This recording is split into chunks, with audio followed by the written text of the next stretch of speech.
Martin's finessing a little bit up in one of the smaller creeks that's off of the main river, and that heavy wind, he lamented that he's going to stay back in these places. Something I thought was very interesting that he said earlier today is that some of these very small creeks like this are actually deeper than the main river.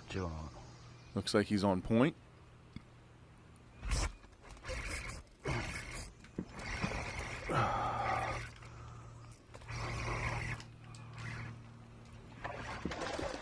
I'm coming by there, sir.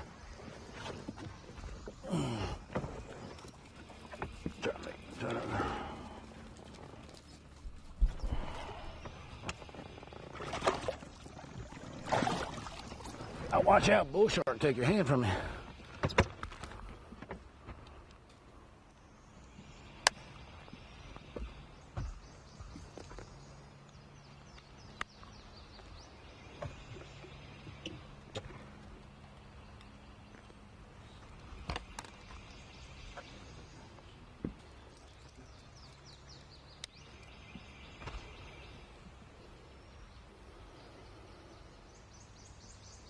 2 pounds, 1 ounce. Got a lucky little bump there at the end, didn't I? So there's the first scorable bass of the day for Martin, 2 pounds Yeah, and broke 1 that ounce. ice.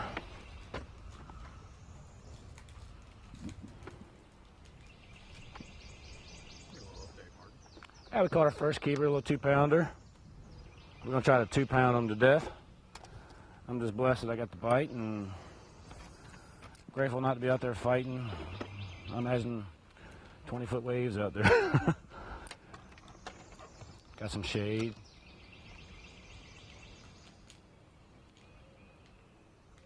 It's going to be a fun day. Bit funny, that fish. He actually chewed on it like it was a jackfish. I caught a bunch of jacks in here in practice. And they just...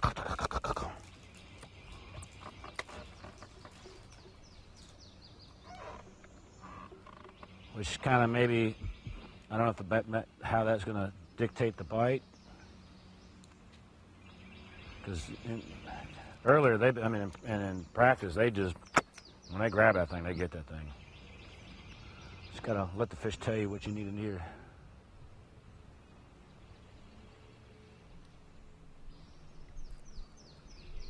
Martin, you are throwing a Ned rig, right?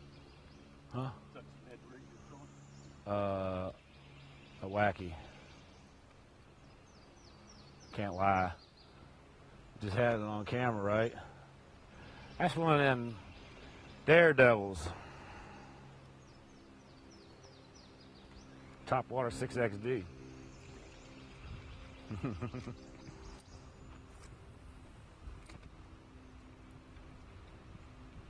Alton Jones Jr. has caught 4 so far this morning, so he's been on a move. He's gone from 7th place up to 3rd place. And all these guys getting themselves a little bit of cushion from that elimination line. Cypress trees. Cypress knees. Yeah. You can look up the tree and tell which one you're going to get bit on. But we'll see what's happening now is all the obvious ones are getting plucked and then moving to the other stuff. Typical fishing pressure. I think these fish just live in these creeks, spawning here. And then probably the real big ones probably go out, get on all those. There's a whole bunch of underwater trees, knees, that you can go scope out here too. This is a versatile fishery.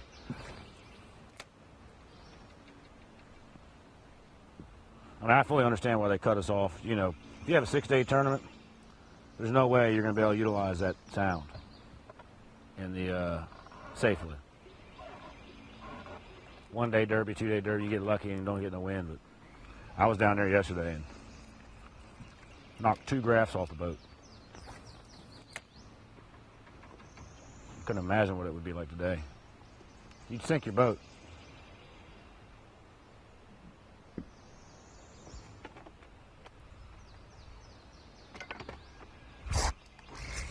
Another one here for Martin Villa. Nah, I don't think he's going to go. Oh, yeah, maybe. Let's see. 1 pound, 8 ounces, the variable minimum weight.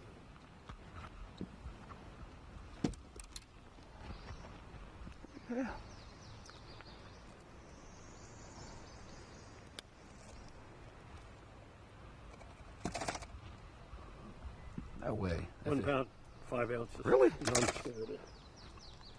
Really? Hold on. We're going to remeasure that one. Got it.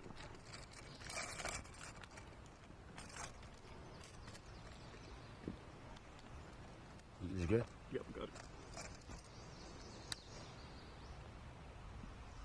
That's what I thought.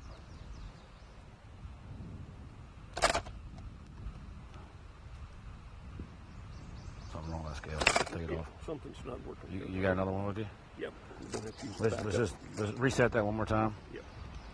It just happened yesterday. Or a day before yesterday. I think that's about what I think that thing's supposed to be. Yep. 1 pound, 9 ounces. Yeah. I noticed that if they get jerked on, I feel like that. Number 2. I did notice that. Thank you, Lord. You know, the cool thing about this format is, you know, the 5-fish format, this is an absolute different tournament. And in the 5-fish format, the what ifs of what you got to throw goes through your head. Like, am I fishing over these fish, catching these little ones and not throwing the right chatterbait or something to get those big bites because you're looking for only those big bites? Here, you can just throw that all out the window, and as long as you can catch fish and execute properly, you're in the hunt. The only thing I can say about the 5-fish format is that you don't get a mulligan. So it's a double-edged sword here. Consistency, that's 5-fish format. Here, you can blank and then jack them. Stefan did that at Santee. That's pretty impressive. LeBrun, last tournament.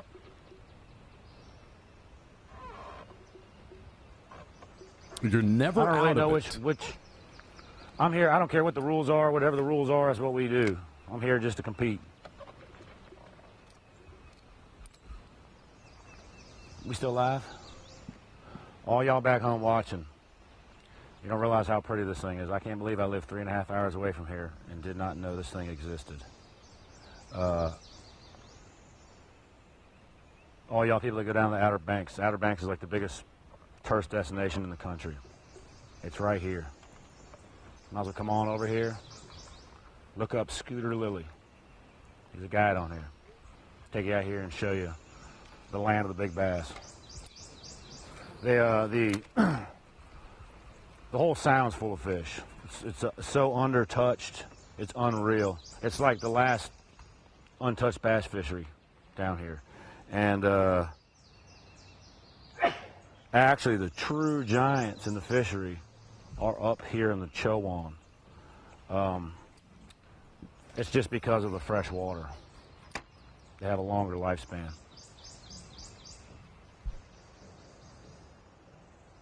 If you like throwing the cypress trees and fishing this kind of stuff, this is definitely the place.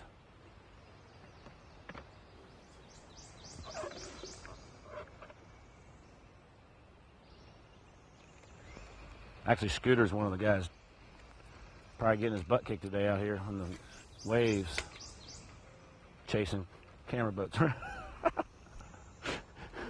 now in second place with 33 pounds, 8 ounces. Well, that's good. That's what I wanted to hear. I wanted to come in here because if you know, a lot can change. This is day 6 since I fished here, I think, or 5, or I don't know. My mathematics. I don't look very intelligent, and I'm not as intelligent as I look. For all y'all back home.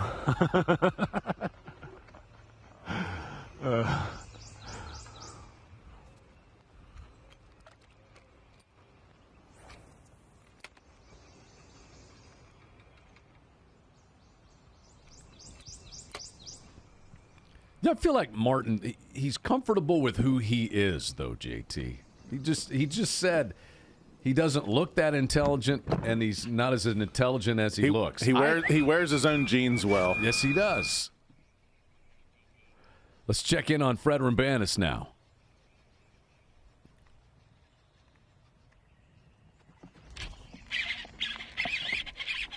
Frog bite. All right, boom, boom, frog. Yes. Scale clear.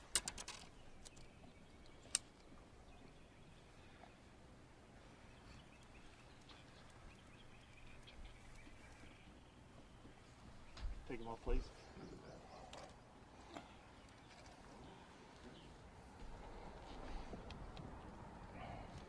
Scales clear.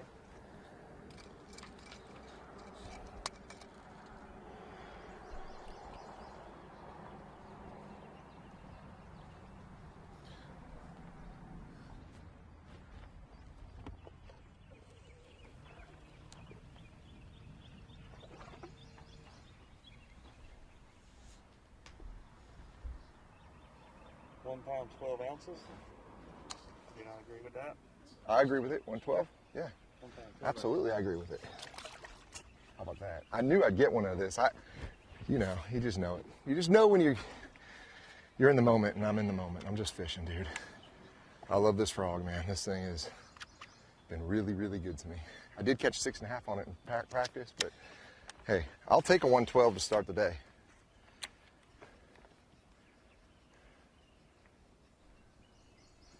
Told you there was at least one fish in here. He just slurped it under. Whew.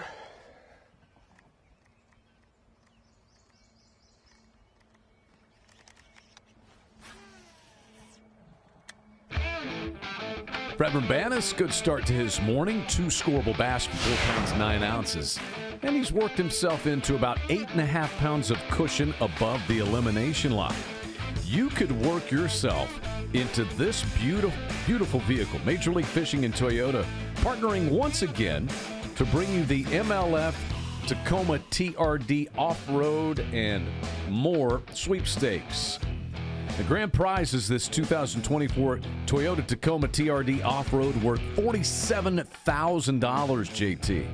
Can you imagine having a truck that's developed by Toyota Racing Development? I mean, I don't know if I should really be behind the wheel of anything that's developed by a racing company, but maybe you can.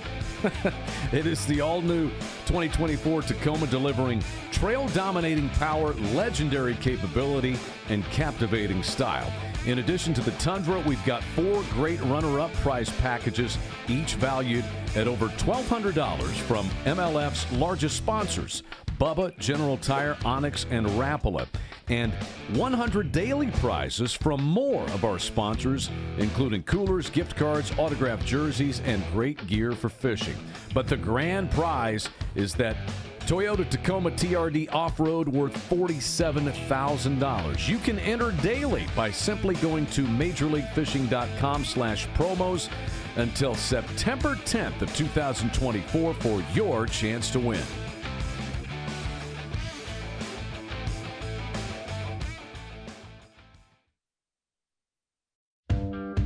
The Phoenix Bass Fishing League, presented by TH Marine, offers the best payouts and advancement opportunities for the lowest entry fee available anywhere. Fish close to home for a shot at the coveted All-American title and a $120,000 payday, and the Toyota Series Championship for a $235,000 payday. Plus, the Boater Champion advances to Red Crest for a shot at winning $300,000. Learn more at MajorLeagueFishing.com. Looking for a refreshing change? Say goodbye to sluggish performance and reach for the one that won't slow you down. That's crisp. Experience the force of clean, pure oil coursing through your engine. No matter what you drive, Wix Filters is the clear choice.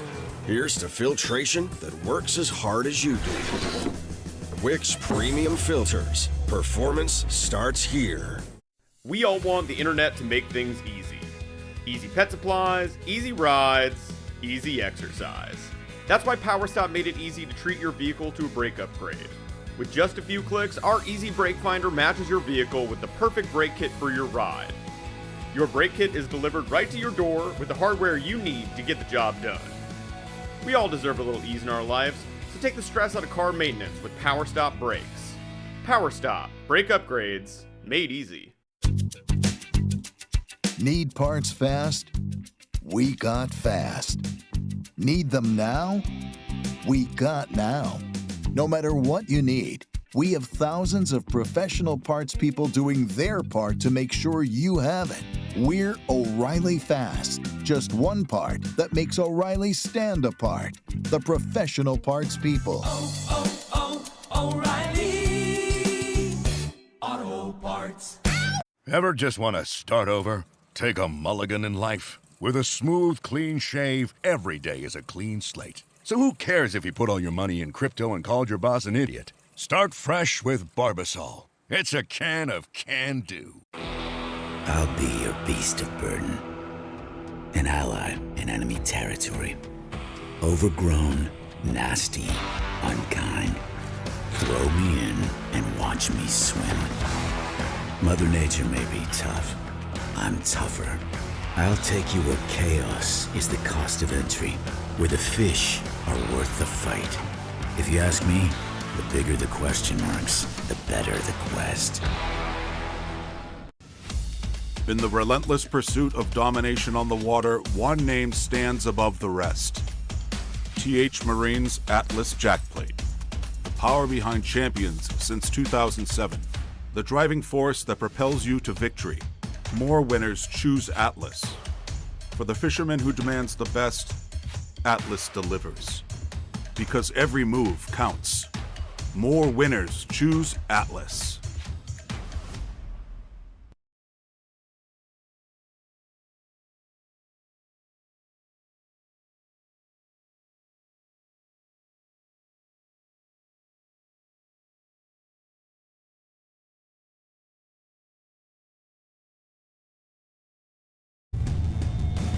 Major League Fishing's Bass Pro Tour is brought to you by Toyota, let's go places. Rapala, hand-tuned and tank-tested since 1936. Suzuki, the ultimate outboard motor. Bubba's Smart Fish Scale, pioneering the future of bass fishing. And by MillerTech, performance lithium batteries.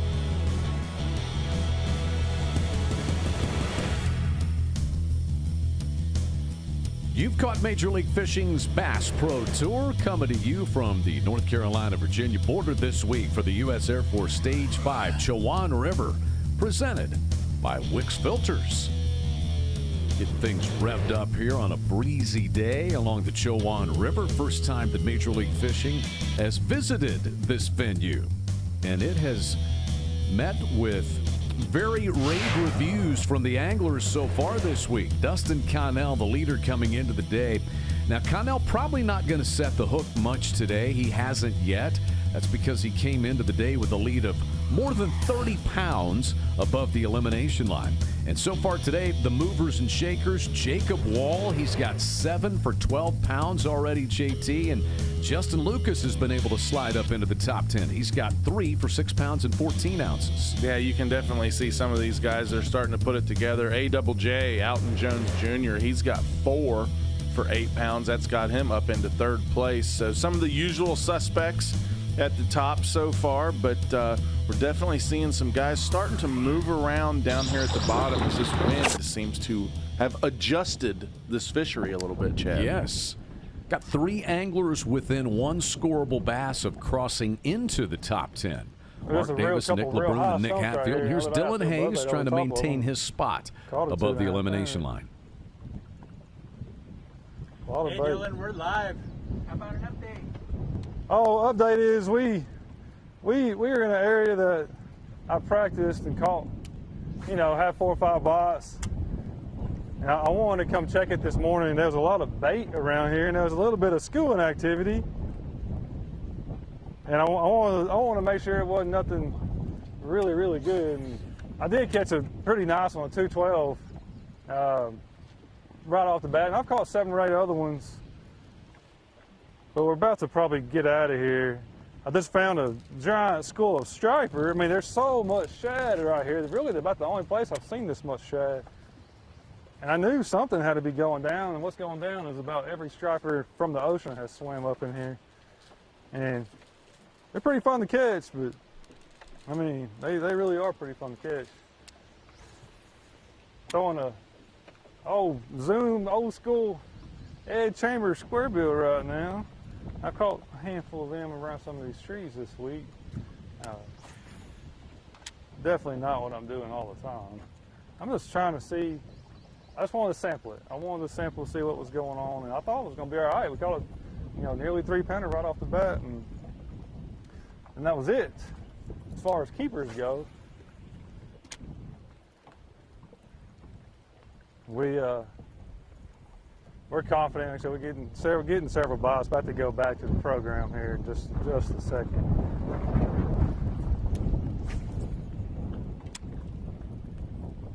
There's a bunch of bait right here, and there's some stumps, and I'd see fish swimming around. Like I said, I did catch one out here. I just want to make sure shad weren't spawning early in the day or something.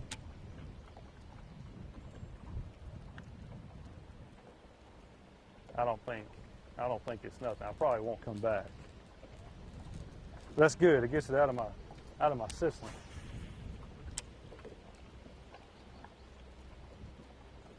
Got a lot of friends and family watching back home. I'll say hello to everybody, sponsors. Should be fun. I'm about to go have some more fun. Actually, we've already had 7 or 8 bites. One, I think another keeper bite. I'm about to go throw back on it, see if we can get it to bite. It's just up here a little ways. Man, I got excited seeing those stripers. I wish y'all would have saw that on video a minute ago. Y'all might have got some of it, but I mean, hundreds of stripers. I was pretty sure they weren't bass, but you got to go check. You got to just make sure. There may be some bass mixed in, but you can't. Oh my God, I thought that was hurt. There may be some bass mixed in, but you sit there. It takes 5 minutes to reel a striper in and get him unhooked.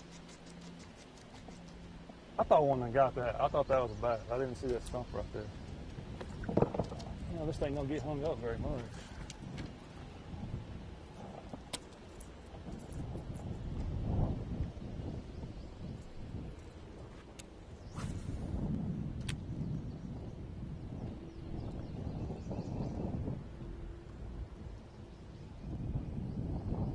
Let's ease back up here and catch a bass and go catch some more bass and quit screwing around.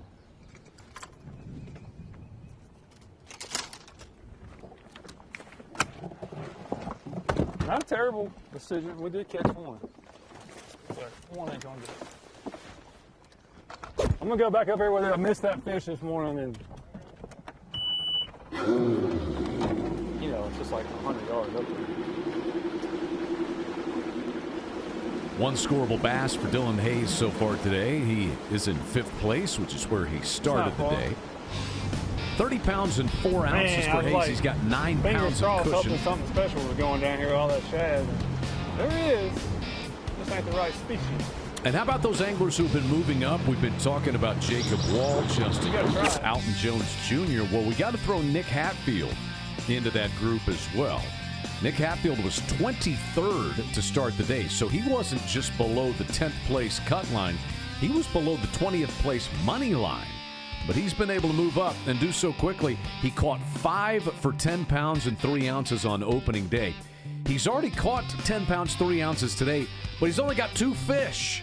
This is a 5.13. Yeah, the other one was a 4.5 too. I mean, you talk about one way to start out. That is awesome. 2 fish for 10 pounds and 3 ounces. That's amazing. And so Nick Hatfield with that one gets to 20 pounds and 6 ounces for his 2-day total. And he is just 1 scorable bass away from breaking across the 10th place cut line. And up inside the top 10 is Mark Daniels Jr., still on the hunt for his first scorable bass of the day. MDJ was in 2nd place to start the day.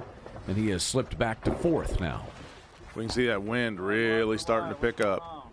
Man, trying to catch this one, and they don't want to be caught. I think this wind's got them messed up, you know. I'm going to have to change areas and get into something a little calmer. This wind's really got them, you know, I've actually had 4 bites, a couple non-scorables, and, you know, that's really been that. But, yeah, this wind, I think, has just really got them messed up, man.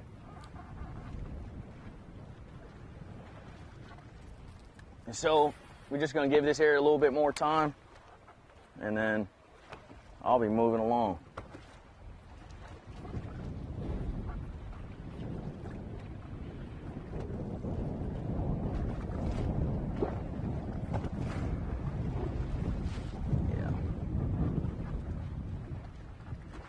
And you always hear the anglers talking about they like a little bit of breeze on the cover that they're trying to fish, but at some point there comes that line where it's just too far, and MDJ thinks he might be getting pretty close to that right now. And you can see him using his forward-facing sonar, looking at it, which also becomes more challenging in this chop. But what's he looking at out there? You can see the submerged tree, kind of the logs or trees or little spots that he's got here. What can he see? So what a lot of these anglers have told me about here on this fishery is that there's a lot more, you know, you have all the cypress trees all along the bank. There's actually a lot more of cypress stumps out in front of those that you can see on your forward-facing sonar. And they're still using their forward-facing sonar a little bit, but they're not necessarily using it where they're throwing a jig head minnow up in front of suspended fish. They're really using it just to kind of see the stumps from the old cypress trees that have fallen over that are out there, you know, under the water that you can't see, and the ones that when the cypress trees fall over, you know, a lot of them fall over close to the bank so you can see them because a lot of them are sticking out of the water. Well, here you can just see a little bit of that one sticking out of the water. So they pan their forward-facing sonar around a little bit and kind of see how far that laydown reaches, you know, whether it's right to left or straight out or closer to the boat. Because so many times a lot of these fish will set up on the ends of these laydowns that are out here on these flats. So just because those are the 2 parts of the laydown that you can see over his left shoulder, that doesn't mean that's the end of the laydown. You know, there might be 30 more feet of it in either direction under the water. So these guys are still panning their you know, forward-facing sonar around a little bit to try to find the edge of that, because, like I said, a lot of times those fish will pick one end or the other of that laydown tree and kind of set up on that as an ambush point instead of setting up right in the middle of the trunk of it. So is this Chowan River full of these stumps? And I would assume, you know, a hurricane comes through, it's going to knock a lot of these trees down over the years. And they'll move them around, and yeah, it definitely affects it. So Mark Daniels Jr. still on the hunt for his first scorable bass of the day, as is our leader, Dustin Connell. But Connell was safe coming into the day. He was not even going to need to catch a scorable bass in order to make the knockout round. 47 pounds, 8 ounces on opening day, 19 scorable bass for Connell, 2 times a winner already on the Bass Pro Tour this year. 3 top 10s. So JT, we know how much more challenging it is to make the knockout round this year on the Bass Pro Tour. As in the prior 5 seasons, we've taken the top 20 out of each group at each stage. Now it's only the top 10 out of each group at each stage. So here's some of the numbers. Only 2 anglers have made all 4 regular season knockout rounds. Can you name who they are? All 4 stages that have made the knockout round, been in the top 20.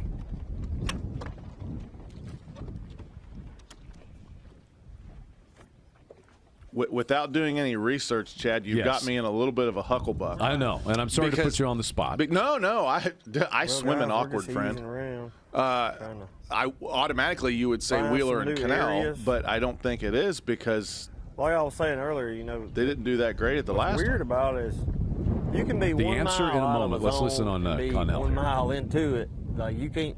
You won't be getting bites right here, and you run a mile, and it's like, oh, there they are, there they are. It's really, really area-based, you know. And the hard part is you can't really idle to try to find, you know, brush piles or maybe a school or something like that. And I mean, I've been catching them on a lot of them on just regular trees, but I mean, if I move up to the tree and I don't get a bite, and I don't get a bite on like 10 trees, they are not in that zone. And that's the thing. You know, you could you could be doing the right pattern in the wrong zone and be in a bind. So I'm just moving around, you know, kind of fast this morning, just, you know, looking. I'm not really seeing a lot, to be honest. I'm just not seeing what I really want to see. That's the thing.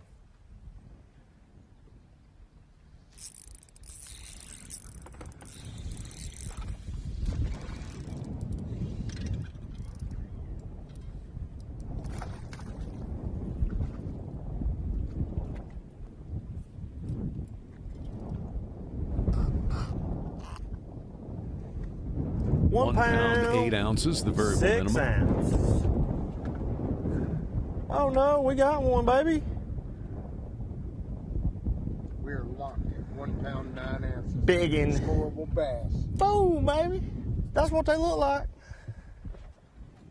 Thank you, buddy. Not a big one, but you may have been clued in. May clue myself in a little bit. That fish was sitting on a little small piece of brush.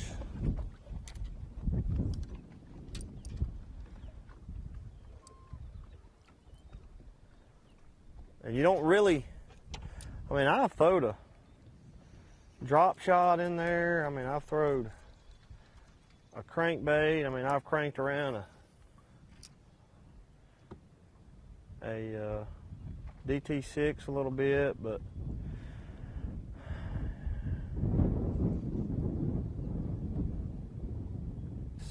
I'm telling you, these fish are weird. They're finicky. I don't know whether they're just getting pressured a lot, but I think they just kind of got out here. You know, they kind of got out off the bank.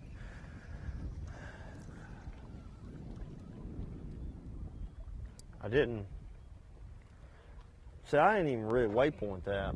I didn't really want to be on that. I mean, I didn't see that many more there. So there's the first for Dustin Connell as we see Dylan Hayes. Answer to my question a moment ago, the only 2 anglers to make all 4 knockout rounds on the regular season on the Bass Pro Tour this year. Jacob Wheeler is one, and Alton Jones Jr. is the other. Gotcha. Alton, and they are 1 and 2 in the Fishing Clash Angler of the Year race as well. That makes sense. Yeah, I would figure, wouldn't it? And we have 11 anglers who have made 3 or more. So 9 anglers have made 3 knockout rounds. 2 have made all 4. It has been tougher to make those knockout rounds. It's pretty shallow, the only problem. Like ultra shallow.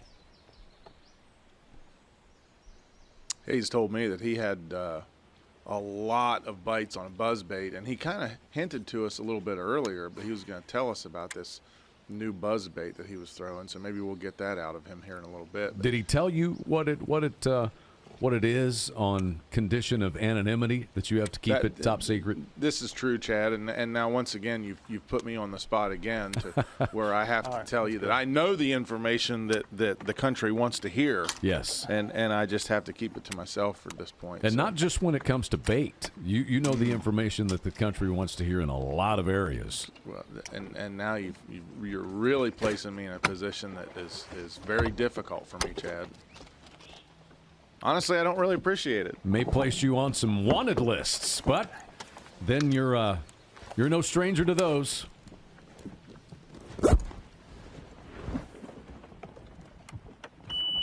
It's Dylan Hayes with one scorable bass for 2 pounds 12 ounces. He remains 5th, which is where he started the day.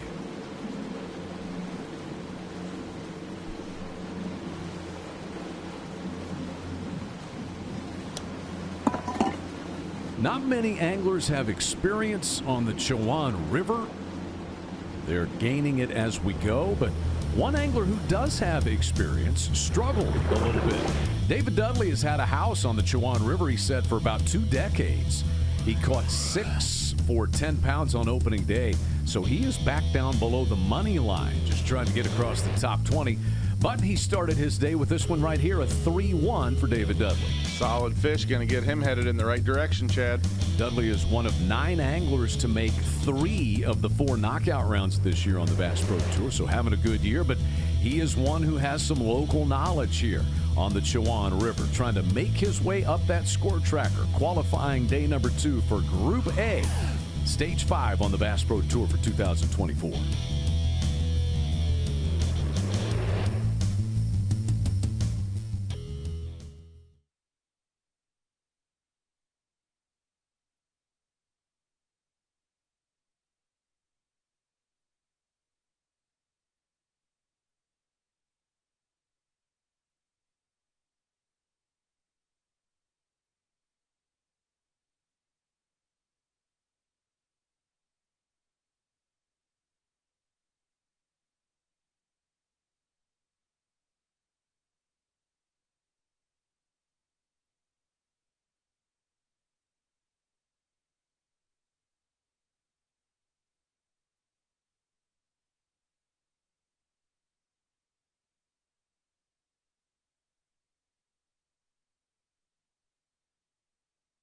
Embracing the rugged outdoors is not just a hobby, it's a way of life. Nature's challenges require energy, endurance, and resilience. The Redcon 1 Mossy Oak Collection will help you elevate your performance, conquer new frontiers, and reach your highest state of readiness. Patriotism, commitment, and hard work, that's what we stand for. Be Redcon 1 ready.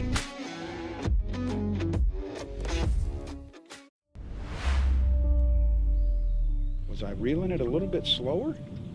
Was I hopping it a little more? What was I doing different? What triggered that fish to bite? That's what I love about fishing.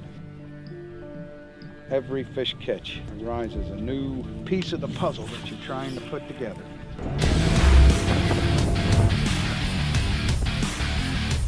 Man, when it all comes together, there is absolutely nothing better. Champion Power Equipment's 2400-watt ultralight dual-fuel inverter runs on propane or gasoline straight out of the box. And weighing only 51 pounds, this unit is great for taking on small trips, camping, or using recreationally. With Champion's CO Shield carbon monoxide monitor to help keep you safe, and Champion's Paralink parallel operation to bring 30 amps of power directly to your RV, this innovative, lightweight, dependable inverter is the perfect power solution wherever you need it. Available now at Bass Pro Shops.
We all want the internet to make things easy.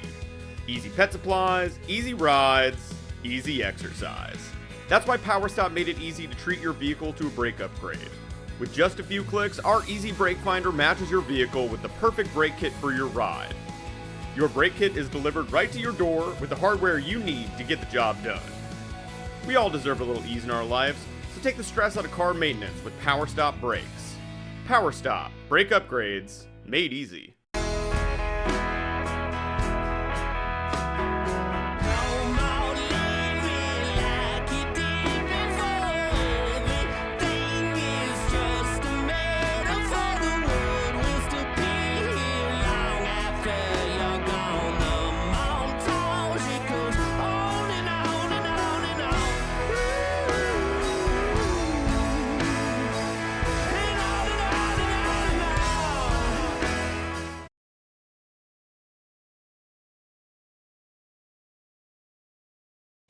Mark Daniels Jr. looking for his first scorable bass of the day. He caught 12 for 31 pounds on day one. He was in second place to start the day. His cushion was about 13.5 pounds. Here we go. Now only has 10 pounds of cushion. So he's lost a little ground to the field so far without catching a scorable bass today. He was one of those who elected to use the trailering policy this morning. I want to score. I want to score.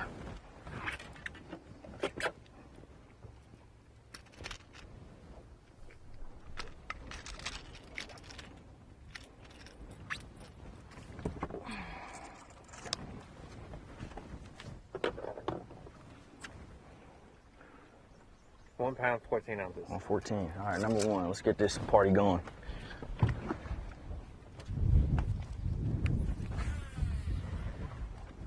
About this area, Mark.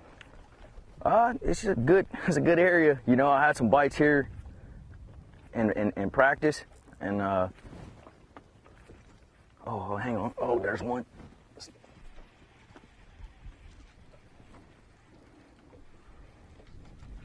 Baby.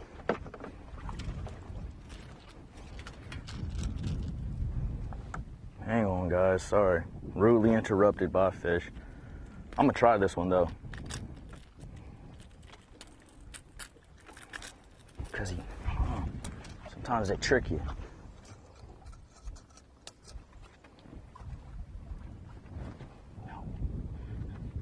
£1, 2 ounces. That one ain't tricking nobody. But yeah, no, I found this area in practice, and there's some fish here, obviously. They're just being real finicky and stingy. And I don't know why, but they are. But trying to trick a couple of them, trigger into biting, you know.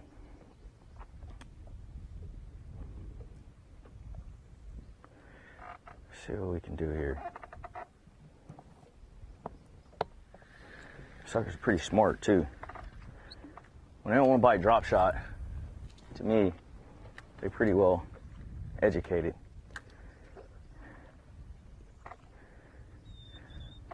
In my mind.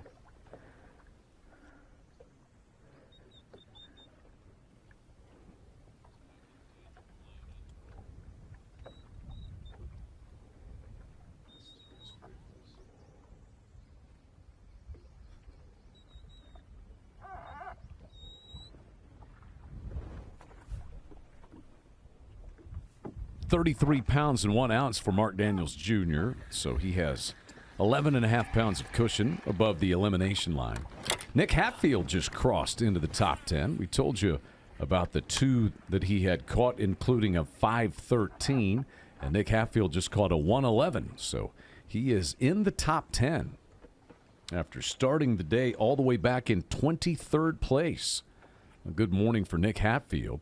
Jacob Wall continues to just put a beat down on him so far. He's already caught nearly 16 pounds and 9 scorable bass. Jacob Wall has already bettered his day one total. Woo. Best kind of snake right there, JT, is a dead one. I don't know if that one's dead or not. It doesn't look very lively. lively. That is a nope rope right there. Mm. 33 pounds and 1 ounce for Mark Daniels Jr. So he has 11.5 pounds of cushion above the elimination line. Nick Hatfield just crossed into the top 10. We told you about the two that he had caught, including a 513, and Nick Hatfield just caught a 111. So he is in the top 10 after starting the day all the way back in 23rd place. A good morning for Nick Hatfield. Jacob Wall has already bettered his day one total. Best kind of snake right there, JT, is a dead one. Chad, I don't trust anything that doesn't have shoulders or its knees bend backwards. That would be snakes and birds. You don't like either. Well, they speak highly Doesn't of seem to you. be bothered by it. It looked like he just ate. See how fat his belly is?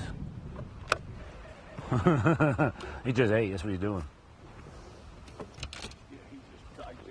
Yeah, that's all he's doing. Because otherwise, he'd have been like, "Ah."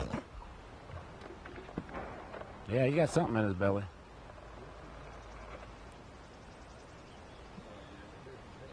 That is a, not sure what kind of rodent it's got in its belly, but it's something. He's kind of taking it easy. Doesn't really care about Martin up there, does he?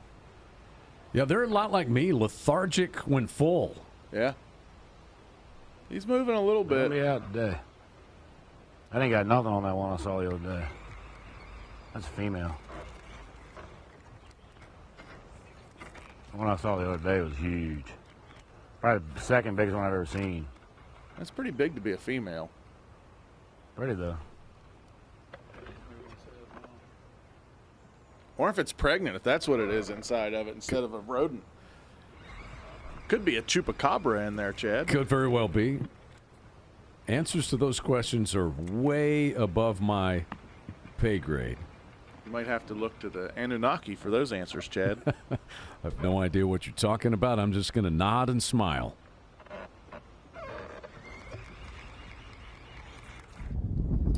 Dustin Connell out here in the breeze, looking for his second scorable bass of the day.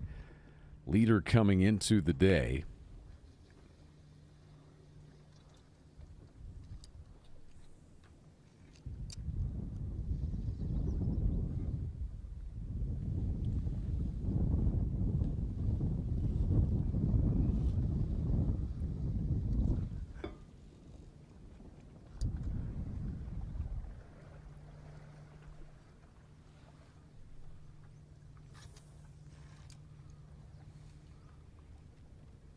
Two wins for Connell already this year.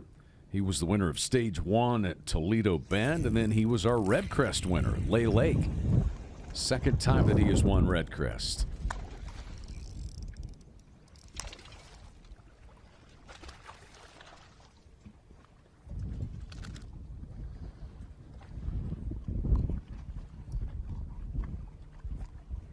See if this one is 1-8 or better.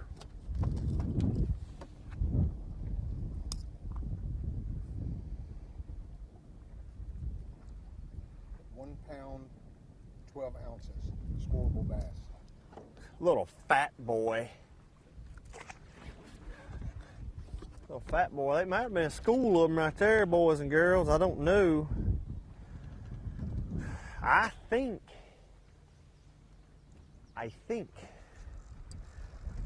that there might have been a school.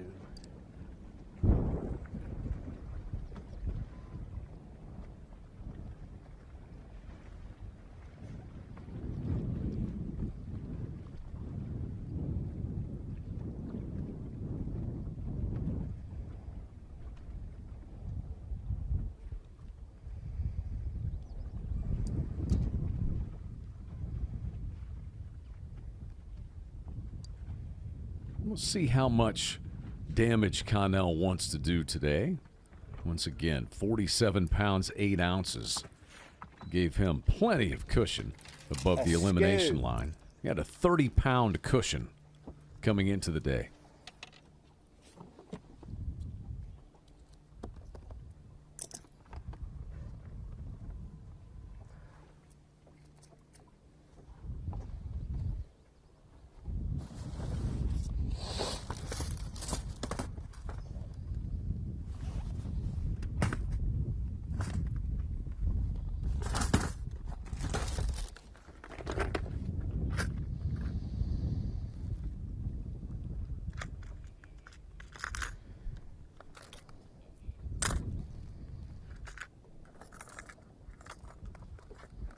Nick Hatfield moving up into the top 10 this morning.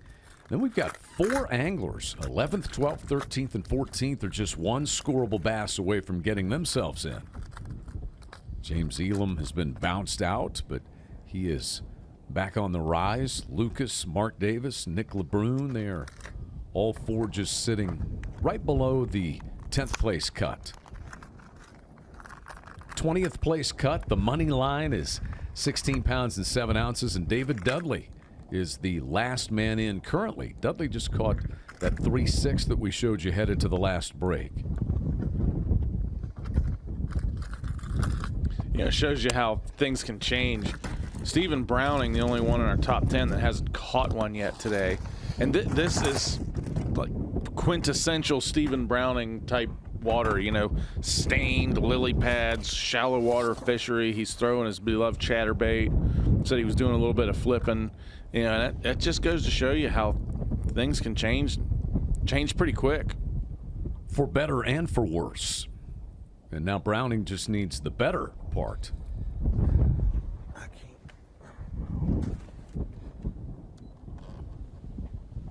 What do you think Connell's working on here, JT? Well, right now, Chad looks like he's looking for answers. But it's one of the things that and I mean that quite literally, too. He's looking for answers because he's got such a big lead. I mean, when I spoke to him, you know, he said he's not going back anywhere near where he caught any of his fish the first day. You know, he is 100% practice mode, and it's a massive advantage for him to be able to do that. But as you can see, he's just not. Why would you, when you're already in the knockout round from your first day of competition, why would you go back and do the same thing? He's looking for that W. Would be his second one of the year. Third. That's right, third one of the year, counting Redcrest. Yep.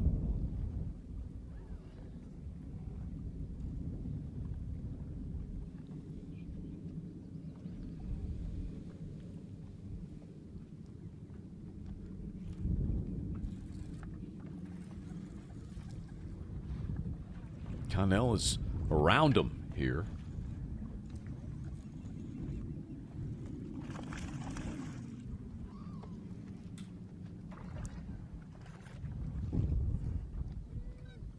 First cast, boys, on that 6. Might have found a scoop. Clear and tall. Literally first cast on a DT6. That might be a good little hole, I don't know. 1 pound, 14 ounces, scorable bass. Thank you, buddy boy. I'm gonna make one more cast, y'all, and then we're gonna dip.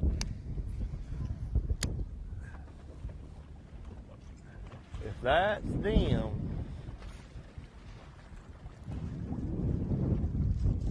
we might be cooking with peanut oil.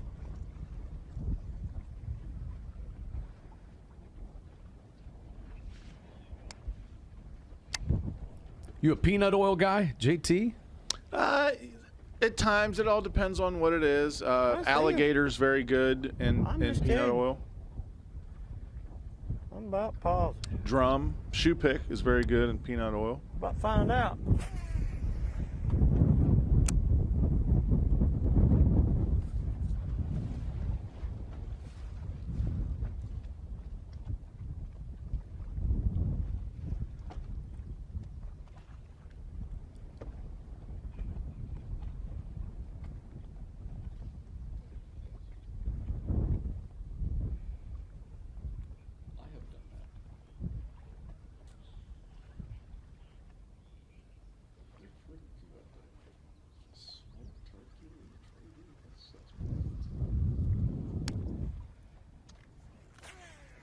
Connell's finishes this year on the Bass Pro Tour. He was the winner at Toledo Bend, Stage 1, 15th at Santee Cooper. The winner at Redcrest was 7th at Stage 3. 25th at Lake Eufaula in Oklahoma, the only knockout round he missed. And then he's coming off 25th at General Tire Heavy Hitters, our last Bass Pro Tour event.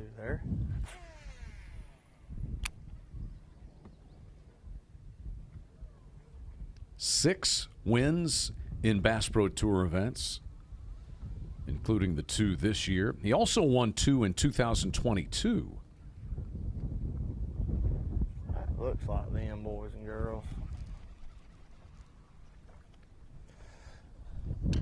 It ain't a big school of them, but there's definitely a couple there. Let's see if that's them or not.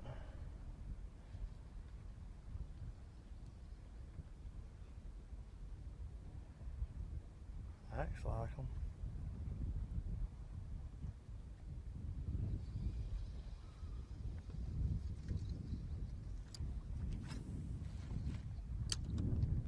.45 minutes left in the opening period. Connell leading start to finish so far today. 54 pounds, but now 33 pounds of cushion above the elimination line. And another one.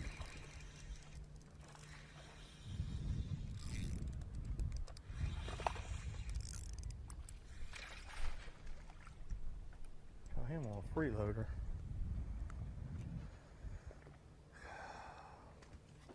I don't think that fish gonna go. I don't think so. Let's just try him. Shoot, I think he's about a 1.3, 1.4. I don't know the size of him. Yeah.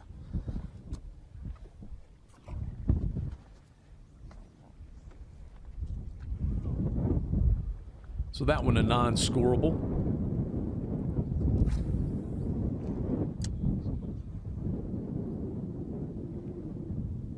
But he's getting bit just about every single cast that he makes.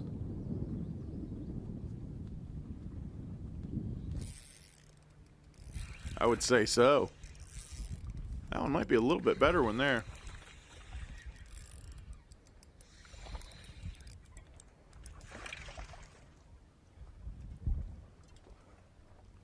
Clear and tar. Sorry.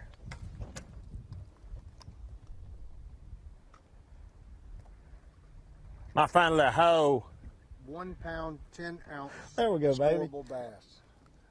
Heck yeah, we gotta find us a little spot. I don't know. Let's just go. Ain't no point in throwing back in there. I'll come back here and try it, you know.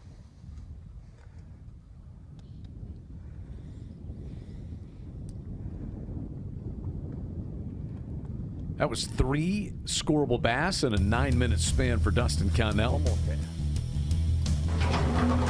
And he continues to distance himself from the field up at the top of the score tracker. Others trying to progress their way up toward the top 10, including the W, Wesley Strader. He was in 13th place to start the day. He had fallen back, but able to boost himself with that 4.8 for Strader. Long and skinny, but that one away. That it will. Is that the salmon shorts there, Chad? No, that's the good luck shorts on. The salmon-colored shorts for Wesley Strader as he tries to position himself in the knockout round. Strader was 13th at the start of the day. He's in 18th place, though. He's got some work to do. He is 3 pounds and 9 ounces out of 10th place, but that 4.8 certainly going to help his day.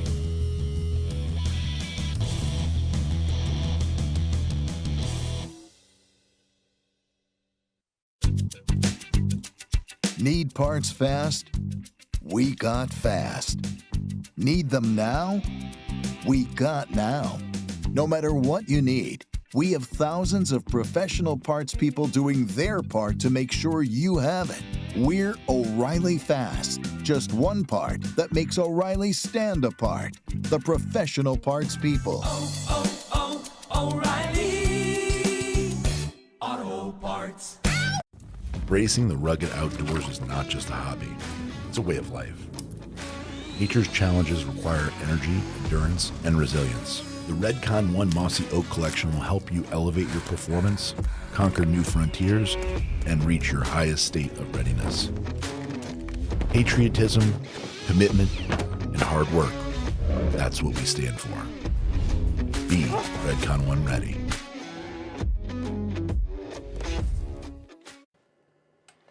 Be a hero the next time the power goes out with a Champion portable power station. This thing is silent, emission-free, and totally safe for indoor use. I could power my laptop over 30 times recharging it. I could also recharge my phone over 100 times. Now this isn't just for emergencies though. You could use this for tailgating, you could use this for camping, hunting, whatever you need power for, a power station can do it. Learn more at championpowerequipment.com. Courtney, you're doing a great job. Ugh, did you even bring a paddle? Slow down! Can't keep up. Courtney, check this out. We're gonna get some new followers out of this one. Ready? Here we go. Boom, boom, boom, boom, boom. Look how many people are watching. Yeah, you want some more? Oh yeah. Dad, please don't. Oh yeah. Courtney, where are you going? It's more than a boat. It's a one-way ticket to Lunkerville. It's a reason for a 3-day weekend. It's a memory-making machine. It's a sunrise from the water. It's an adventure waiting to happen. It's a child's fishing 101 course. It's a new perspective on the outdoors. Because it's more than a boat. It's a tracker. So we're not all professional anglers. We don't all compete on the biggest stage. But inside us all burns the same fire to be a champion. It's why you get out early, brave the toughest conditions, point the bow toward adventure and put the hammer down. For whatever trophy or fish or memory you're chasing, count on a Mercury Pro XS outboard, engineered to deliver the speed and reliability you need to power the champion inside you. We all want the internet to make things easy. Easy pet supplies, easy rides, easy exercise. That's why PowerStop made it easy to treat your vehicle to a brake upgrade. With just a few clicks, our Easy Brake Finder matches your vehicle with the perfect brake kit for your ride. Your brake kit is delivered right to your door with the hardware you need to get the job done. We all deserve a little ease in our lives, so take the stress out of car maintenance with PowerStop brakes. PowerStop, brake upgrades, made easy.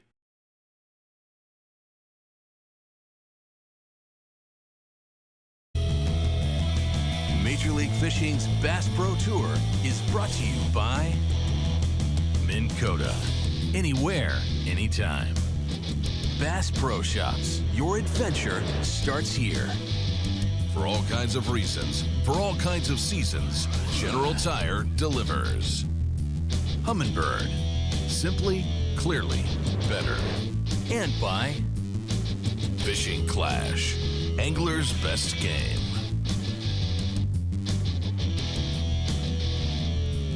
Rolling on through the opening period of the second day of qualifying for Group A.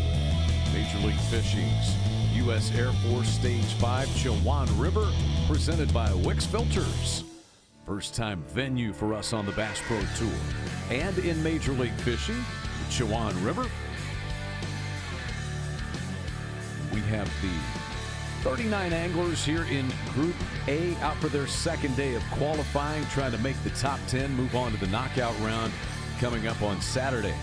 So far, Nick Hatfield has moved himself in, as has Jacob Wall. Jacob Wall has the round of the day at 15 pounds and 14 ounces for 9 scorable bass for Jacob Wall.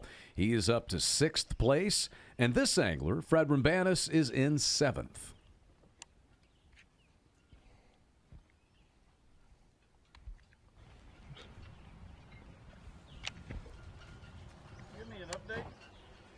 Yeah, so I've tried buzzbait, frog, caught one on frog, my Senko, a lot of things, but I caught that one on this drop shot, so I kind of went back to it. I don't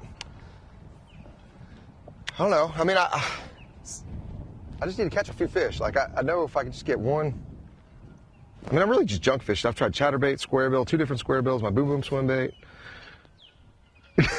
I've tried it all. But we're back to flip shotting a little bit, see if we can get one to bite this sensei worm by Yamamoto.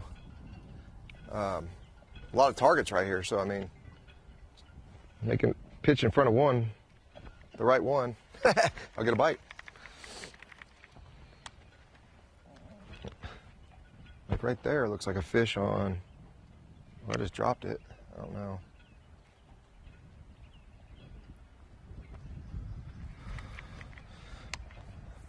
There's a lot of different fish out here than just bass.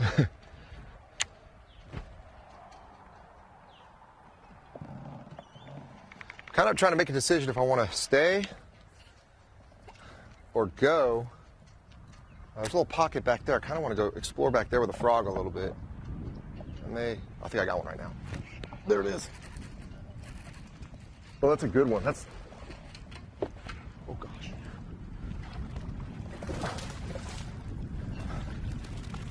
How about that? Yamato Sensei worm. Got me another one. Well, I mean, we're just gonna keep fishing, I guess. Just grind it out.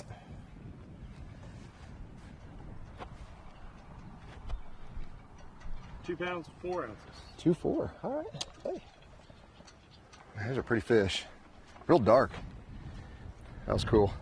He just kind of grabbed it and just stayed on there. I felt that little bit of pressure. I said, well, hook sets are free, you know, old phrases, but that's this dude right here. This thing's pretty awesome. It's called Plum Candy is the color.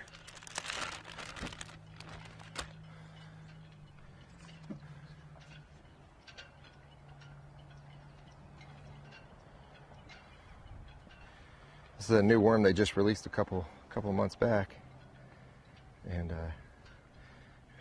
I've gone through a lot of bags of them since I got them.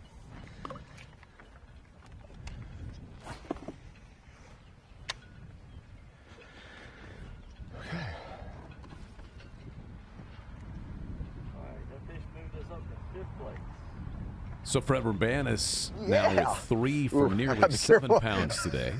Oh, getting pumped up. Yes. Positioning himself to make his first it out. knockout round of 2024. Really help his cause as far as requalifying for the Bass Pro Tour, just making sure that you do that every year. We get over to Martin Villa, who's having a very good rookie season on the BPT. Already 2 top 10s and hooked up again.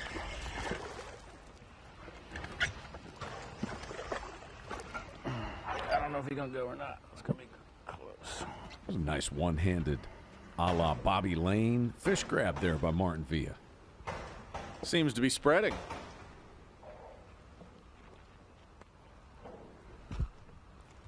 I don't think he's going to do it. He is going to be bad. Come on, settle, please, Lord. Please get that. Yes! 1 pound 8 ounces. Yes, sir. Hey, what's your grandson's name? What's your grandson's name? What? Hey, Christopher. Caught it out of your creek, buddy. It ain't a big one, but we're going to try to catch some of your big girls, buddy. What's up? That's your grandfather over there. Kids, I mean, you know, that's the sport right there. There we go. He's making TV as we're making TV and getting his grandson a little shout out from Martin Villa. Walking around in bare feet. But she left.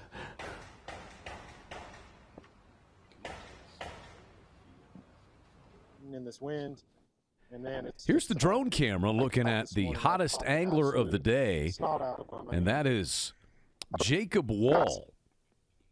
Obviously, I haven't caught quite as many. I Jacob lost Wall, one scorable at the boat. On listen the in good on bait. what Might he's have been like up to. Probably 2 1/4, probably 2 pounds. You know, but that's the only fish that I've had the opportunity to catch. Bites. Looks like he's hooked up. So Jacob Wall was in 17th place at the start of the day. That one will do it.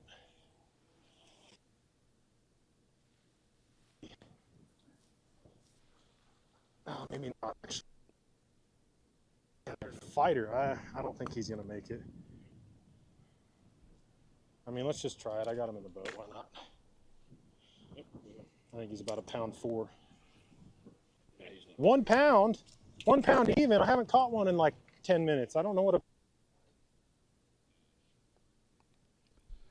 non-scorable there for Wall, one of the few that didn't work out for him so far today. 15 pounds and 14 ounces. So he's already 2 pounds more than what he was all of qualifying day number 1. He had 7 scorable bass all of opening day. He already has 9 today. And at 29 pounds and 12 ounces, he's gone from outside the top 10 caught a lot of bass to on my jerk 7 rod. pounds, Actually, 11 both the rods ounces I've been of catching cushion. them on today are the Wheeler Select, the newer Select series. They're real nice, sensitive rods, really light. But I'm going to stop my sponsor plug there. I want to say shout out to my dad. He's over on the West Coast right now fishing the Toyota series with Major League Fishing, and he's fishing as a co-angler. And I've got goosebumps right now saying this. I'm so excited. My dad, this is his first season fishing as a co-angler, first season fishing really any kind of major series of tournaments. And he's in 4th place after day 1 in the Toyota series out of the back of the boat. He's out there fishing today, and I am absolutely thrilled for him. You know, I got into fishing because of my dad, and I really kind of taught my dad about bass fishing. We learned at a certain point, I learned, you know, a little quicker than he did. You know, he wasn't as into it as I was, and I taught him a lot about bass fishing, and man, I'm just so stoked that he's doing so well over there, having a great time, and what an awesome opportunity the Toyota series is for somebody like my dad who doesn't have a, you know, fast enough, big enough boat to go out there and fish on these bodies of water. He's still able to go out and compete and learn with somebody in the back of their boat. So just awesome, shouting out my dad while I'm out here watching these bass on my Active Target 2. Man, this Active Target 2, Cheryl, I went over there. Hold up.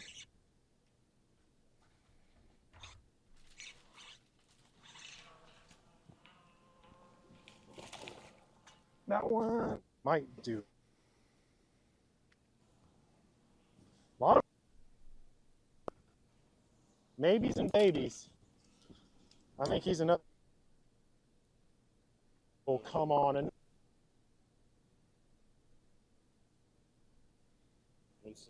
gosh dang it, a 1.6. Guys, I don't even know what 6 is. So Jacob Wall having a good day despite a couple of non-scorables there, and giving a shout-out to his dad, Steven, who is in 4th place in the co-angler division of the Toyota Series event on the California Delta this week. Luis Fernandez is the leader in the angler division out there on the Cal Delta Toyota Series events. In fact, 2 of them going on this week. Delta is the one where Jacob Wall's dad, Steven, is fishing. And speaking of the Toyota Series, what a great way for you to get your career kick-started. Low entry fees, 6 divisions, big payouts. It's time for you to fish the Toyota Series presented by Phoenix Boats, where the top pro awards are $75,000 up to $100,000 in every qualifier. And the cool thing, what's on the line for Jacob Wall's dad, Steven, is those co-anglers, JT, can win a new Phoenix 518 Pro bass boat at every single tournament. Not only can they win a boat so they can be a boater themselves, but without the boat, they can still go fish that co-angler side. They get paired with a pro, and all you have to do is bring your rods and your tackle, jump in the back of the boat with a pro. They take you around, they pick the fishing spots, they put you on the fish. All you got to do is catch them, Chad. There's also a Toyota Series event going on now at the Potomac River, in addition to that one at the Cal Delta that Jacob Wall was talking about. Todd Rose leads on the Potomac River after their first day of competition. And don't forget, you can win $235,000 in the Toyota Series Championship if you can make it there, or a Phoenix 518 Pro boat as a co-angler, and the Toyota Series Championship winner advances to Red Crest. There, you would have a shot at $300,000. You can learn more about the Toyota Series and check out the schedule, maybe find an event near you by going to MajorLeagueFishing.com.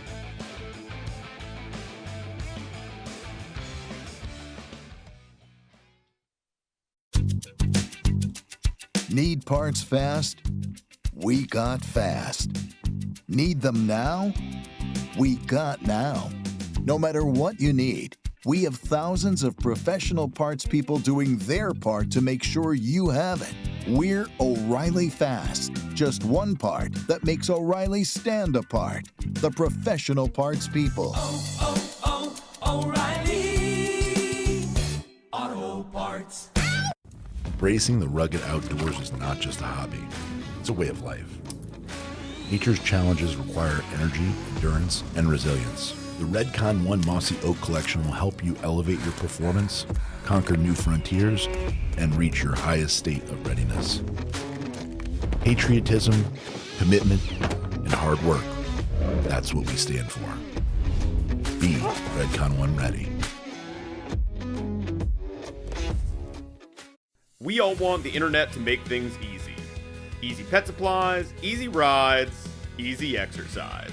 That's why PowerStop made it easy to treat your vehicle to a brake upgrade. With just a few clicks, our Easy Brake Finder matches your vehicle with the perfect brake kit for your ride. Your brake kit is delivered right to your door with the hardware you need to get the job done. We all deserve a little ease in our lives, so take the stress out of car maintenance with PowerStop brakes. PowerStop, brake upgrades, made easy. You know, a fishing rod is a lot like a magic wand. It connects you to a world you can't see, but you know it's there. You can just feel it. Every time you cast, your hands remember the anticipation, knowing at any moment something spectacular could happen. So we keep casting and keep believing. Mossy Oak, made for moments like this. I'll be your beast of burden, an ally in enemy territory. Overgrown, nasty, unkind. Throw me in and watch me swim. Mother Nature may be tough. I'm tougher. I'll take you where chaos is the cost of entry, where the fish are worth the fight. If you ask me, the bigger the question marks, the better the quest. Champion Power Equipment's 2400-watt ultralight dual-fuel inverter runs on propane or gasoline straight out of the box. And weighing only 51 pounds, this unit is great for taking on small trips, camping, or using recreationally. With Champion's CO Shield carbon monoxide monitor to help keep you safe, and Champion's Paralink parallel operation to bring 30 amps of power directly to your RV, this innovative, lightweight, dependable inverter is the perfect power solution wherever you need it. Available now at Bass Pro Shops. Looking for a refreshing change? Say goodbye to sluggish performance and reach for the one that won't slow you down. That's crisp. Experience the force of clean, pure oil coursing through your engine. No matter what you drive, Wix Filters is the clear choice. Here's to filtration that works as hard as you do. Wix Premium Filters. Performance starts here.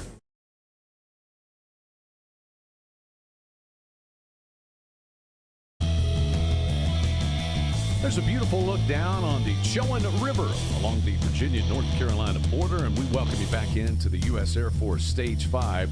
Chowan River, presented by Wix Filters. Stage 5 for us on the Bass Pro Tour. Only 2 more regular season events. A lot of things that have to shake out. Of course, a Fishing Clash Angler of the Year race to talk about. Requalification for the Bass Pro Tour, who's going to qualify for Red Crest, all those sorts of things, and only 3 events left, including this one. Fred Rabanna's having a nice bounce-back event so far.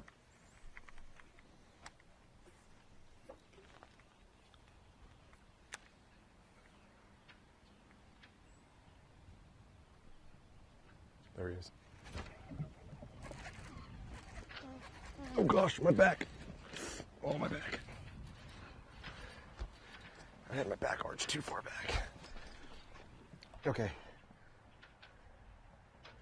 I'm gonna swing the sucker in. Ready? Boom, got him. Got him. Dude, I felt it. Whew. All right, here we go. We got another one. Skills are clean.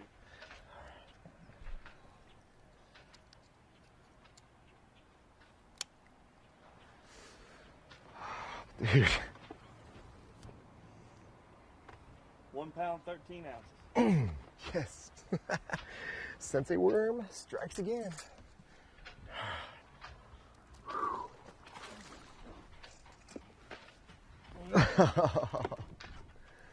Yes. Yes, yes. Fred feeling it on his back from that Yes. accident he was in a few days ago. I would imagine.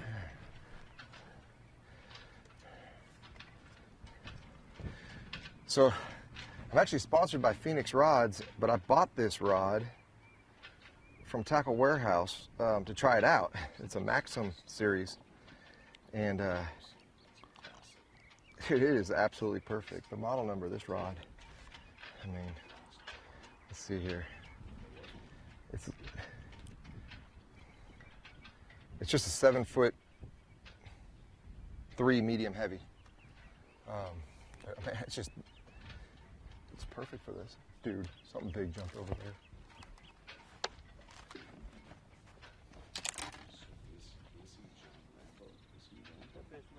Fourth place. Something big.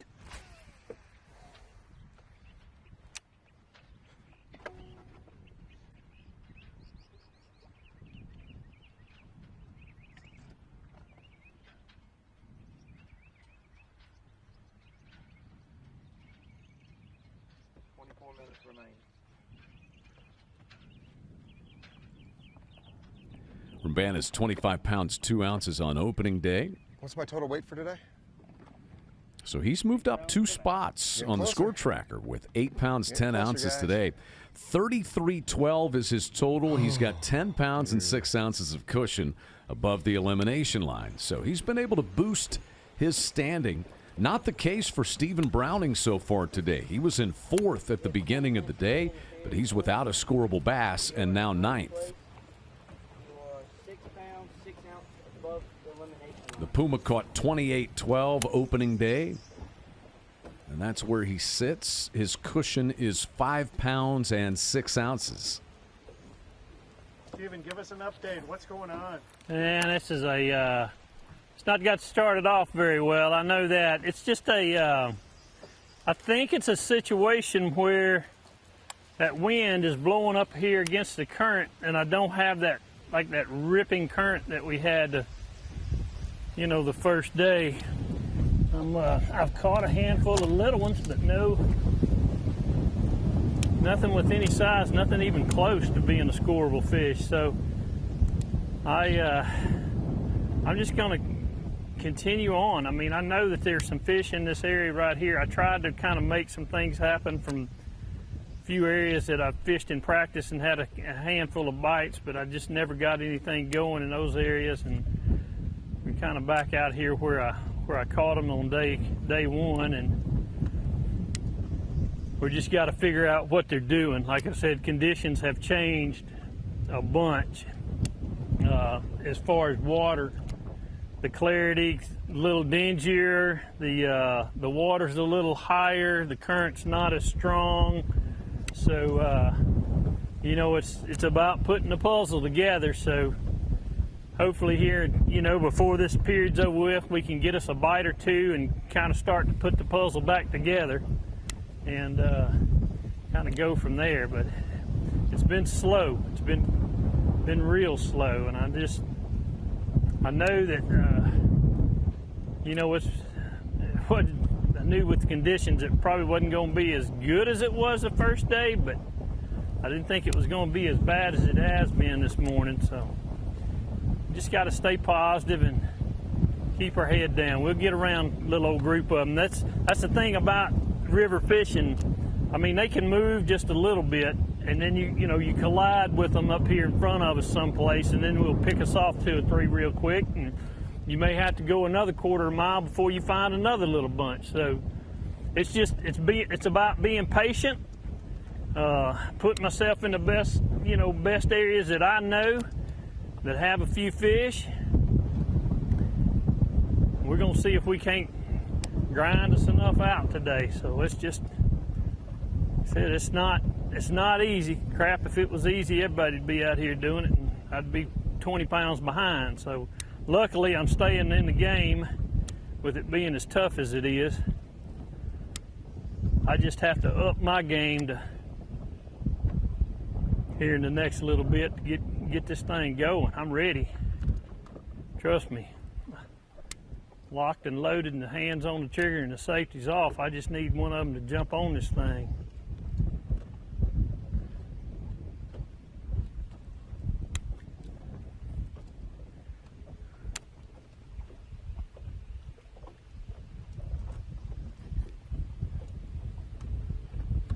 always positive is Stephen Browning. Despite struggles today, only angler in the top 10 without a scorable bass so far. In fact, he's the only angler in the top 27 without a scorable bass. The field is catching him, and the field is catching up to Browning right now. Nick LeBrun just got himself into the top 10. LeBrun sitting in 10th place. He caught a 2.7.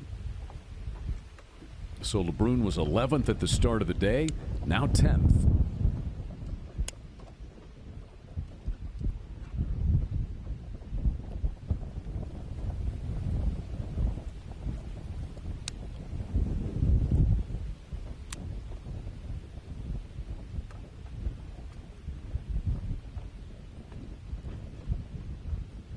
Right now, Berkeley Big Bass honors belong to Nick Hatfield for the 513 that we showed you from him a short time ago. All right, guys, we're gonna make a quick move. Let's check in on Mark Daniels Jr. Just one scorable bass so far for Mark. He began the day in 2nd place. He's now back in 5th. Mark, we are live. Well, we ran into a little group of them, man, and caught a bunch of babies. Got us one scorable to get things going, but it's, you know, it hasn't been what I expected, but that's fishing. So now, just put our head down and keep going, man. That's all one can do. And I still like it. I still like a shot.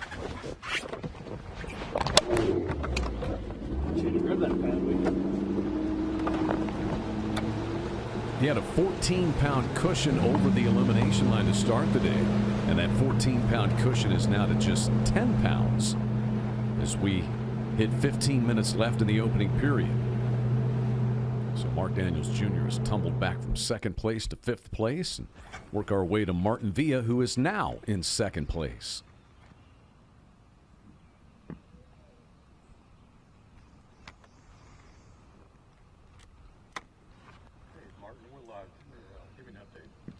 Yeah, we're just poking around this creek, trying to catch some scorables. It's been little spurts of some dinks and definitely some lulls. They're not biting as good as they were in practice in here, but we haven't really got to the best stretch yet. I was kind of trying to avoid getting to it, but my catch rate's not good enough for me to pull the plug on this yet.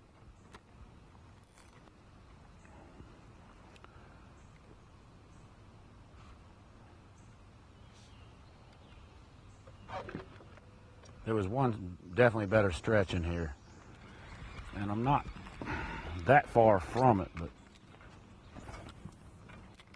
I just try to keep fishing everything, hoping that I can run into one squeaker in between.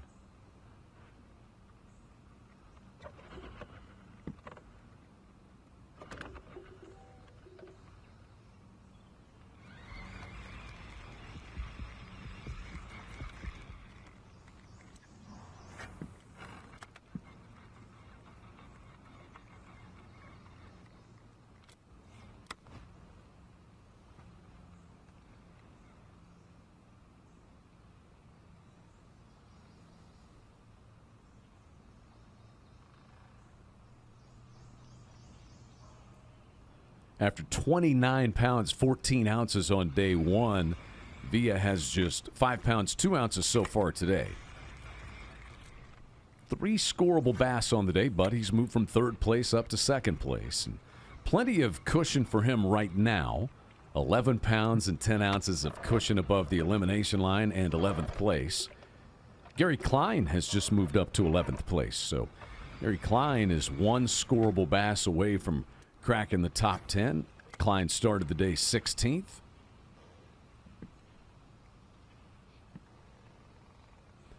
Round of the day so far belongs to Jacob Wall, 15 pounds and 14 ounces. He's gone from 17th place all the way up to 8th place. Need not. Gets one that looks like it's going to be non-scorable. I don't believe it was. You almost call your shot. You got a little bit of lily pads next to a cypress tree. There's going to usually be one there. Or let me phrase that, there should be.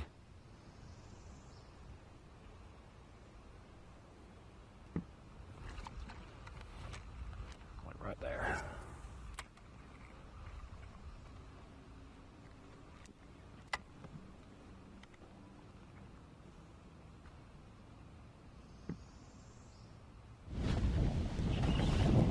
And Dylan Hayes has one on. See if he's still got that buzzbait working. Looks like he does.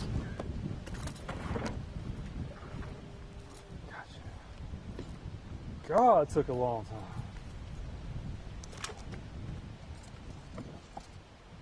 He got it though, you know. What the heck? They can't see it or what?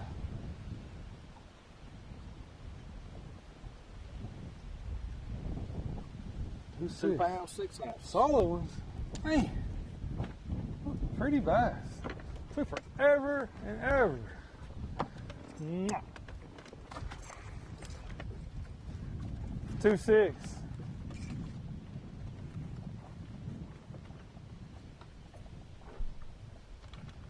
I mean, forever and ever.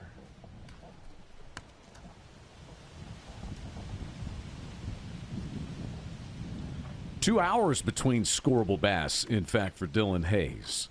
I think it's the wind. That 2.6 to go along with the 2.12 that he has so far today. And he is in 6th place. Dustin Connell continues to lead it. We're live.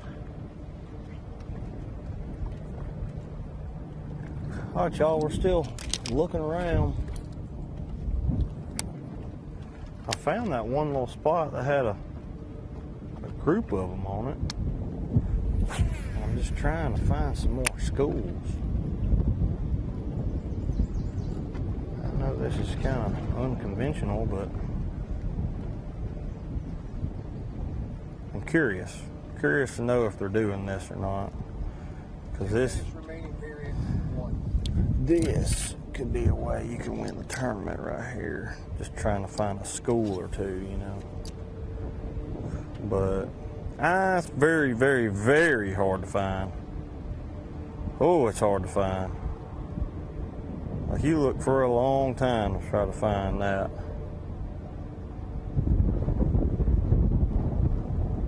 And it's just, it's almost non-existent. Like that a while ago was an anomaly. But that's why we're trying to find something special.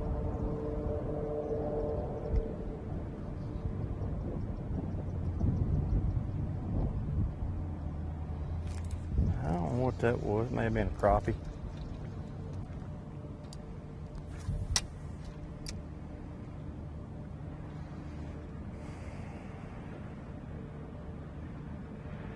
Be nice if it was not one. We're just looking for a skew.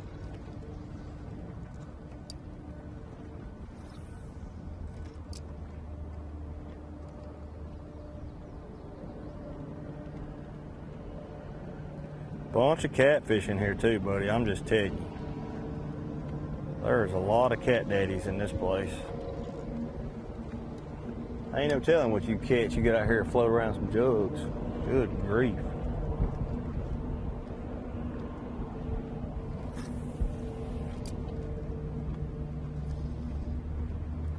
You ever do much jug fishing, Chad? We're just fishing a little bit offshore. I mean, we're shallow, but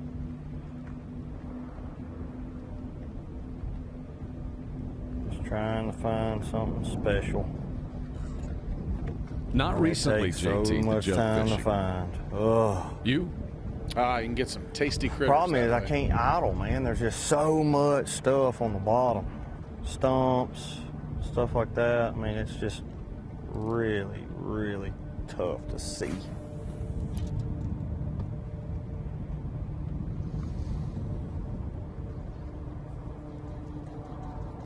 We're gonna find another place today. I'm determined. I don't know how good it's gonna be.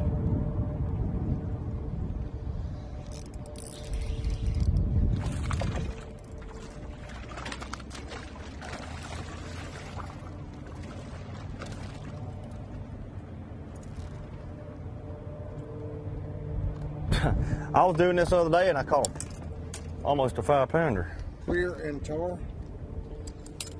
1 pound, 6 ounces.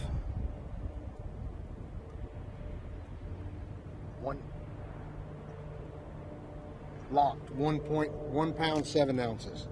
Let's try him Non-scorable. one more again. It is clear and tarred.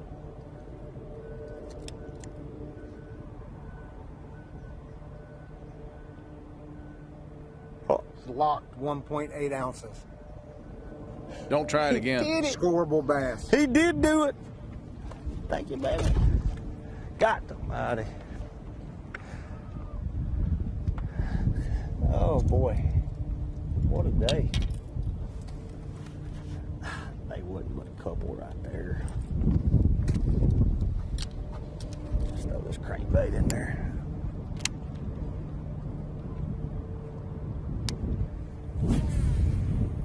Well, that's 5 scorable bass for Dustin Connell. Not the pace that he had on day number 1 when he caught 19, but 5 for 8 pounds, 5 ounces, and nearly 56 pounds for a 2-day total. He has a 20-pound advantage over our second-place angler, Martin Villa.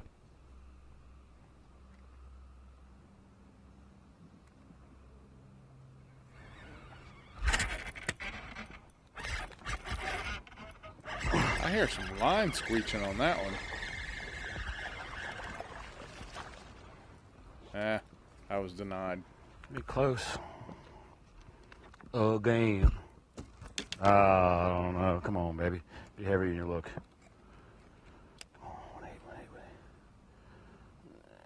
1 pound, 6 ounces, non-scorable.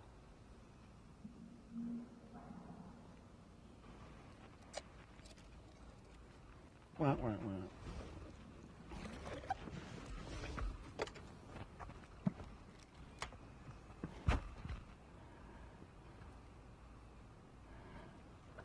Under 5 minutes left in the opening period. Villa stays at 35 pounds even for his 2-day total. 11 pounds, 10 ounces of cushion above the elimination line. Gary Klein has moved up into the top 10. Major League Fishing co-founder, Hall of Famer. He's got 5 scorable bass for 14 pounds, 8 ounces.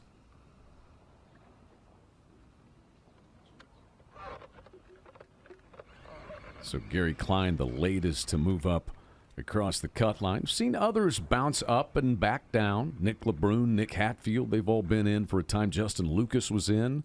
Mark Davis also got himself into the top 10 early. But Gary Klein sitting there with 14 pounds, 8 ounces. So Gary Klein has the second best day of anybody on the water going. The only angler who's been better than Gary Klein today is this one, Jacob Wall. 15 pounds and 14 ounces in the opening period for Jacob Wall. We catch up with him on the drone camera with under 4 minutes left in the opening period. 17th place to start the day. He is up to 8th place now.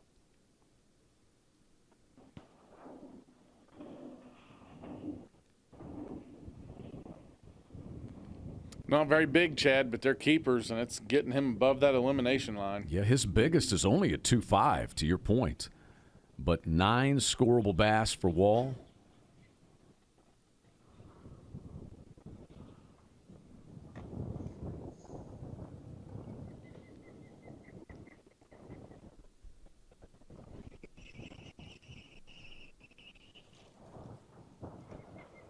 Using that forward-facing sonar out there.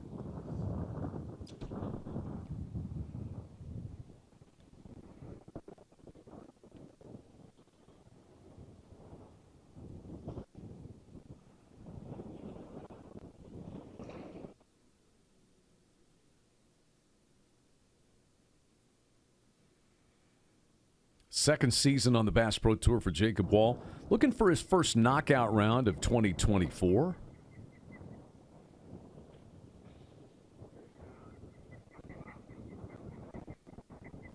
Had a runner-up finish last year at Stage 4. That's a good one. Memorable event that he had at Gunnersville when he was the runner-up to Jacob Wheeler. Okay. 2 minutes remaining in the period. And back to our leader, Connell. Mike, Jeff. We're live. Finishing out the period. Found one spot that I really liked. My goal is if I can find one to two places a period. Love to find somewhere one an hour, that'd be 8 new places, but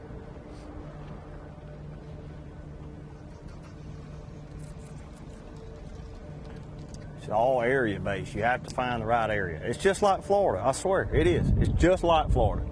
Everything looks so fishy. And don't think that I have not grinded the head off a vibrating jig up and down these cypress trees, all up and down the banks, and man, it's just not.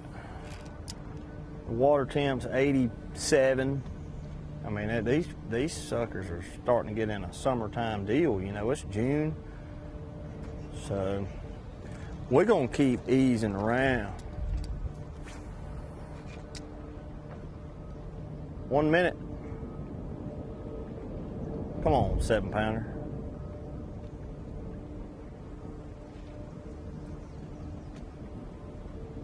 Seconds remaining, period 1.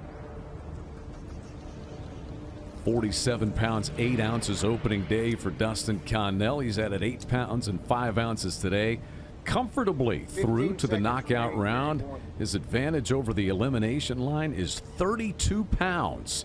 And his advantage over second place Alton Jones Jr. is 18 pounds. 4, Biggin. 3, 2, 1. Time's out.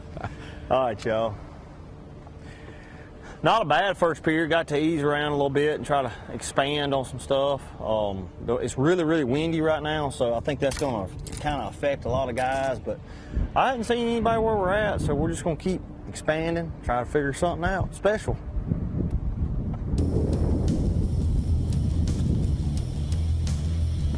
Having a good time on the Chowan River. Dustin Connell fishing it a lot like the Coosa River back home in Alabama. And he is comfortably on top and headed on to the knockout round after one period on day 2 for Group A at the U.S. Air Force Stage 5. Chowan River, presented by Wix Filters. The Phoenix Bass Fishing League, presented by TH Marine, offers the best payouts and advancement opportunities for the lowest entry fee available anywhere. Fish close to home for a shot at the coveted All-American title and a $120,000 payday, and the Toyota Series Championship for a $235,000 payday. Plus, the Boater Champion advances to Red Crest for a shot at winning $300,000. Learn more at MajorLeagueFishing.com. We all want the internet to make things easy. Easy pet supplies, easy rides, easy exercise. That's why PowerStop made it easy to treat your vehicle to a brake upgrade. With just a few clicks, our Easy Brake Finder matches your vehicle with the perfect brake kit for your ride. Your brake kit is delivered right to your door with the hardware you need to get the job done. We all deserve a little ease in our lives, so take the stress out of car maintenance with PowerStop brakes. PowerStop, brake upgrades, made easy. Need parts fast? We got fast. Need them now? We got now. No matter what you need, we have thousands of professional parts people doing their part to make sure you have it. We're O'Reilly Fast. Just one part that makes O'Reilly stand apart. The professional parts people. O'Reilly Auto Parts. Embracing the rugged outdoors is not just a hobby, it's a way of life. Nature's challenges require energy, endurance, and resilience. The Redcon 1 Mossy Oak Collection will help you elevate your performance, conquer new frontiers, and reach your highest state of readiness. Patriotism, commitment, and hard work. That's what we stand for. Be Redcon 1 ready.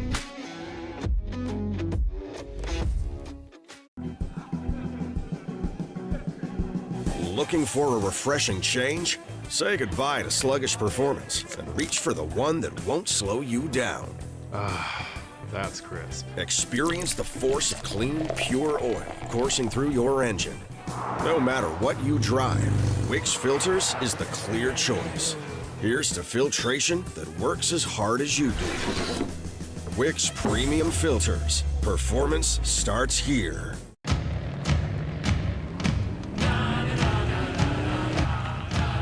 Tacos.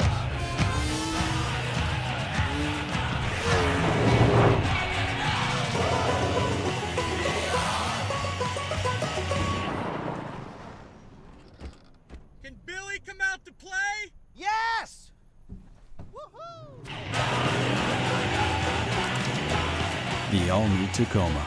Toyota. Let's go places.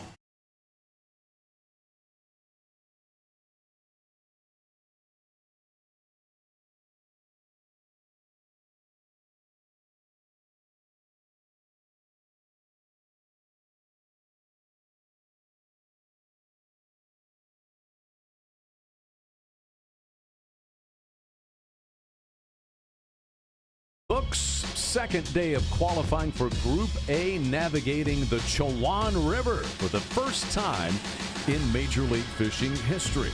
It was a good opening day for Mark Daniels Jr. and Fred Rambanis. So far, so good for them. They've been able to maintain a spot up in the top 10, as has Dylan Hayes. Dylan Hayes trying to make his second knockout round of the year. It would be 3 knockout rounds on the year for Martin Villa, and you can already put this angler into the knockout round on Saturday. Dustin Connell continues to lead, 55 pounds and 13 ounces for him, having a good time. At the U.S. Air Force Stage 5, Chowan River, presented by Wix Filters. 39 anglers here in Group A out there trying to make the top 10 and fish the knockout round. Top 20 will get paid this week.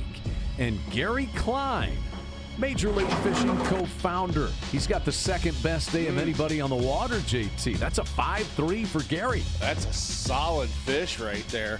He caught that on a wacky worm. I was gonna bet it was a jig, but it wasn't. On a wacky worm.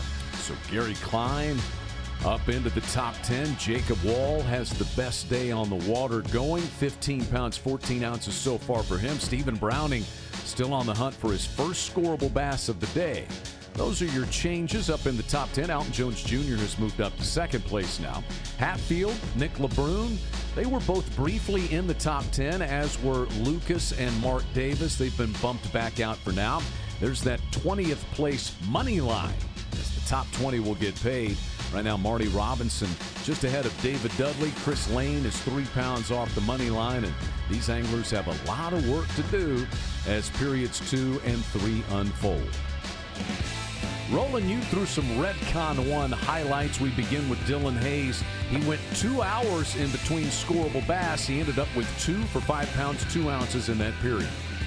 Buzzbait is what Dylan was catching him on, and he was very excited to get started with that buzzbait this morning because in his first day of competition, said he caught 60 plus bass here on this fishery. So great day for Dylan Hayes on his first day. A little slower today, but the 2 he's got, solid fish, Chad. Still has 9 pounds of cushion above the elimination line after one period. Mark Daniels Jr. was second at the start of the day. He caught just 1 scorable for 114 in the opening period.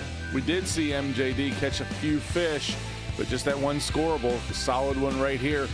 Couple of the smaller ones he caught on a wacky worm, and it looks like he caught a few of those other ones on a jerkbait. Fred Rambanis, he was in 4th place to start the day. That's where he is at the end of the opening period after catching 4 for 8 pounds and 10 ounces. His starting place that worked out so well for him on his first day of competition. Nothing there today, but he stayed in the area, made a nice little adjustment, and he got his flip shot out with the Yamamoto Sensei worm and went to work on some boat docks just adjacent to where he started his first day. Got him in good shape, Chad. He's in 4th with 4 for 810 today. And most importantly, has 10 pounds of cushion above the elimination line. 1 spot ahead of Rambanis is Martin Villa. He only caught 3 for 5 pounds, 2 ounces in that opening period, but has 11.5 pounds of cushion above the cut.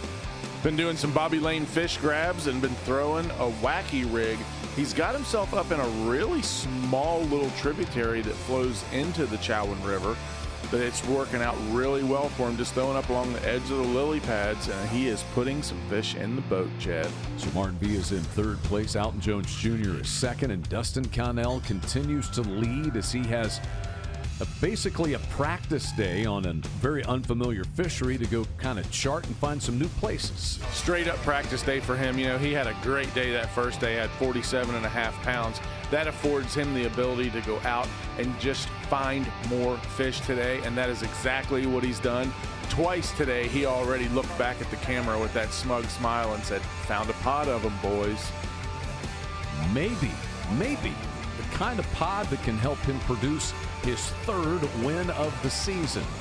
55 pounds, 13 ounces for Dustin Connell. Some Redcon 1 highlights on the opening period. Back inside the Major League Fishing Studios with JT Kenny, I'm Chad McKee. We put the trailering policy in effect for the anglers, able to move around the fishery and put in at the site where they wanted to fish. You see much more of an impact on the fishery with that wind that we've had blowing so heavily today? So I really haven't had any of the guys really talk about how much the water level has fallen. And I would expect, I mean, it's gassing out there now. It's getting upwards of 20 mile an hour on some of the gusts. So I would expect that water level really is starting to fall with a southwest wind. It's going to blow a lot of the water out of this river.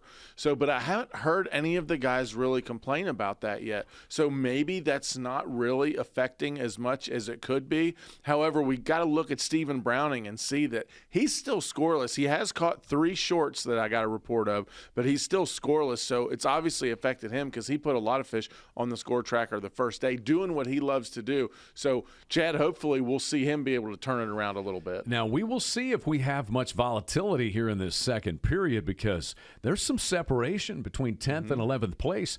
Gary Klein just got into the top 10, so he's sitting in 10th place, but he's got a 5-pound cushion now over Nick Hatfield, who's sitting in 11th. 5 pounds, you can make that up. It just doesn't look like it's going to happen real quickly right now. No, but here's what I think we're learning. You know, basically this is your and I's first day here, you know, really learning what's going on with this fishery. I mean, obviously followed it the last couple of days, but it doesn't seem to be a lot of fish.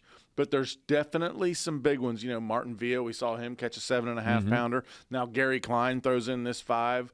Hatfield, a couple of 5s. I mean, there's big ones here. So I don't want to let that you know, between 10th and 11th scare you too much because obviously we've seen that there's big ones here and that can change in a hurry. What it does say, though, is those guys who are up there 30, 33, 35 pounds, they're in good shape right now. Just have a solid second period, and they should be able to take care of business. Has Dustin Connell, do you think, found the types of things so far that could produce win number 3 in 2024 already? I don't want to go ahead and say it that quickly, but, I mean, that guy is on a roll, and it looks like he's got on something pretty special. I mean, you know, he found something that obviously just wrecked him the first day, and now he's already, like I said, he's already kind of looked back at the camera with that little smile like, there's another spot, he's already done that twice today. So, I mean, you never know what's going to happen, but it's looking pretty good for Connell. Also interesting in that, you know, we wonder why this fishery hasn't been on the map yet. Maybe it's going to be after what we have seen. I think we're seeing that already. Just 3 days in. This looks pretty good. Look at our Fishing Clash angler payouts this week. You got the money line, and that's critical as the final 2 periods unfold. The top 20 in each group go home with a paycheck, at least $10,000. Make it all the way through to championship day. Your payday goes up by at least $6,000. And you also get those valuable points in the Fishing Clash Angler of the Year race. Jacob Wheeler, 2 times an Angler of the Year on the Bass Pro Tour, and he is the leader in the Fishing Clash Angler of the Year. But Alton Jones Jr. is right there, and Dustin Connell is sitting in 3rd place in that race. $100,000 to the winner. We're going to toss in the Berkeley Big Bass Cash for this event as well. But the top 20 get paid. Only the top 10 move on after today. Back out to the water, Chowan River, very unfamiliar, so we kind of let people know what this fishery is all about. It is approximately 50 miles total, JT. The anglers are only utilizing about 30 miles, but there is a lot to choose from in our lake breakdown. As you can see right there, lots and lots of cypress trees. A few bridges that go across the sound here. A little bit of shoreline grass, as you can see.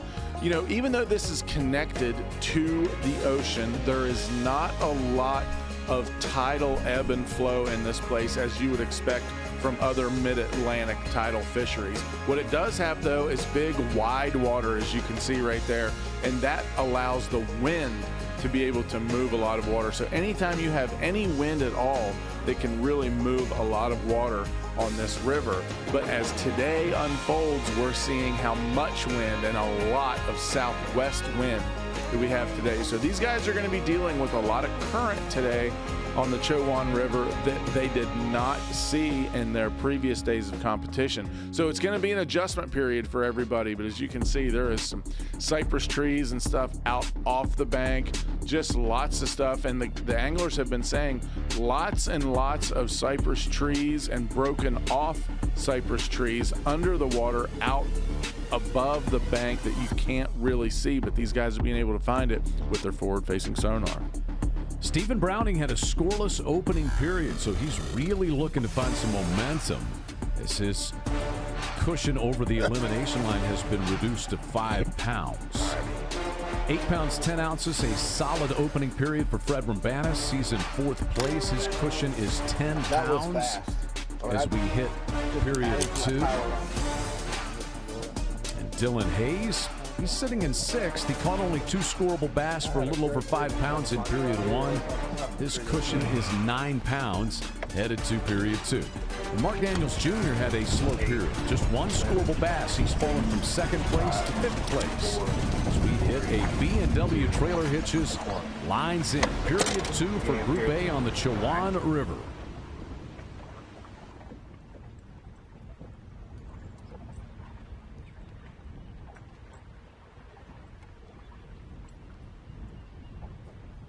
All right, Mark, we're live. What's the game plan, period 2? All right, game plan, period 2. Get a lot more scorable bites than we did in period 1. That's for sure. It wasn't for a lack of bites, man. We had about 8 bites that period. Only one of them scored. Well, yeah, only one of them scored, and I lost a really good one, which is part of the game. You're going to do that. But, yeah, this period here, looking to just go ahead and put some good ones in the boat, man. That's always the deal with these guys. You can't lose them fishing with these guys. You just cannot, dude. As much as I want to say, you know, the next one, which the next one's all good too. But you gotta capitalize on the bites you get.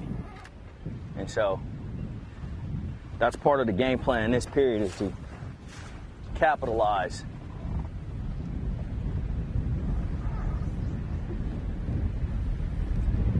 That wind's getting it too.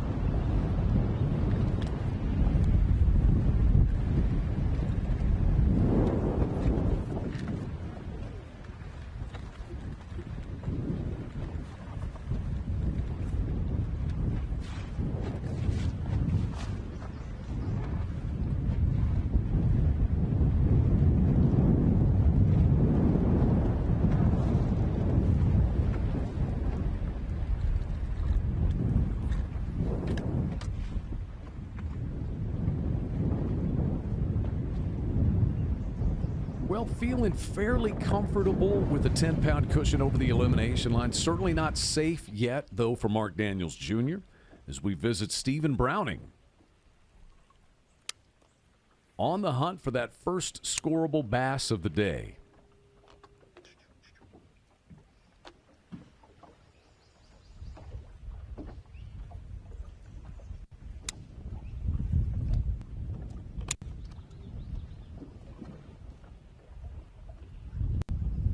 How you feeling, buddy?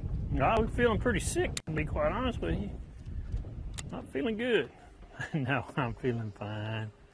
I'm feeling fine. I'm just now getting up in here to the juice from day 1. I really did, like I said, I didn't want to have to fish up through here and kind of was hoping to let it rest for a few days, but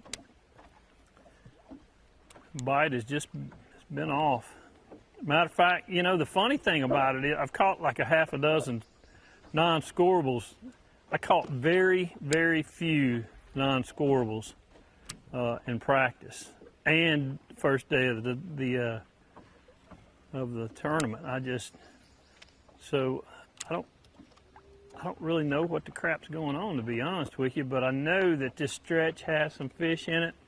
We've got another one where I know has some fish in it. I just got to figure out what in the world what they're doing. You know, this current, like I said, the current's not as strong, so they may be out just a little bit.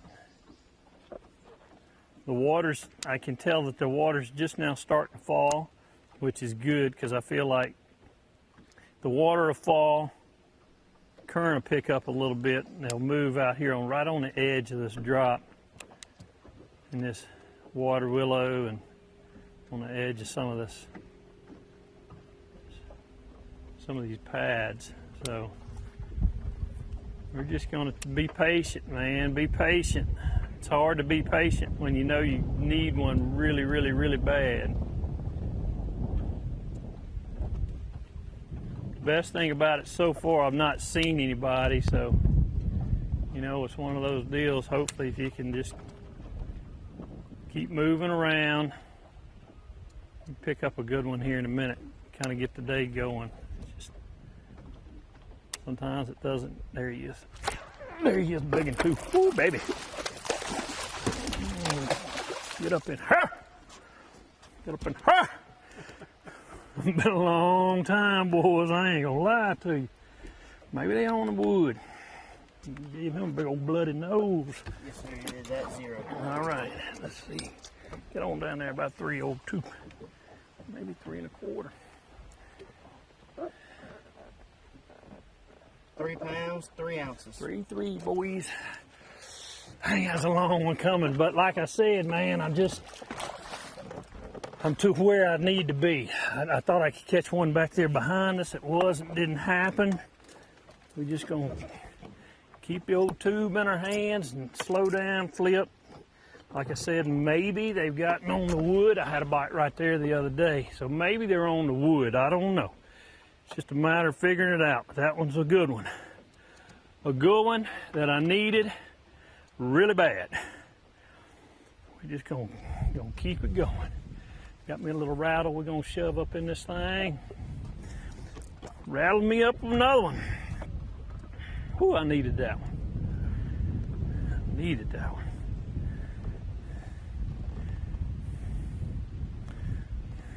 All right.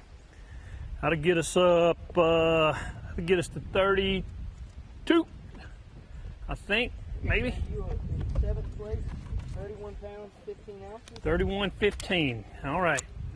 40 pounds, I feel like if we can get to 40 pounds, we'll get to where we need to be, so. Head down, keep grinding, Browning. That's a way to start the day.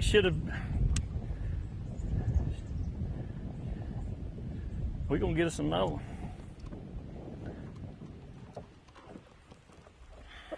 We got a whole covey of them right there.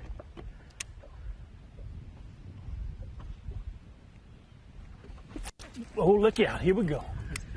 Got me jerky. That was him. I don't know why he didn't have it.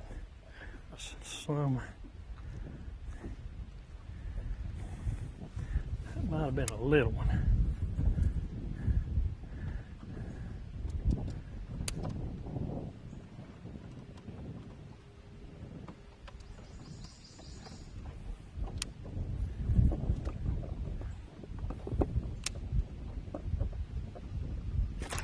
Look at that. Browning might have found him a little bass castle here, Chad. Here we go. Here we go. Quit swimming.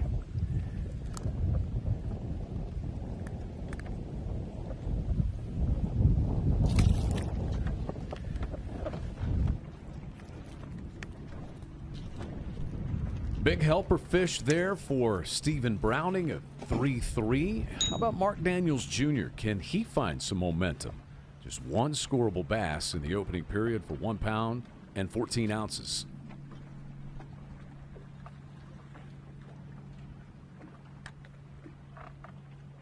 Notice MDJ looks like he's targeting more of these stumps and laydowns that are out off the bank a little bit.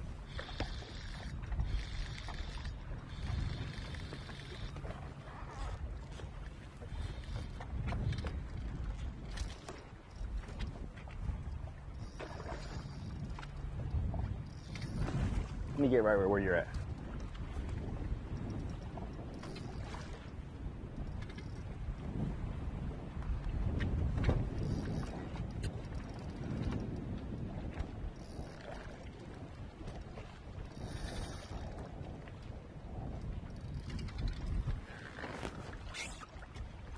Gotcha, buddy. Yes, sir. That's more like it right there. That's how we kick it off, baby. It's got to be a 3-pounder.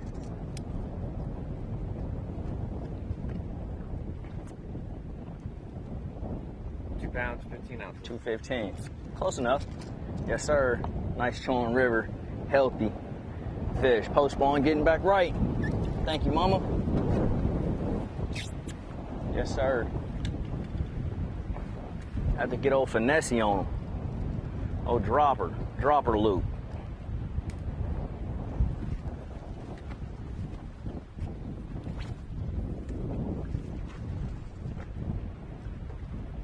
Right back up to third for MDJ. His second of the day. 4 pounds, 13 ounces for the day. Best round of the day belongs to Jacob Wall. Next best is Alton Jones Jr. Alton Jones Jr. just caught his 7th scorable bass of the day. He's got 14 pounds and 14 ounces, and he's risen from 7th place up to 2nd place.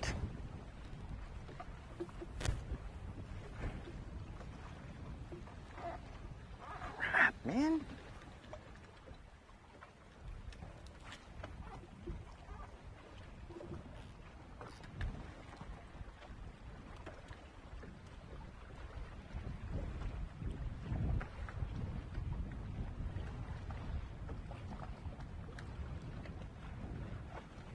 Mark Daniels Jr., 36 pounds. His cushion over the elimination line is 12 pounds and 3 ounces over this angler who's in 11th place. That's Nick Hatfield. Well, guys, I'm moving.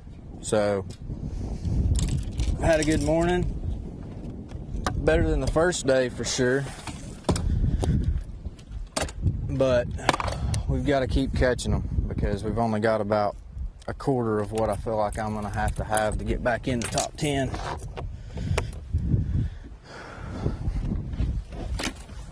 Made better decisions this morning, and your stuff good? Yeah. Made better decisions this morning, and probably just got a lucky bite or two.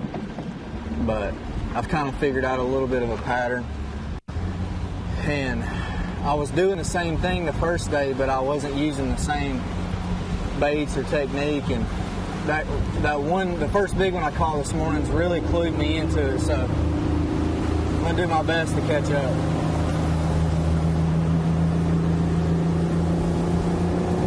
They're looking for his first knockout round in a regular season Bass Pro Tour event this year. His best finish was 9th place at Red Crest, one of our bonus events. He qualified for Red Crest with a win on the Tackle Warehouse Invitational circuit last year.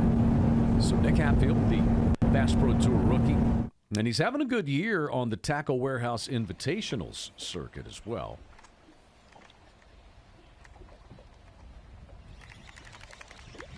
Get over to Fred Rambanis. Uh-oh. I don't want to get a bite right now. I got to catch that's my braid knot. I'm in my back end. Okay, now I can get a bite. We're live. Can you give me a plan for this period? Gosh, I'll be honest with you guys. Oh, wait, hold on. I think I said something under it. I'm throwing a frog right now, and I really want to get a big heavy hitter fish. I mean, I feel like my biggest bite will come on a frog if I can get one to hit. We're still kind of debating on making, pulling the boat on the trailer and making a run. And I just pulled up my frog and got a bite, caught a little one, non-scorable, but it doesn't take but one big bite and I'm solidified. So I've got plenty of great looking cover in front of me. There's no doubt there's at least one big bass around here somewhere. So I think I'm going to just stay put for at least the next hour. And I got to make a decision because I do know that I got a lot of bites up the river, the Chowan, in the afternoon that first day. And I need a good hour and a half up there and I can make the cut too. But it's like, the old saying, never leave fish for fish. It's kind of that decision I got to make right now, and or in a little while. But I mean, I feel like I'm gonna get a blow up right here. I really do. Like right there, you've got a little current coming around this point. It's kind of a little creek bend. Like there is no reason there shouldn't be a good one on this point coming up in the next 5 or 6 casts. I like all the confidence in the world. I'm just throwing this mud bug color Boom Boom Frog by the Frog Factory. I got on a 50-pound Cortland braid, master braid, and using this Phoenix M1 rod, 7.4 heavy, and it's really been an incredible hookup ratio for the bites I get on the frog. So I feel good if I can just get one to bite.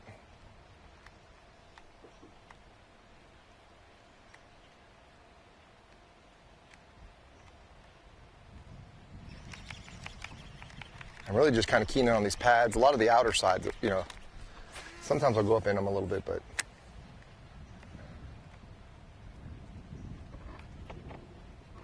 my better fish have been kind of coming on the outside edge. Don't know if that matters or not.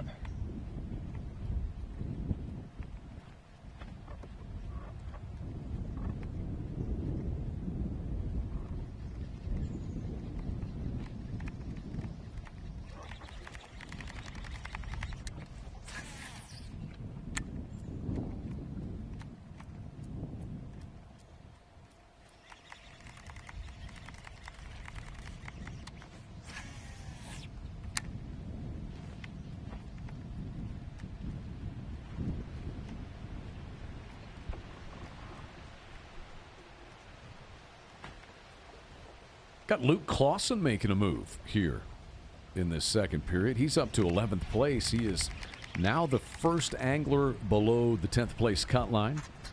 But Luke Clausen started the day way back in the pack. He was 27th at the start of the day. Oh, shoot.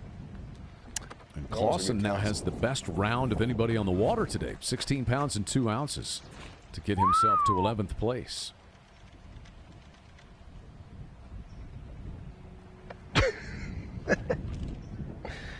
Oh, it was almost a good cast. Just caught the hair on that cypress tree. I don't know what you call it, but I call it hair. Yeah. All right. Oh gosh, let's not do that again.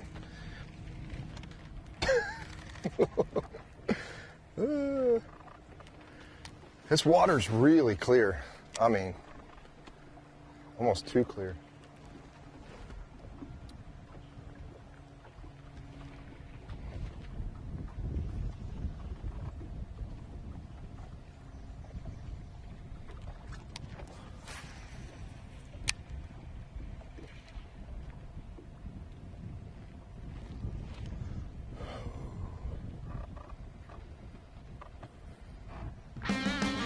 There he is. Fred Raban is sitting in 5th place. Chatterbait. Swimming Senko is a trailer. Yamamoto. Scale is clear.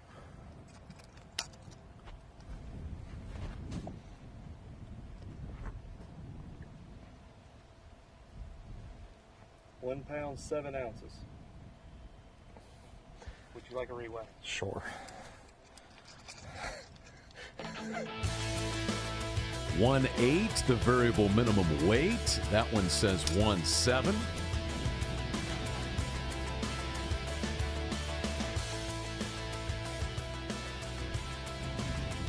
on 6 ounces. It's going the wrong direction, so we know it's not quite there. Unscorable. So Fred Urbanus unable to help his cause there. Was just a little less than a week ago, we celebrated the champion of the Phoenix BFL All-American. Congratulations to Paul Marks Jr. He won that at Cherokee Lake. Phoenix Bass Fishing League, presented by TH Marine, offers the best payouts and advancement opportunities for the lowest entry fee available anywhere. And JT, they have that co-angler option as well. Great way for you to get out and get started in tournament bass fishing. You can just bring your rods, bring your tackle, jump in the back of someone else's boat and go out and compete against all the other co-anglers. And some upcoming BFL events going to be taking place in North Carolina on High Rock Lake. In fact, there are 2 of them in the month of June. There's one at Carr Lake as well in September, and Lake Norman in September as well. Find an event near you by going to MajorLeagueFishing.com.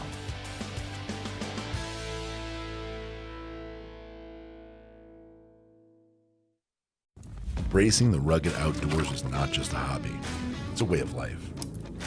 Nature's challenges require energy, endurance, and resilience. The Redcon 1 Mossy Oak Collection will help you elevate your performance, conquer new frontiers, and reach your highest state of readiness.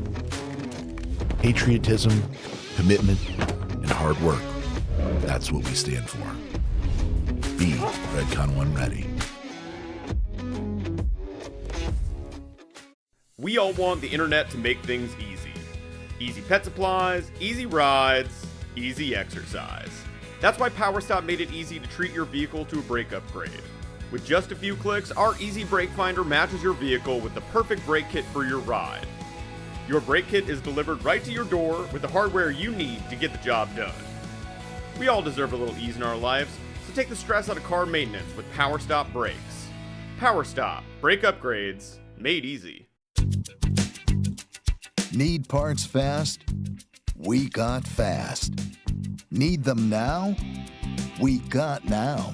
No matter what you need, we have thousands of professional parts people doing their part to make sure you have it.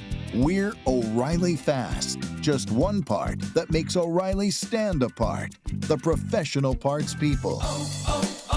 O'Reilly Auto Parts. I'm Alton Jones Jr. I spend a lot of time on the water, and I have to trust my boat to get me quickly to the best spots. That's why I trust my boat to Mystic Lubricants. Their JT4 synthetic blend 4-cycle marine engine oil to their Mystic JT6 high-performance marine grease, they have a full line that lets me spend more time fishing and less time in the shop. If you own a boat, Mystic Lubricants is the right lubricant to ride with.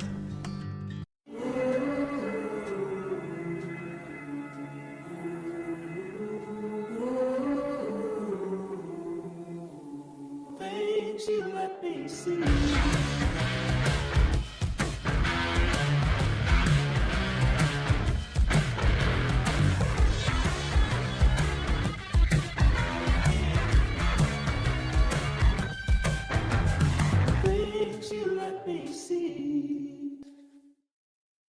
The ultimate fishing system. Your choice of powerful fish finding tools, all connected. From sonar and trolling motor to navigation and networking. To fit the way you fish, all with touchscreen control from an HDS display. The heart of the system. Find more, see more, catch more. Upgrade to the ultimate fishing system and get up to $1,000 instant savings.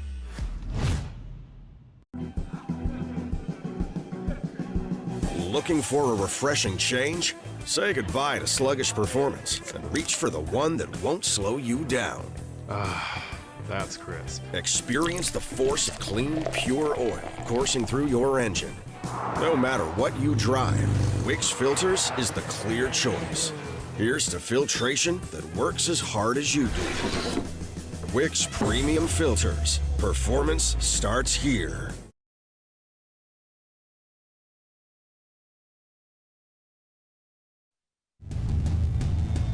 Major League Fishing's Bass Pro Tour is brought to you by Nitro Boats. Release the champion within. Mercury. Go boldly. Zoom Baits. Baits and colors for every situation. For all kinds of reasons, for all kinds of seasons, General Tire delivers. And by MillerTech. Performance lithium batteries. Welcome back into Major League Fishing's Bass Pro Tour. It is day number 3 overall and number 1 of our live coverage at the U.S. Air Force Stage 5 Chowan River, presented by Wix Filters. Looking down at the plentiful habitat and tree-lined banks of this fishery on the Virginia-North Carolina border. Chowan River, about 50 miles in total. Anglers using 30 miles of it, including the Albemarle Sound, portions of the Roanoke River. And we are out to Stephen Browning, who's starting to pick up the pace here in period 2. I think he switched from that chatterbait, moving over to pitching a soft plastic.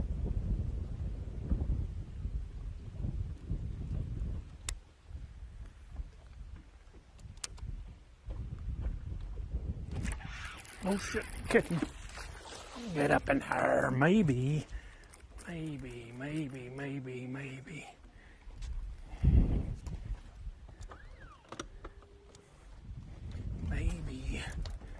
Come on, Lord, help us out. Height scale of 0. Come on, 1-8. Oh.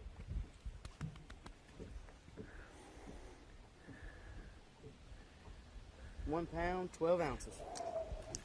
Golden. Ah, yes. Golden. Thank you, Lord. Thank you, buddy. Thank you, buddy. Man, that dude was in the dirt. I mean, in the dirt.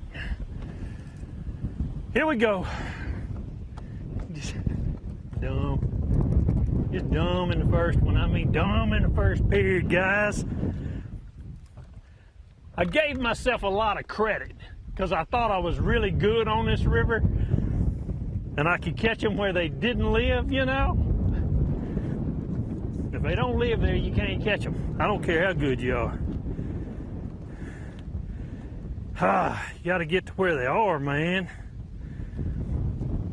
Got to get yourself where they live. All right.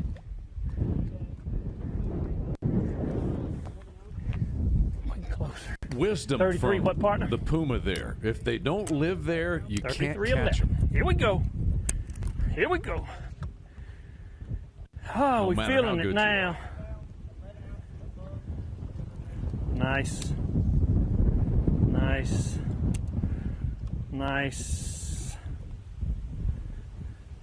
So Stephen Browning with 2 in this period for just under 5 pounds. He is up to 6th place. His cushion over the elimination line is 8 pounds and 11 ounces. Trending in the right direction anyway, that's for sure. Just got to keep it going. Man, you would think that you could throw a moving bait and just smoke them with this wind, a little bit of current, a little bit of clouds. I think my best opportunity is just keep this tube in my hand and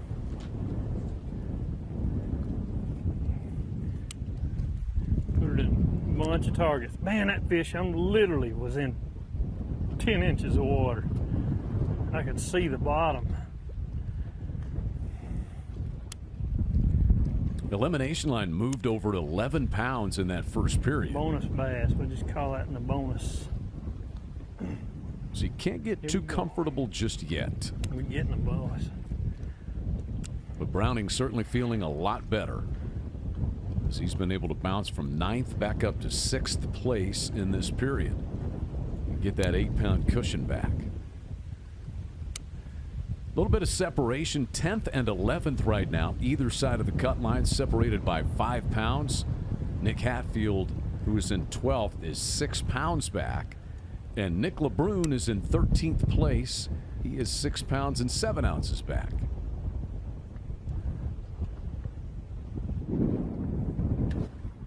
We swing over to Mark Daniels Jr.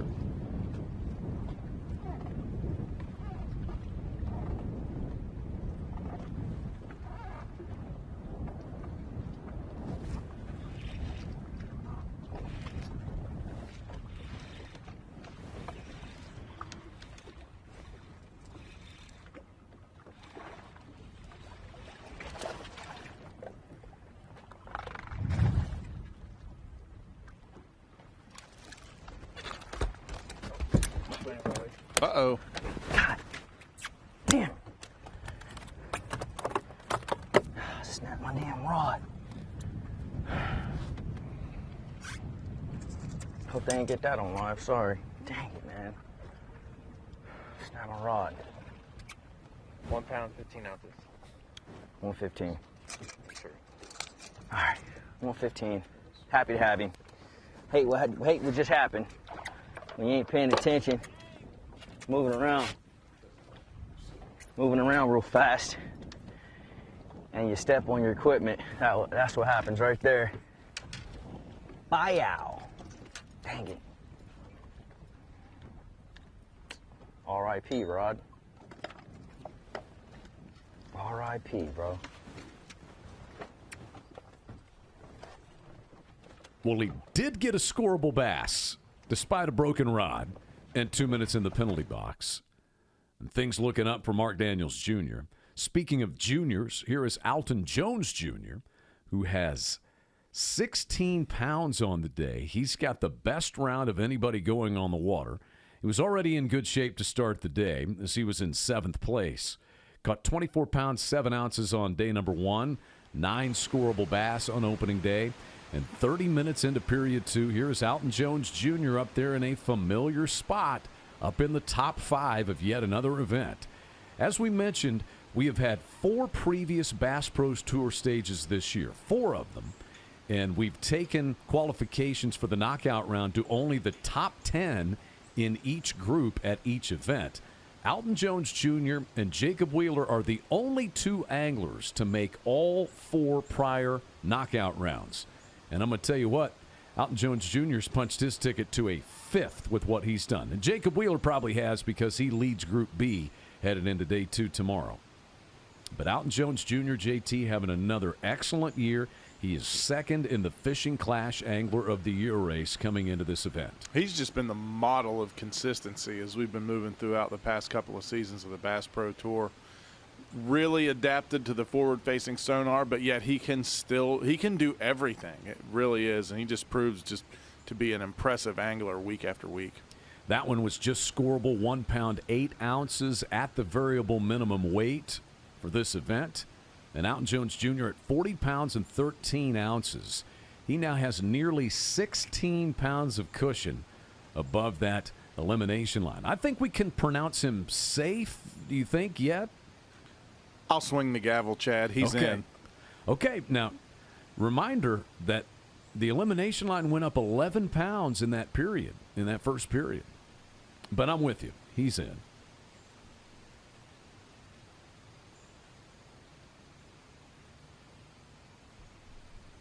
Seems like a lot of these guys we're seeing starting to catch fish here, end of the first period, beginning of the second. Really seems to be reliant on a lot of that offshore cover, as you can see that lay down cypress tree right there that caught that last one off of it. It seems like that might start to be the pattern of the day today anyway. Not only has Alton Jones Jr. made every knockout round this year, he's made 13 straight knockout rounds going back to last year. There's your, as you said, model of consistency.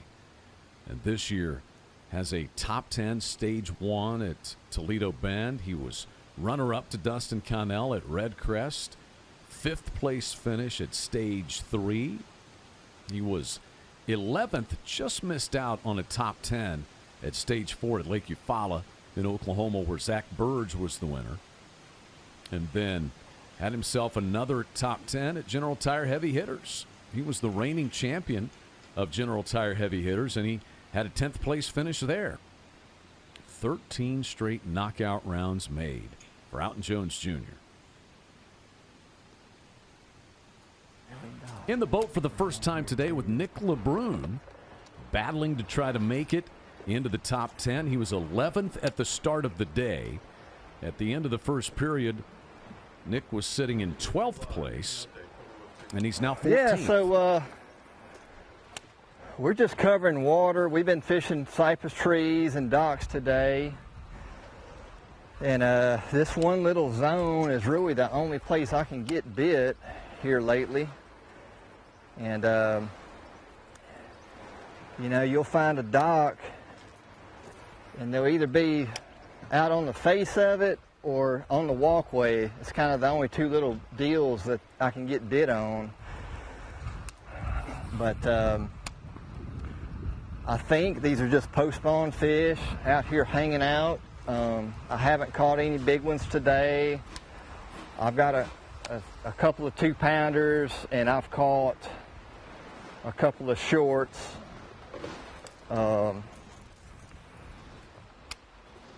But my main deal has just been throwing a crankbait. I'm using Hayabusa TBL 930s, and when I get to an area that I think is really good, I'll take a Yamamoto 5-inch Senko and skip up under that dock. I've been using June bug. So if you get around a dock that you can see some fish on active target, and if you can't get them to react with a moving bait, then I'll throw that wacky worm in there just trying to beg them. But you know, I need a big one. My goal today is to catch a 5-pounder, and I think if I do that, then we'll be right where we need to be come lines out. But man, it's easier said than done. It's hard to get a big bite on this place right now. I got lucky and caught a 6-pounder on the first day right off the bat, and that really just made for a stress-free day the rest of the day. But you know, hey, there's a lot of fishing left today, and I'm excited to see what God's going to do. It's not over yet, but we're going to be riding that cut line, it looks like.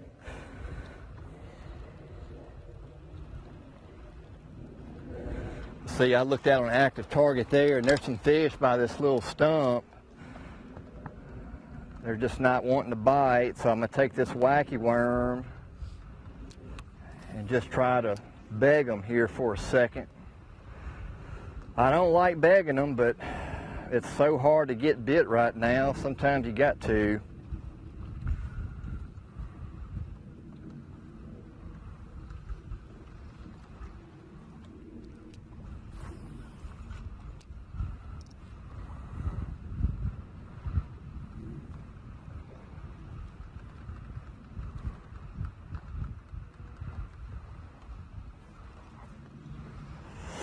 Enough of that. Every time I power pole down and fish slow, I'm thinking, man, how many more casts could I've already made with my main deal here?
Come on, fish.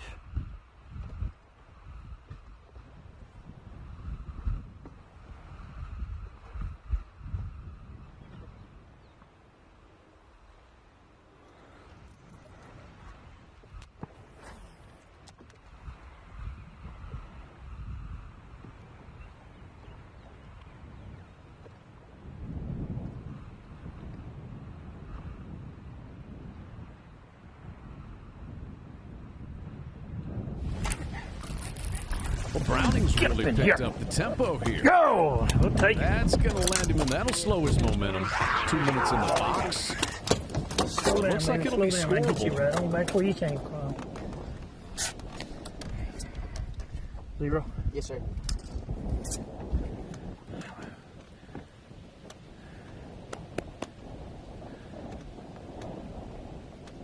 £2, 5 ounces. 2 and 5, guys. 2 and 5. The little 2-5er right there. Got the little rascal in it. Little Roanoke River bass. That got some spots and stuff on it. Little sores.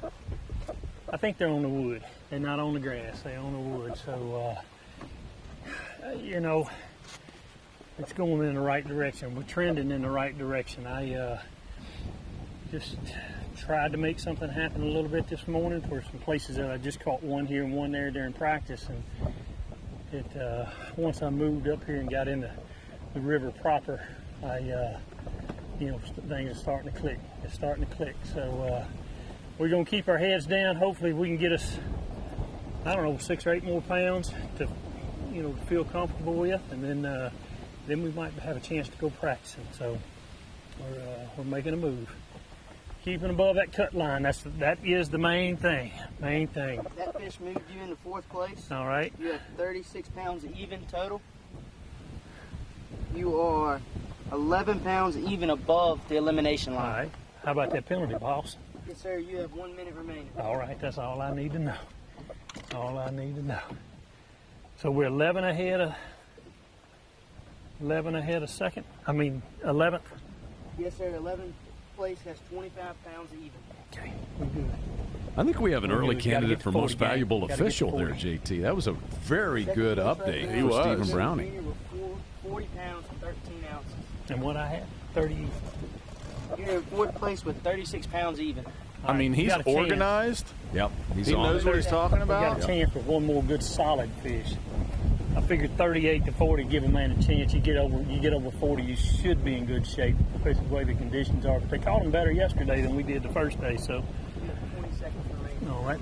I mean, he's keeping up with the seconds really well on the penalty. That young man's on his way. That he is. He's a budding star in the Major League Fishing official world. 10, 9, 8, 7, 6, 5, 4, 3, 2, 1. Get us Very efficient. another little cricket. That's 3 for 7 pounds for Browning. And indeed, his cushion is 11 pounds over the elimination I'm gonna line. save my rattle in that one. Just got a little straight shank hook. It's got a little screw lock on it. Just twisting that thing in there, and then we're gonna put us a rattle up in there. And I don't know. I've always been a big fan out here on the river systems.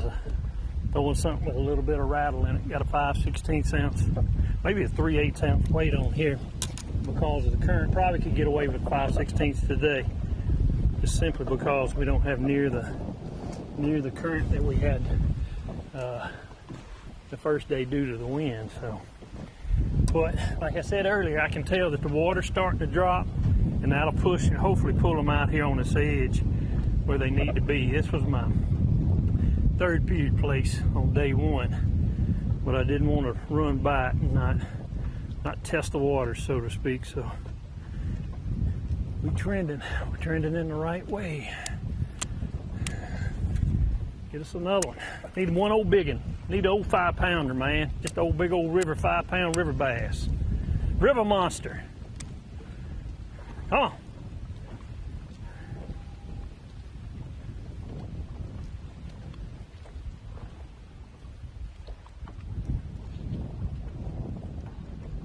We haven't gotten to see Stephen Browning on camera much this year. He's had struggles. Kind of miss him when he's not on camera, JT, I'll be honest. Oh, I do too. I love his positivity. Kind of lightens the room, you know what I mean? It does. Makes me feel positive. So Browning with 3 for 7 pounds and 4 ounces so far here in this period to steady the ship. Heard him say he's fishing portions of the Roanoke River. Making it work. Moving toward his first knockout round of right the in this year. area the other day too. So Hopefully we can. One more big one, man. Come on, fish. One big one.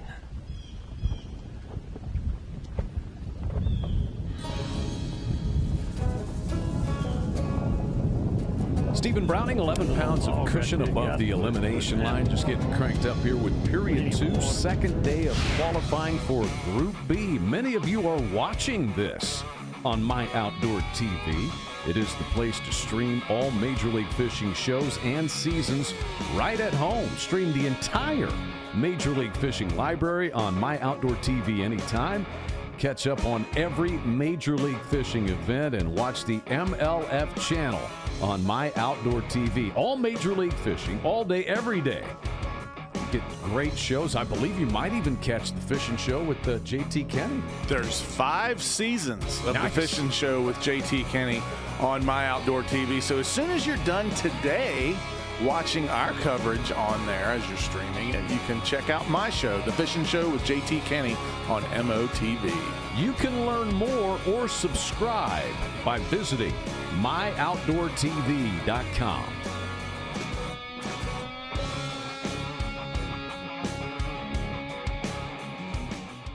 Embracing the rugged outdoors is not just a hobby, it's a way of life.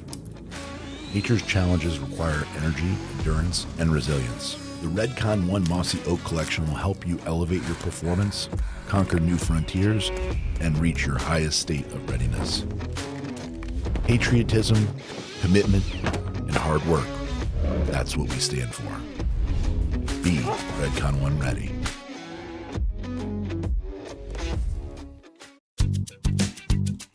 Need parts fast? We got fast. Need them now? We got now. No matter what you need, we have thousands of professional parts people doing their part to make sure you have it. We're O'Reilly Fast. Just one part that makes O'Reilly stand apart. The professional parts people. O'Reilly Auto Parts. Looking for a refreshing change? Say goodbye to sluggish performance and reach for the one that won't slow you down. That's crisp. Experience the force of clean, pure oil coursing through your engine. No matter what you drive, Wix Filters is the clear choice. Here's to filtration that works as hard as you do. Wix Premium Filters. Performance starts here. We all want the internet to make things easy. Easy pet supplies, easy rides, easy exercise. That's why PowerStop made it easy to treat your vehicle to a brake upgrade. With just a few clicks, our Easy Brake Finder matches your vehicle with the perfect brake kit for your ride. Your brake kit is delivered right to your door with the hardware you need to get the job done. We all deserve a little ease in our lives, so take the stress out of car maintenance with PowerStop brakes. PowerStop, brake upgrades, made easy. She grew up fast.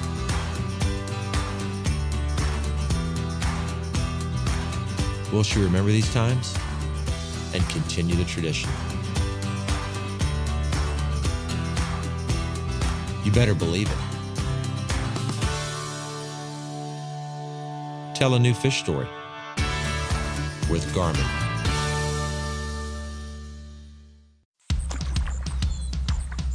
Courtney, you're doing a great job. Ugh, did you even bring a paddle? Slow down! Can't keep up. Courtney, check this out. We're gonna get some new followers out of this one. Ready? Here we go. Boom, boom, boom, boom, boom. Look how many people are watching. Yeah, you want some more? Oh yeah. Dad, please don't. Oh yeah. Courtney, where are you going? The stumps and rocks, the grass flats and potholes,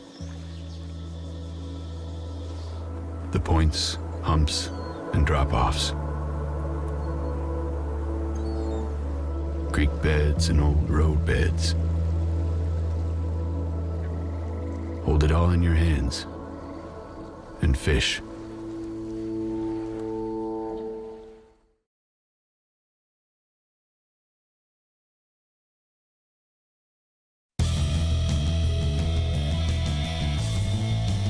making our home this week along the North Carolina-Georgia border, and happy to do so for the U.S. Air Force Stage 5 Chowan River, presented by Wix Filters.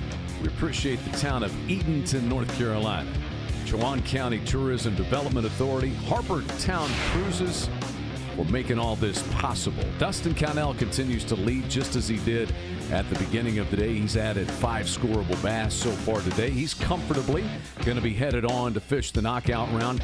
Round of the day goes to the Hall of Famer Gary Klein. Look at him. He's all the way up to 7th place. Gary's got 19.5 so far today for 7 scorable bass, including a 5.3 that we saw earlier. All of them coming on a wacky rig, too. You always think of Gary as being an old school flipper and pitcher with a jig or a soft plastic, but now he's got a wacky rig out there getting it done. That he is. Jacob Wall having a good day also, 15 pounds and 14 ounces. That has him sitting in 10th place. Right behind him is Luke Clausen. Luke Clausen is in 11th, but Clausen is 413 back. Remember, only the top 10 will move on to the knockout round on Saturday. The top 20 will get paid at least $10,000 this week. And we are back out to 6th place angler Fred Rambanis. Can you give me an update? Yeah, I mean, things got a little tough. Oh, gosh, dang. I just had a 3-pounder chase my frog to the boat. Ha! Well, that's confidence there's still fish right here, but dang it. I mean, he was chasing my frog as I was winding it in. Unbelievable. That was a big one, too. That was 2.5, 3-pounder. Well, I keep seeing these little things getting bites or whatever, just like that. They keep me sticking around. Ah, dang it. I mean, that one charged it right to the dang boat. I guess I should have killed it and done that little figure 8 thing. I don't know. I didn't have a glide bait or something on it. It's just a frog. I've never seen anyone do that before. Sorry. Yeah, so back to the update. We're struggling. We hadn't got one yet this period. We got one short, I guess, but I mean, really, honestly, if I can just get a little mini flurry going, I feel confident we're good. They're catching them. Oh, they're catching them behind me. But, you know, every time I catch one, it gives me a little more cushion. So, I don't know. I mean, I'm having fun. I'm enjoying the day. It's a beautiful place. We haven't had to run around in the rough stuff yet, so that's kind of nice. I don't know if my back can handle it, but we're gonna get a big one right here. Right there, there's a little bit of pads. Okay, so that fish, he charged my bait. You know, I'm trying to walk my frog nice and slow, but that fish charged it when I was reeling it, mate. Maybe I need to be fishing faster.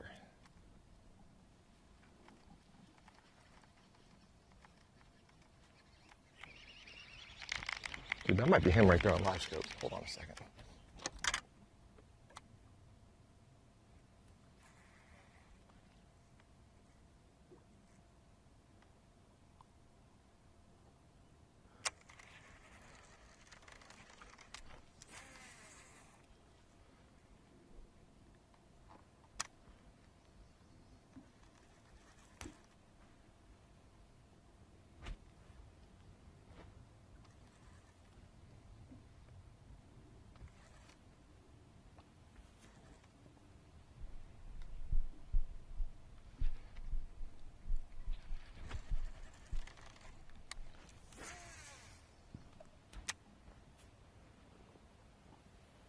I don't know. This is weird. If I could just figure out where that fish went. I'll throw my chatterbait behind the boat and see if it's just over there somewhere, just chasing around. That was a definite scorable. It was thick-headed. I mean,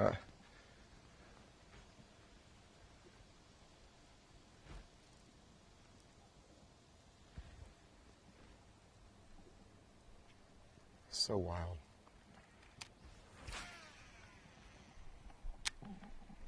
Where did he go?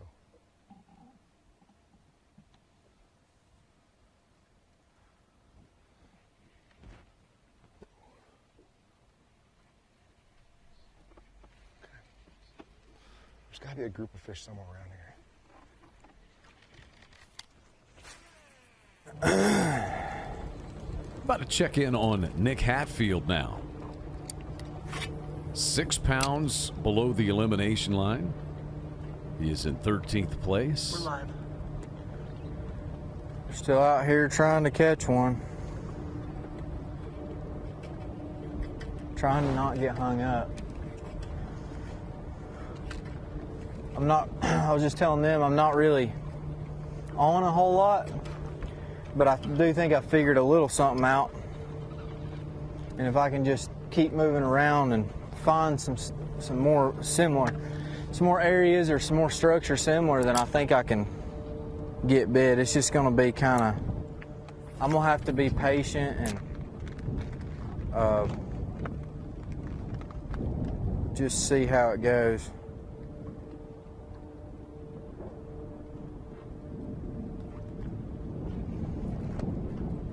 God.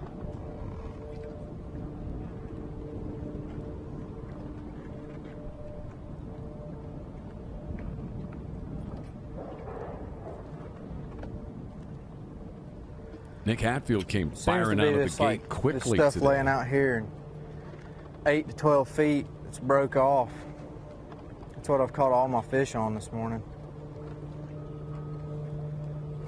We actually almost run up on a piece of rebar this morning, and I went onto the bank and started fishing. And I told Joe here, I said, I need to go out there and see what's around that piece of rebar. And I got out there, and it was a big brush pile. And I caught a 4-pounder, 4.5. And then a tree like this we found, I caught that big one off of, and I lost a good one. So the key is to pull up to it and fish it without getting hung. And I've done messed this one up.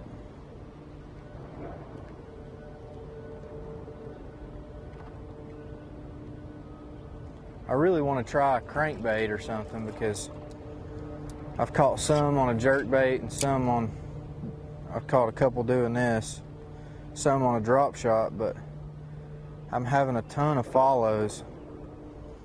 And I think I may be able to take a crankbait and get a reaction strike out of some of those brush piles, which I'm going to go back to them. You know, I'm going to let the sun get high, I'm going to check some stuff, mess around, and then I'll go back to them late in the day. See if I can't catch another one.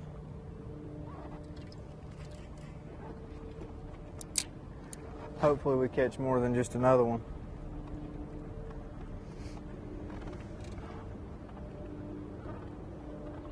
I mean, there's like no doubt there's several nice sized fish right here. They're just super hard to get to bite.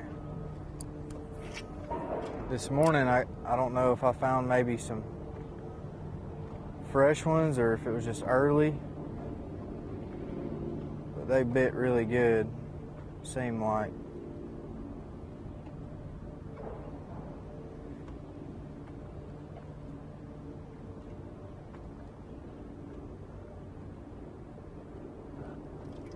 I just had a pretty good size one right there, follow it off. And he nipped at it.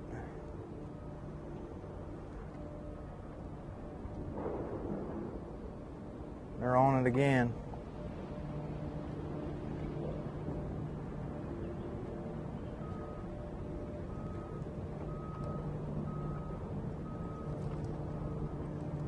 They'll check it out, but getting them to bite, it's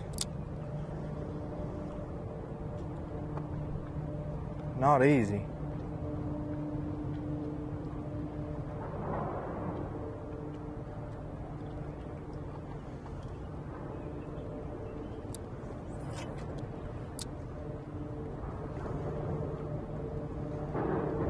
Nick Hatfield came firing out of the gate quickly today. He caught 11 pounds in the first hour and 15 minutes, including a 4.6 and a 5.13, which still holds as the Berkeley Big Bass for the day.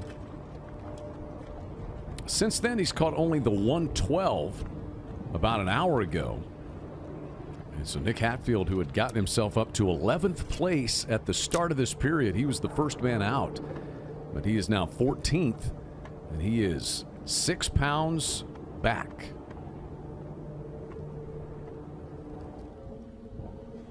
We hop back up to Mark Daniels Jr., who's sitting in third.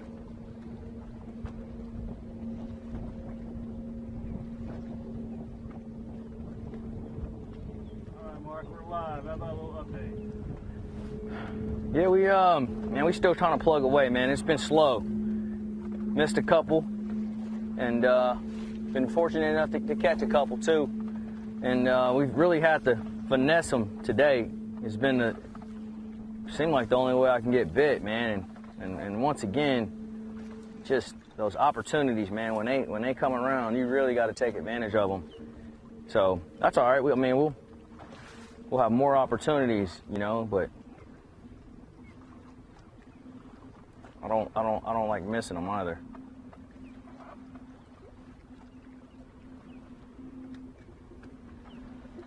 So that's where we at, man. Mixing it up between the cypress trees, a little bit offshore wood, you know, visible stuff, and hoping for the best, man.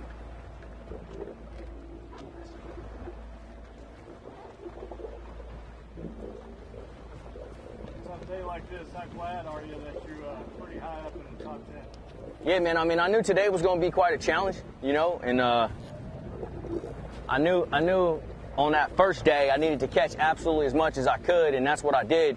Just because, again, things are always changing. You never know what the day's going to throw at you, and you know, you want to be in a good position, and I put myself in a good position. We still got a lot of work to do.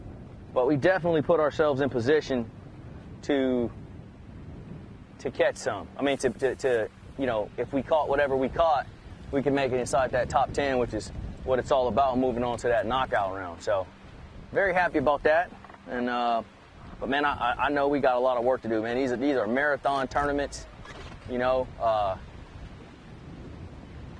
and you need to catch them for a long time. You don't need to catch them just one day. I definitely know that.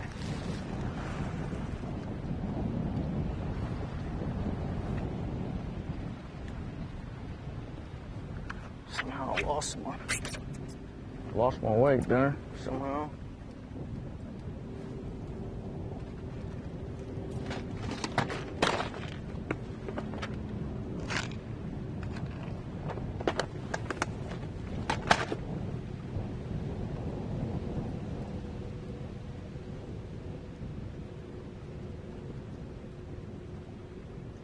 We'll jump back from 5th to 3rd in this period for MDJ, as he has posted 2 scorable bass here in period 2 in the first hour.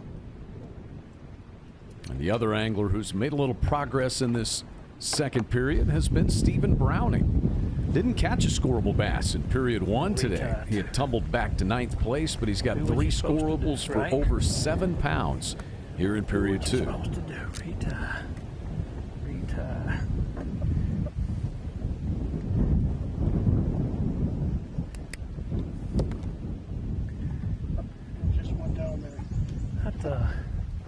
Well, I mean, this is a dock, the only dock on this whole stretch right here. And anytime you find something like that, you know darn well that there's going to be a fish around it. And I had one, and I think what had happened was when he hit it, he kind of got me under, kind of ran the line up underneath that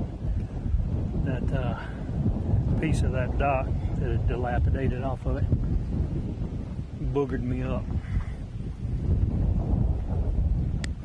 I didn't when I set the hook, it wasn't a tight on the fish, it was on the fish and around the little log there, so boogered me up. That's all you can say, boogered me up. Hey man.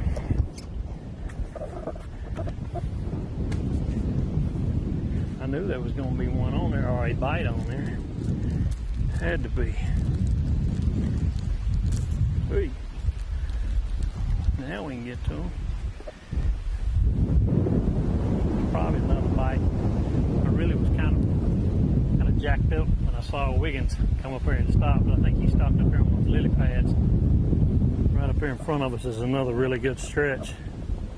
I feel like I can probably catch some off of it if need be. I really want to just slow down and fish really, really good and thorough up through here. If I can just get me, you know, another 5 or 6 pounds on the day, I would feel really good about making it to the knockout round. So the only way I know to do it is I know I'm around a few. I've been getting bites. I've been getting bites down this whole stretch. I just have to just kind of slow down and let it happen. Pull my pants up.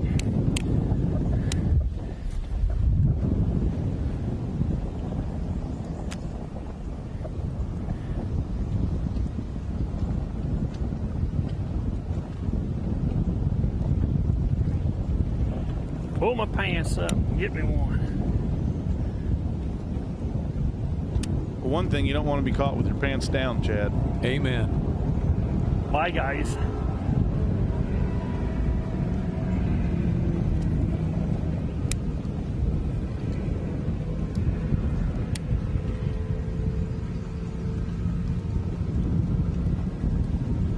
Come on, big.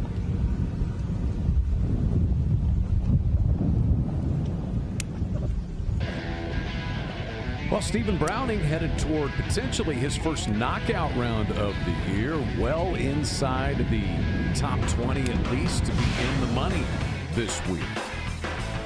Fishing Clash, proud partners of Major League Fishing and the Angler of the Year races on all of the Major League Fishing tours. Fishing Clash is the ultimate game for you to bring the Bass Pro Tour to your living room. You can dive into the action of Major League Fishing on one of the most realistic fishing, adventure, and competitive mobile games on the App Store. It is here that you can experience the thrill of the catch at the 2024 fisheries, just like our pros, JT.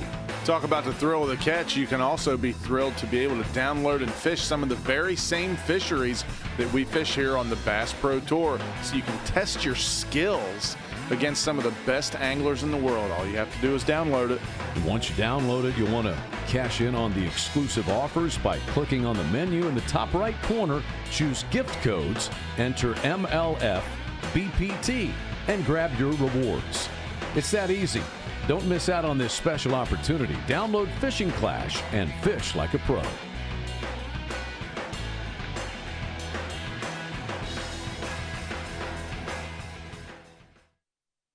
Embracing the rugged outdoors is not just a hobby, it's a way of life. Nature's challenges require energy, endurance, and resilience. The Redcon 1 Mossy Oak Collection will help you elevate your performance, conquer new frontiers, and reach your highest state of readiness. Patriotism, commitment, and hard work, that's what we stand for. Be Redcon 1 ready. We all want the internet to make things easy. Easy pet supplies, easy rides, easy exercise. That's why PowerStop made it easy to treat your vehicle to a brake upgrade. With just a few clicks, our Easy Brake Finder matches your vehicle with the perfect brake kit for your ride. Your brake kit is delivered right to your door with the hardware you need to get the job done. We all deserve a little ease in our lives, so take the stress out of car maintenance with PowerStop brakes. PowerStop, brake upgrades, made easy. Need parts fast? We got fast. Need them now? We got now. No matter what you need, we have thousands of professional parts people doing their part to make sure you have it. We're O'Reilly Fast. Just one part that makes O'Reilly stand apart. The professional parts people. O'Reilly Auto Parts. Looking for a refreshing change? Say goodbye to sluggish performance and reach for the one that won't slow you down. That's crisp. Experience the force of clean, pure oil coursing through your engine. No matter what you drive, Wix Filters is the clear choice. Here's to filtration that works as hard as you do. Wix Premium Filters. Performance starts here. She grew up fast.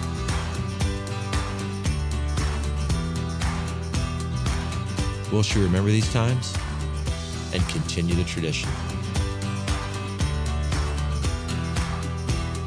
You better believe it. Tell a new fish story with Garmin. It's more than a boat. It's a one-way ticket to Lunkerville. It's a reason for a 3-day weekend.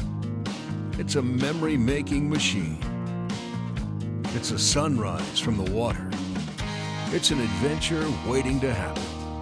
It's a child's fishing 101 course. It's a new perspective on the outdoors. Because it's more than a boat. It's a tracker.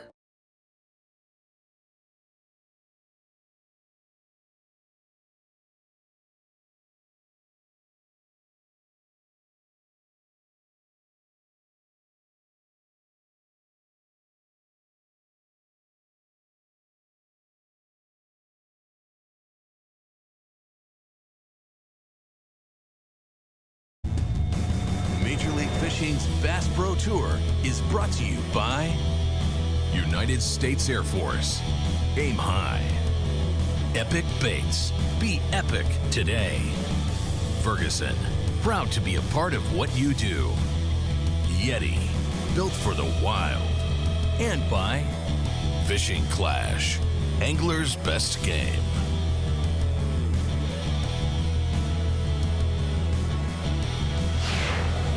We are rapidly approaching the midway mark of the day. It's a day when we're going to have to send 20 anglers home from the U.S. Air Force Stage 5 Chowan River, presented by Wix Filters. We've got Group A back out for qualifying day number 2 in their group.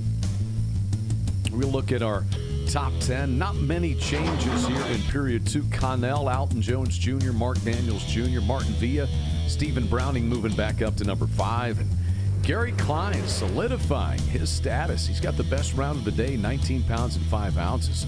John Hunter is having a good event, JT. He caught 23.9 on opening day, and he has maintained his spot up in the top 10 so far.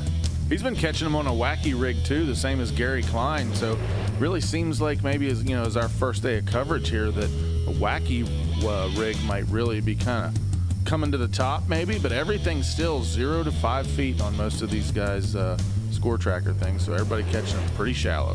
Jacob Wall is the last man in by 4 pounds 3 ounces over LeBrun, by 4.8 over Mark Davis, by 4.13 over Clausen, and by 5 pounds 6 ounces over Justin Lucas, who's in 14th place. 20th place, or the money line, is occupied right now by Colby Schrumpf, the Bass Pro Tour rookie. He is one scorable bass ahead of Dudley, Thrift, and Spencer Sheffield. Here's Mark Davis getting himself up there to 12th place. That's a 4.2 caught by the Hall of Famer. One of 2 scorable bass he's caught so far today. He's got a 4.2 and a 3.12. Solid fish. This river is really starting to impress me, Chad. There's quite a few good-sized fish coming out. So that has Big Mark within 4.5 pounds, crossing over the cut line. And up in 6th place is Fred Rabanis.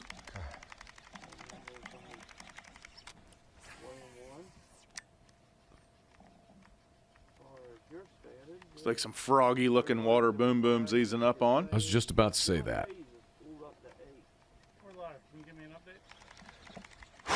I'll tell you guys, I mean, I am very confident. One of these casts or these pads, some big mama is going to come up and blow up on this frog, and it's going to make my entire week. I just, oh man, I just feel it, and it's just not happening. It's weird. Like, I had one bite getting it way back up in tight cover, but he didn't really hit it. He just kind of pushed it. And there are different species, mudfish, gar, stuff like that. So my hookup ratio has been really good until that mishap. So I do feel like if one sees it and wants to commit to it, I'll have a good chance at hooking it. even in these thick pads. And pads are usually the hardest thing to get them. But these fish just seem to know how to grab it. And I do have my hooks a little exposed on this where it'll make it easier to hook them when they do grab it. But every now and then they don't want to get hung up in there, but there's got to be a big fish up in here somewhere.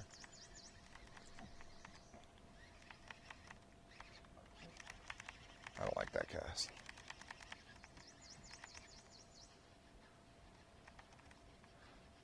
I've got a Yama Tanuki ready to roll. If one blows up, I can fire that back in there and maybe get it to bite. So, if I miss it. And look at that right there, open. A lot of commotion. That's where I want him to bite it right there. If I can get him to bite it there, and it's easy to get him out.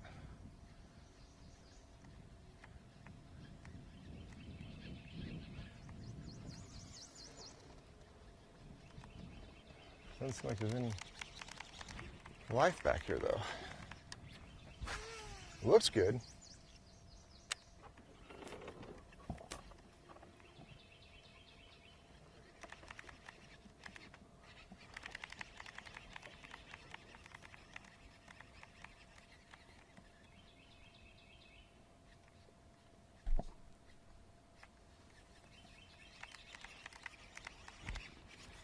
So Rambanis without a scorable bass here in period 2, and he is in 6th place.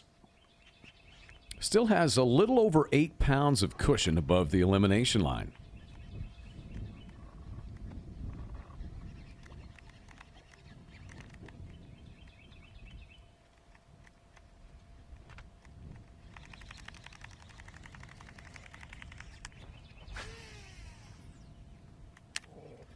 We have not had an angler move across the elimination line here in this period, and it's been slow. The elimination line weight has gone up only 1 pound and 3 ounces in the first half of this second period. Bites turned a little stingy, and that's good news for guys like Fred Rambanis because he's up in 6th place, and nobody has any forward momentum down below the 10th place elimination line right now.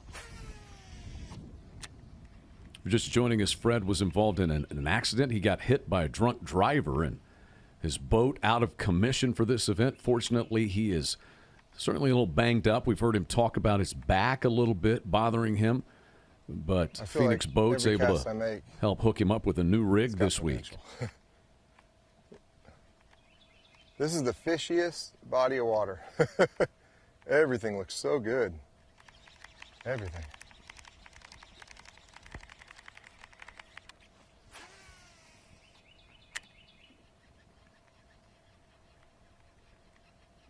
Race it, race it, race it, race it, race it, race it, race it, kill it.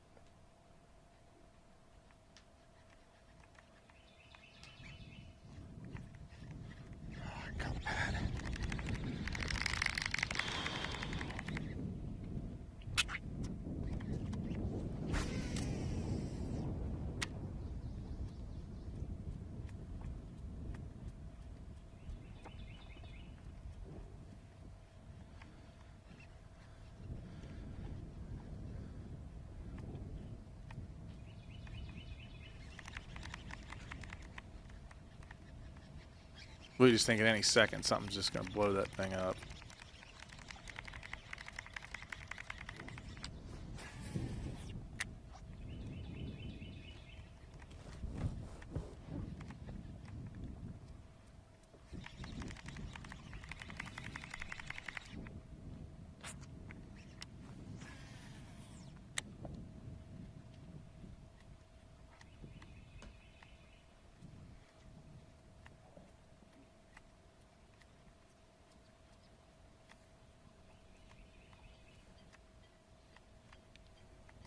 Yeah, topwater hollow belly frog like that, it's a really good way to catch a really big fish. And a lot of people think that, you know, throwing them kind of in the not completely open water, but over the pads in the middle of the day, of course, but like getting out here around these cypress trees and stuff too, they will 100% hit them around that kind of stuff. And a lot of times some of those really big fish that may stick their nose up at a, vibe jig or a wacky worm or something like that, that frog popping across the top of the water, I mean, it'll just really get them fired up. They just can't stand it.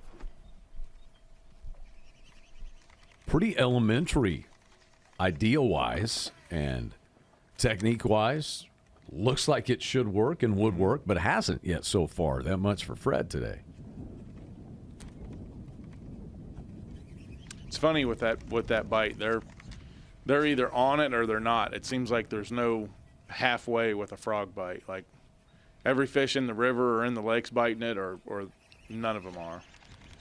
We are coming off an event where it was the dominant bait at General Tire Heavy Hitters on the Kissimmee chain. This lily pad patch all by itself near a point. There's got to be a fish there.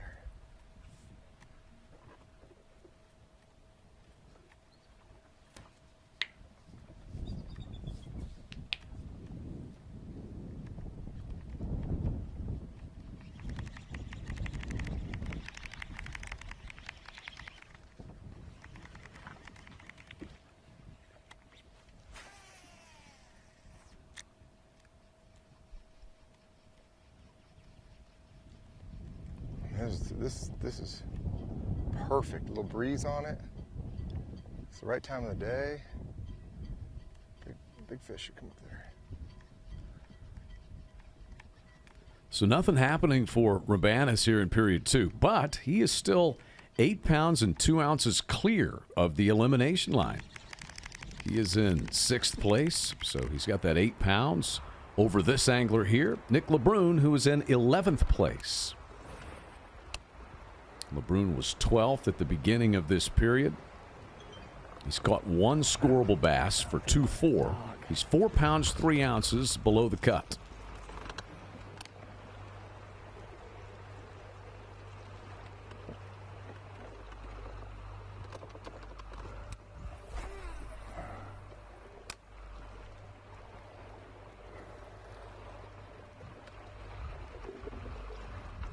You can't get no more isolated than this.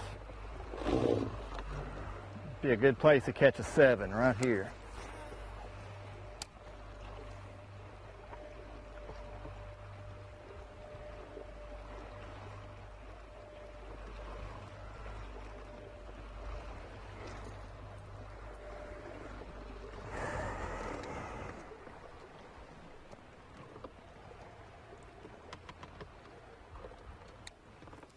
Nick LeBrun having a good year on the Bass Pro Tour. He is 7th in the Fishing Clash Angler of the Year race, in fact. He's coming off a 5th place finish at Lake Eufaula in Oklahoma at stage 4.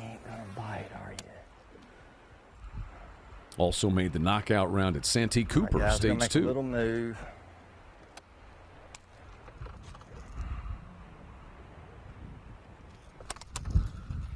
Just a little move.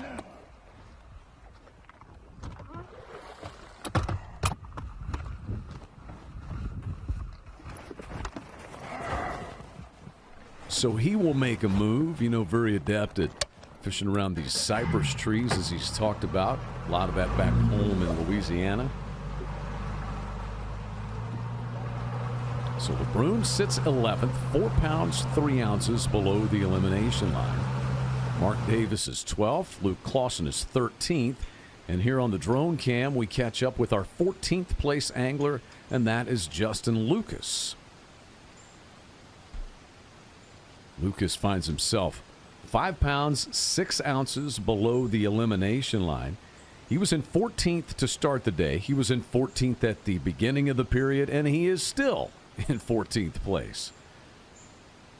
Lucas with 1 scorable bass here in this period. Got on the board early this morning. In the first 5 minutes of the day, he caught a quick 2-pounder, got himself above 10th place. He added a 3-pounder shortly thereafter, so was looking pretty good. But Lucas, just 1 scorable bass now in nearly 4 hours. He caught a scorable, a 213, about 35 minutes ago. And that's been it for the last 4 hours for Justin. Looking to fight his way to yet another knockout round. 24 pounds and 7 ounces for a 2-day total for Lucas.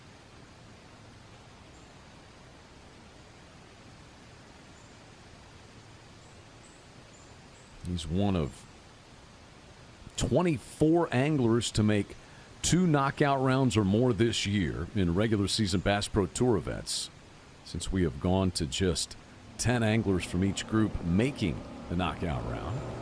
Lucas going to make a move here.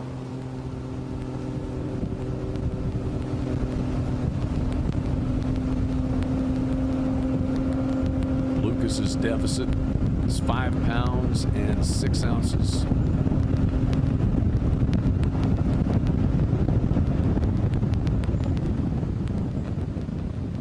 Lucas is on a full send. That he is. So we will send it over to Nick Hatfield, who's 1 spot behind Lucas. He's 15th. We're live. Keep getting fish landing violations. Had 3 today. I want to stay out there doing what I've been doing, but I'm just trying to keep them honest. I had some bites right here in practice, and the wind's blowing in on it pretty hard, so figured I would try it for a minute. Made like 3 casts and caught a little one, so maybe we'll get us a good one.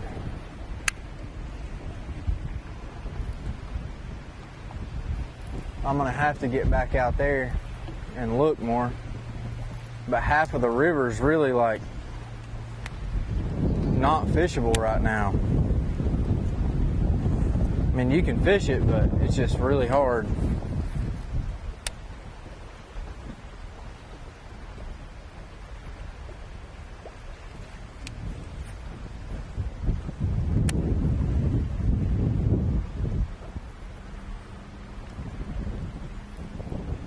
You can hear him talking about more. This is a little more protected water, and it's pretty bumpy. Yeah, I was thinking the same thing when he said protected water. I was like, it looks pretty bumpy to me, but that wind is really Little howling mouth of out a there. little creek here. The wind blowing in on it. They ought to be set up pretty good, you would think.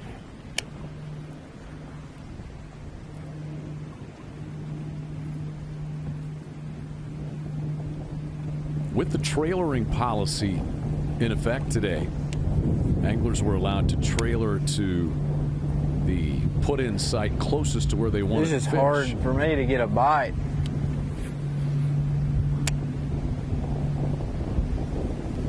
You can also trailer up and move during competition if you want to. We haven't seen an angler do that yet today. I think we heard Rabanus talk about the possibility. But you can't be moving during a break. Cannot move while time has stopped for a period break. Yep, if you're on the road with your trailer in tow and it comes to the end of the period, you have to stop and wait the 15 minutes right there. Yes, you do. We've seen it happen. Yep. You've got your official not only on the boat with you, but in your truck if you take off. And he will tell you the period's over, you got to stop driving your truck. You can't move any further.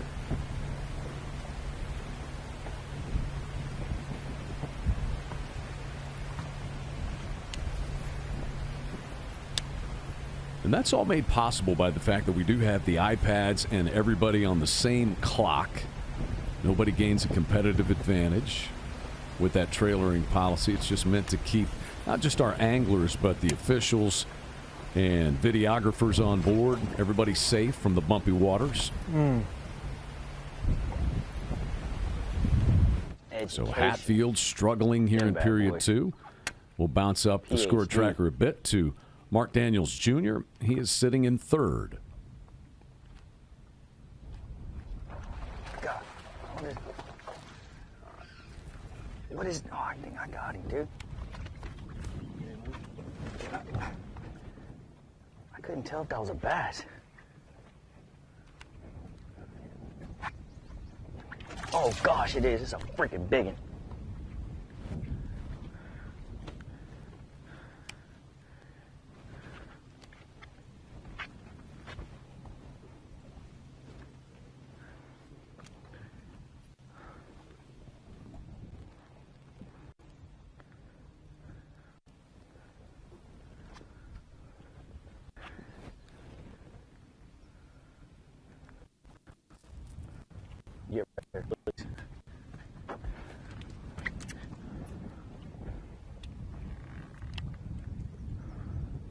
What's he got his hands on here, JT? I'm not sure, but it seems like quite the adversary.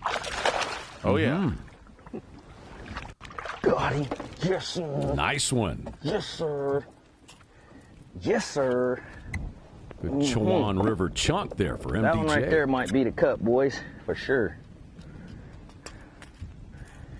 Choo. Yeah, that's going to do it for him. Yes, sir. Golly.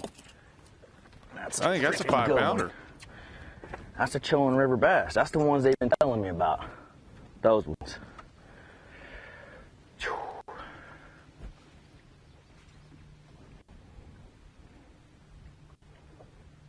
Here, baby. 5 pounds and 1 ounce. 5-1. Jeez, I thought he'd be better than that, but I'd take a 5. Yes, sir.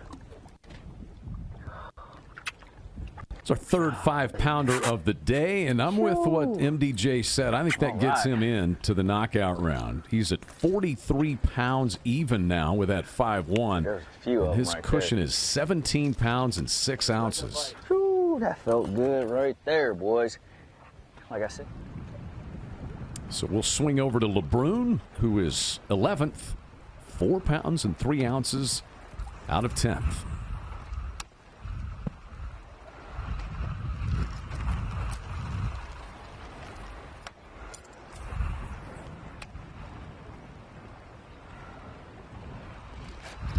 Dig it. Well, he's gonna score.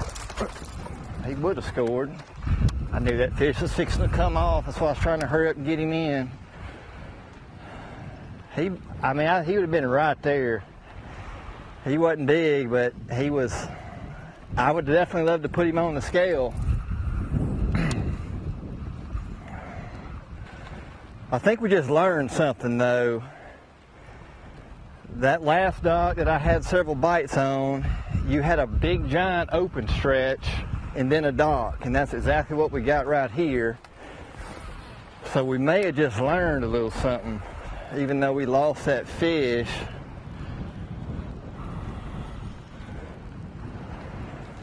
We'll see. We'll have to test that.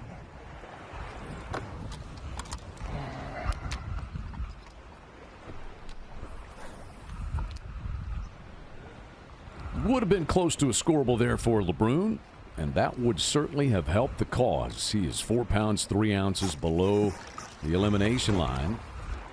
He was a little one, but he was a fish. So Nick LeBrun trying to make these boat docks work this afternoon. Rat better than no rat. Moving into the second half of the day, it's been a struggle for these guys down below the cut line. You can join our Major League Fishing pros for the 6th annual high school fishing camp presented by Tackle Warehouse. It'll be held on the Murray State University campus in Kentucky, and it's the ultimate summer camp for serious high school anglers, their parents, boat captains, and coaches. What an opportunity this is to learn from the best in the business, as you see right here. Well, we are getting close, too. We're only about 5 weeks away from the ultimate camp.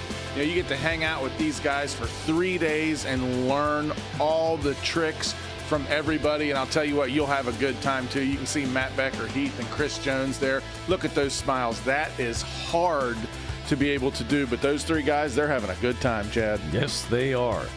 Just try to peel the smile off the face of your youngster as they learn from some of the top pros in the sport. July 10th through the 12th, followed by an MLF Foundation benefit tournament July 13th. Register now through July 1st by going to majorleaguefishing.com/camp.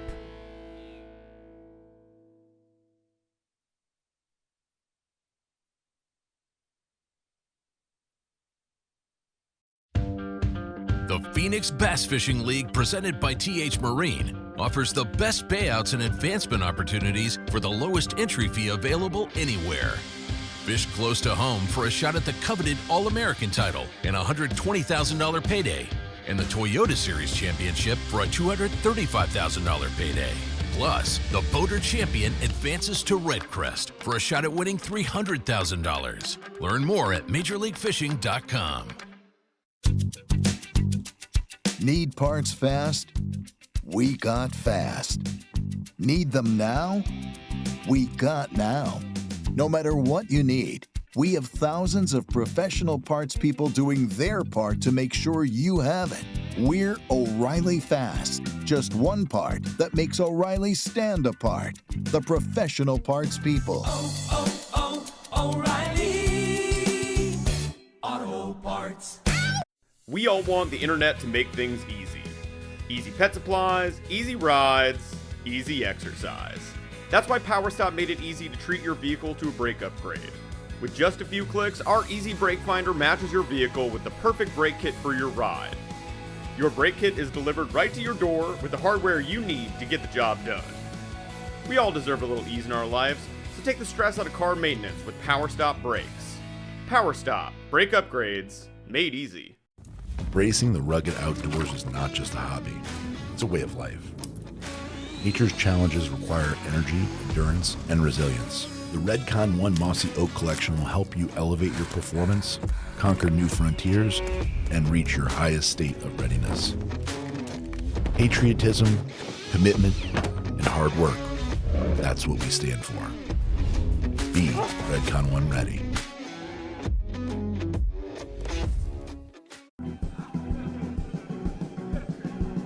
Looking for a refreshing change? Say goodbye to sluggish performance and reach for the one that won't slow you down. That's crisp. Experience the force of clean, pure oil coursing through your engine. No matter what you drive, Wix Filters is the clear choice. Here's to filtration that works as hard as you do. Wix Premium Filters. Performance starts here.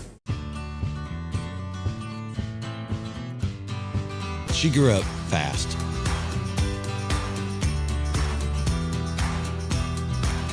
Will she remember these times and continue the tradition?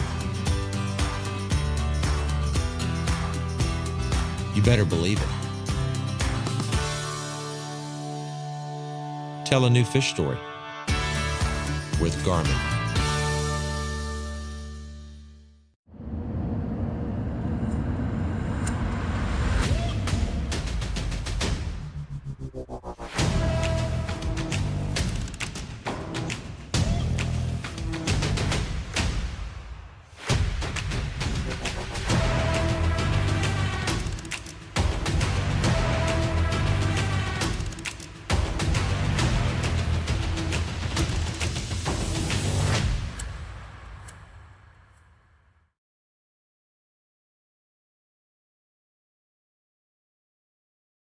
Tour is brought to you by Ferguson, proud to be a part of what you do. Wix Filters, official sponsor of Major League Fishing. Lowrance, see more, catch more with Lowrance. Rapala, hand-tuned and tank-tested since 1936. And by Visit Edenton, steeped in Southern hospitality and history.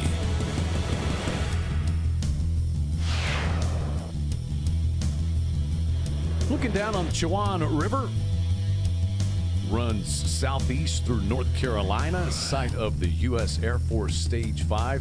Chowan River presented by Wix Filters. We have passed the midway mark of this second day of qualifying for Group A. Dustin Connell continues to lead as he has throughout. He's eased back on the throttle a long time ago. He's clear to fish the knockout round. There is no bonus for winning your group. You don't automatically go to the championship round. You simply go to the knockout round, where Fred Rambanis is hoping to. I got one. It's not too shabby either.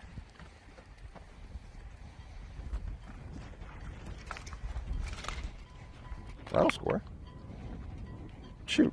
Hold on one second. Oop. Man, somebody had a coal pin in him. How about that for just making a move? Uh-oh, he's bleeding. Let's get these out real quick here.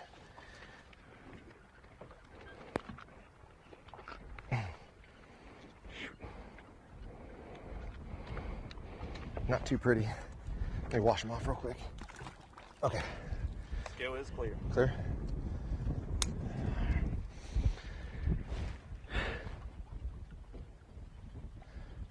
2 pounds, 0 ounces. Awesome. Awesome. Awesome. Awesome, awesome, awesome. Dude, I don't know. I just missed a giant. And I'm going to give that one a break. And I was looking over here. I saw this boat docks and man-made cover. I'm like, you know what? Let's just go try over here. I made a long pitch to that first pole and caught one on that Yamamoto Samurai worm. Sensei worm. Sorry, Sensei worm. Oh, I wasn't ready for that bite. It's perfect timing. That was cool. Way cool. Another one for Rumbanis. Moves him up to 35.12. Okay. We got 10 pounds now.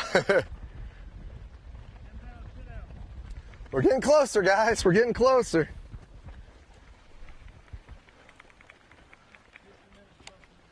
Okay, we're staying. We're going. Is that keeping me in the top 10? I mean,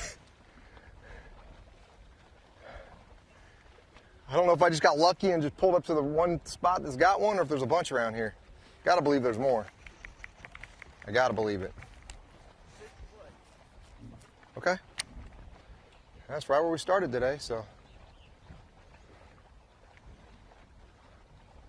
4 ounces. Okay. Sweet. That was crazy. That was wild.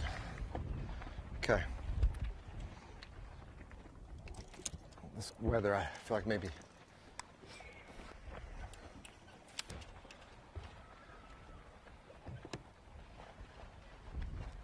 There we go. Oh gosh.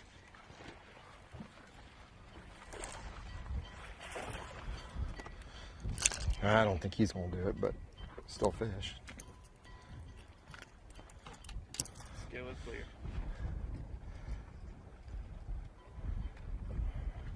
Nah, I don't even know I'm weighing that thing. 1 pound? 1 pound. Yeah. 1 ounce. Oops, off the scales. You're good. Off the scales, off the scales. Nice. Oh, man.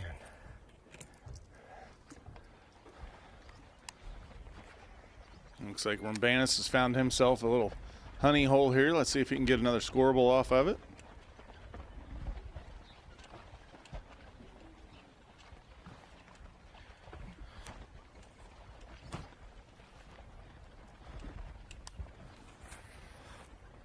It seems like that's been happening a lot here.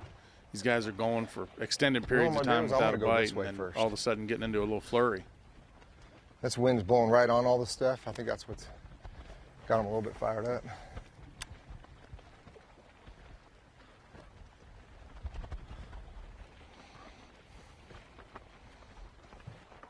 Mark right here, I caught one. And both directions look really good. I'm just gonna go this way.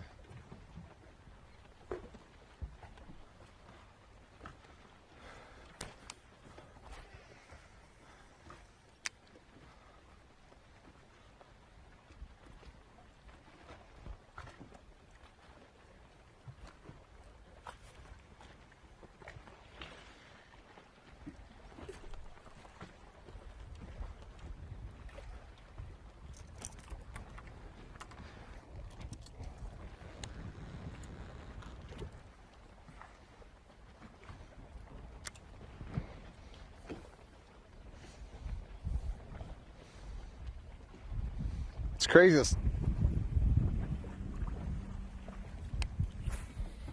Now from Rumbanis, let's go over and hit Nick Hatfield.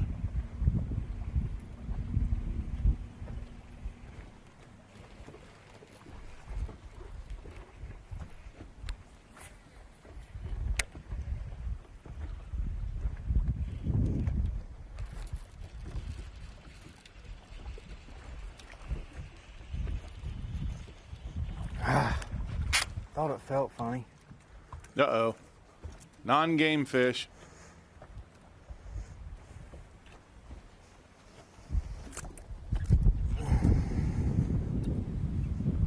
Dude, chill. Chain pickerel.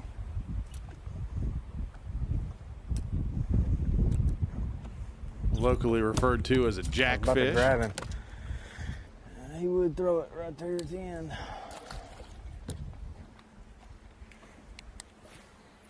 Felt good.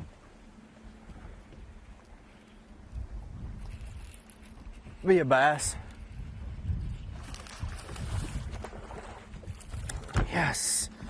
Uh-oh. Ooh. Let's see if we can get away from the dreaded double whammy. I lost a crock in that deal. 1 pound, 14 ounces. Sweet. Ain't big, but Will he get a helps. fish handling violation, but will also add to his total.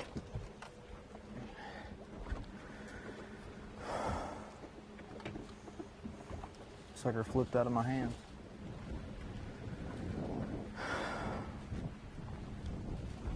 God. That scorable's going to get him within 4-2 of that Maybe elimination it was a good line. idea to come to the bank for a minute.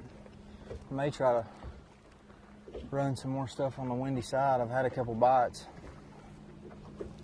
I don't know, it's a grind. It is hot. The wind's blowing.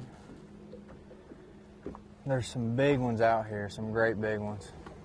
I want to do one thing, but I'm trying to do another just to see.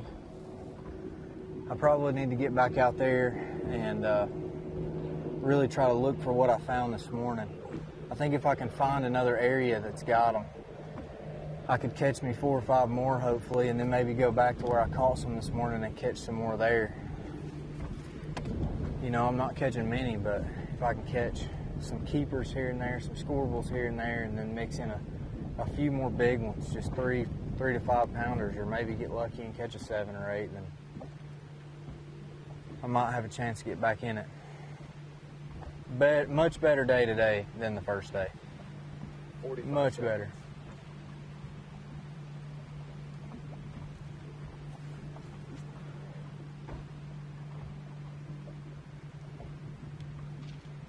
Hatfield had 5 That's for 4 10-3 on fish day landing 1. Violations. 30. I think that's the most I've had in one day this year.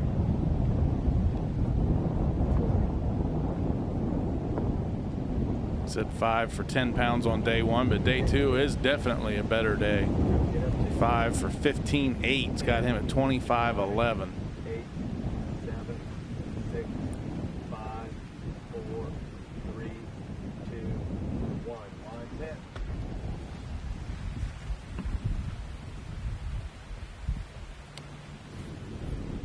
You can see that wind's really starting to gas here. Okay, Nick, that puts you back into 12th place. You have 15 pounds, 8 ounces with 5 fish today for a total of 25 pounds, 11 ounces. You need 4 pounds, 2 ounces to get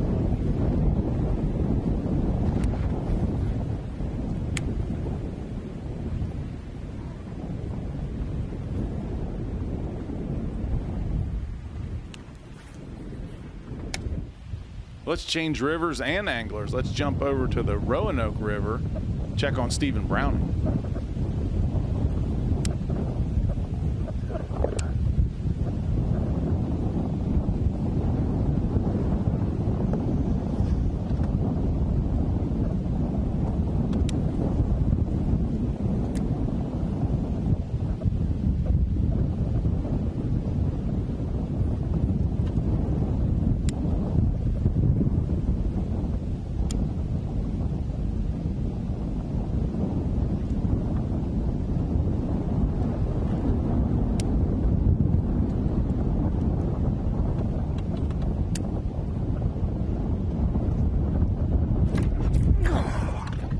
Dang it, Brownie.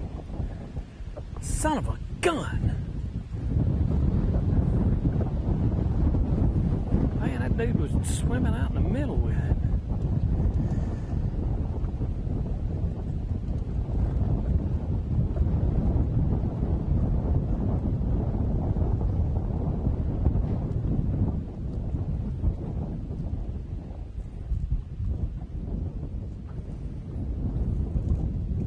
Crap.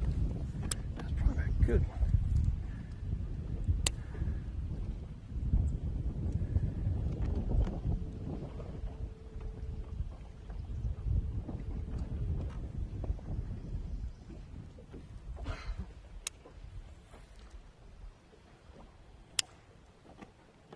Tough miss there for Browning. He's sitting on 3 today for 7-4. But the first day had 13 for 28-11. Said in period 1 he didn't go to where he knew his fish were. He was going to keep those for a bit later date, but he said when he didn't have anything after period 1, he eased back into an area where he had had some bites before, and you can see that's certainly starting to serve him well.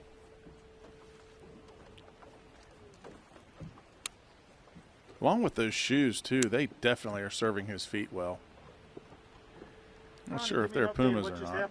Oh, yeah, we just missed this one, guys, right on the grass patch. I mean, it looked good. We had good depth on the outside edge of it. Fish bit, swam out into the river with it, and boy, we swung and just by gosh, missed.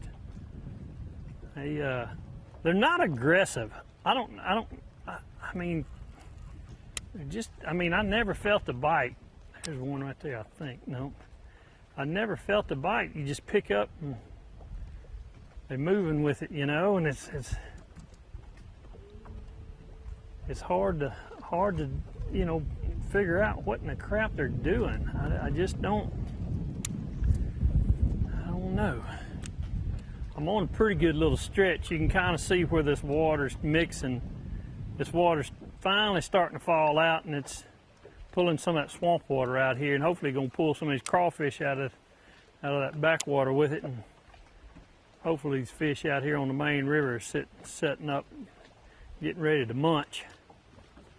I feel like we're probably about 2 good bites away from making a knockout round. I wouldn't say I'm fishing bad, but I'm not just fishing real good. I've let a couple of bites get away from me this morning, and I mean, I don't know if it was something I did or just they just not getting the bait right or good. So I don't know. I have, you know, second period's been way better than the first period. I do know that. So I just gotta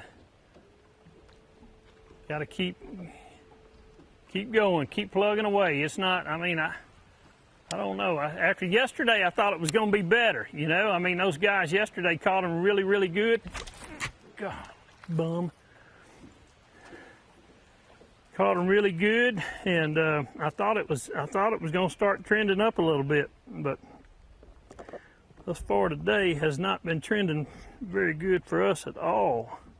But, I don't know what that was. That was just one of them. You better jerk. My buddy Chad Breyer once said, "You better jerk and look like a fool than not jerk and be one."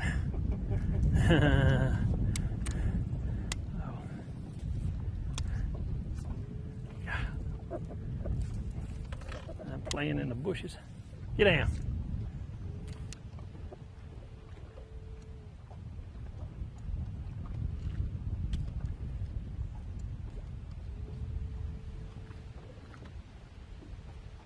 Current starting to pick up a little bit, you know. I mean, I think that's the biggest thing. At tides start to fall out a little bit. There's not much of a tide swing, you know, maybe a foot at the very, very most.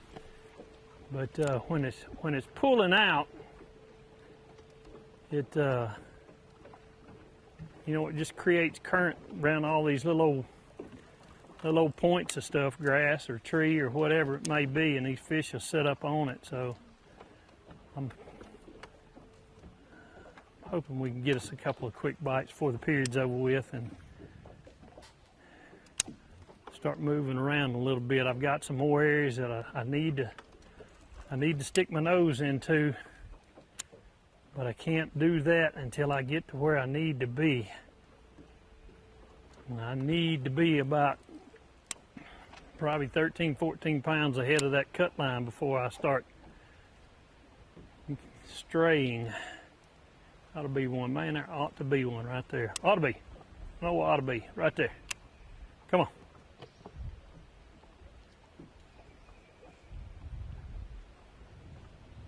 Hey. Dude should have never let it hit bottom. I mean, that's the thing. Like today, I've caught them like 10 inches of water and out in 5 or 6 feet of water. It's just just nothing as far as the pattern goes for him this today like it was the first day.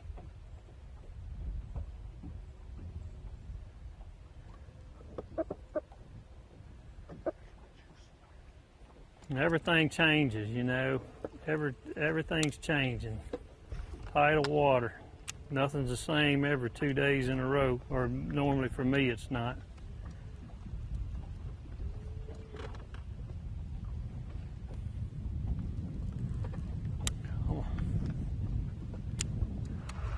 Come on, digging. Let's check out Nick LeBrun.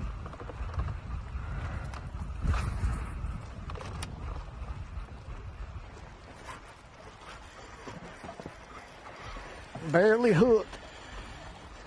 Let me get right there, buddy. Come on, baby, I need you. Oh, she is barely hooked. A solid fish for LeBrun. Dang it. Oh, ouch Man, town. they're just not getting it good. I knew that fish was barely hooked. Oh. I knew she was barely hooked.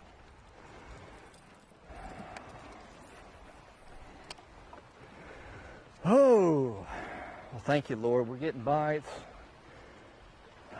I know we're doing the right thing. I mean, we've had some some wrong luck with landing fish today, but man, it is just so hard to get a bite. You hate to lose one.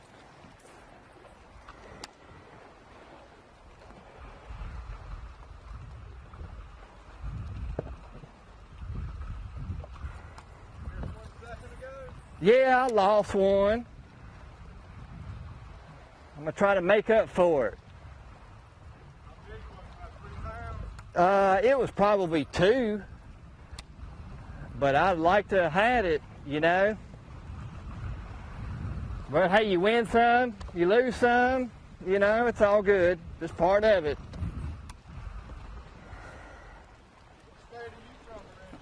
I'm from Louisiana. Thank you, man.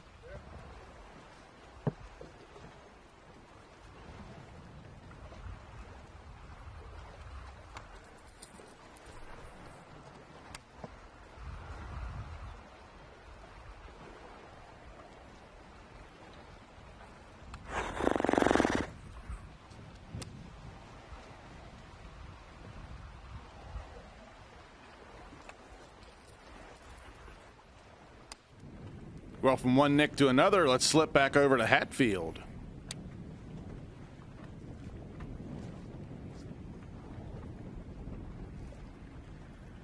I'm gonna have to make a move, make a few more casts here, and then I'm gone.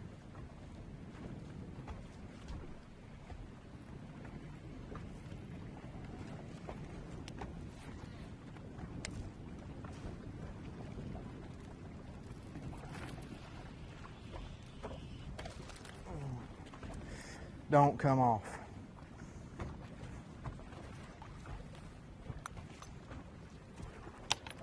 I think you'll do it. No, sir, 1.5. 1 pound, 5 ounces, non-scorable.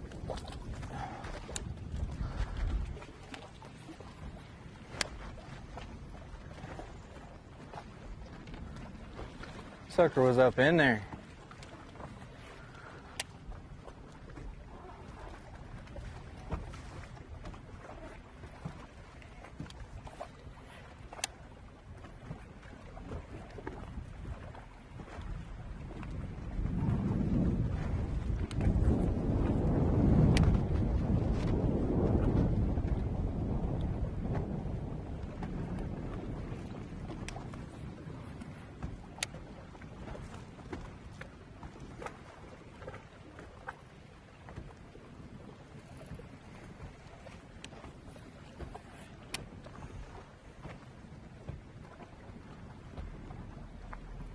Had my back turned and I thought you hooked up. Let's slip back up to Browning. Getting ready to. This is a good angle right here. Hey, good to you.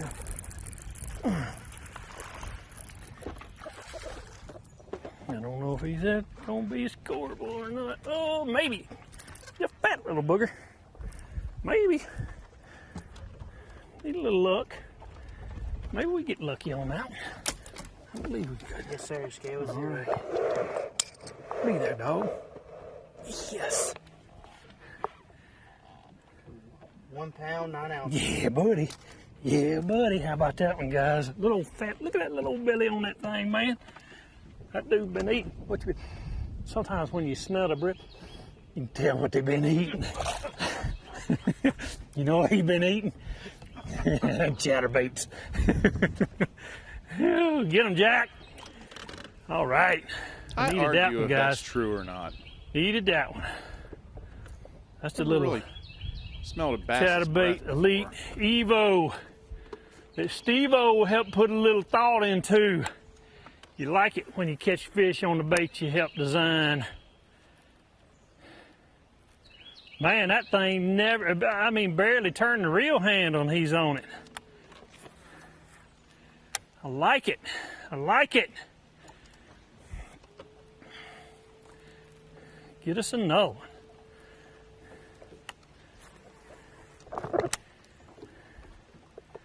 I like it, I like it, I like it. All right. You have 37 pounds, 9 ounce total. You are 11 pounds above the elimination line. All right. Oh. Come in.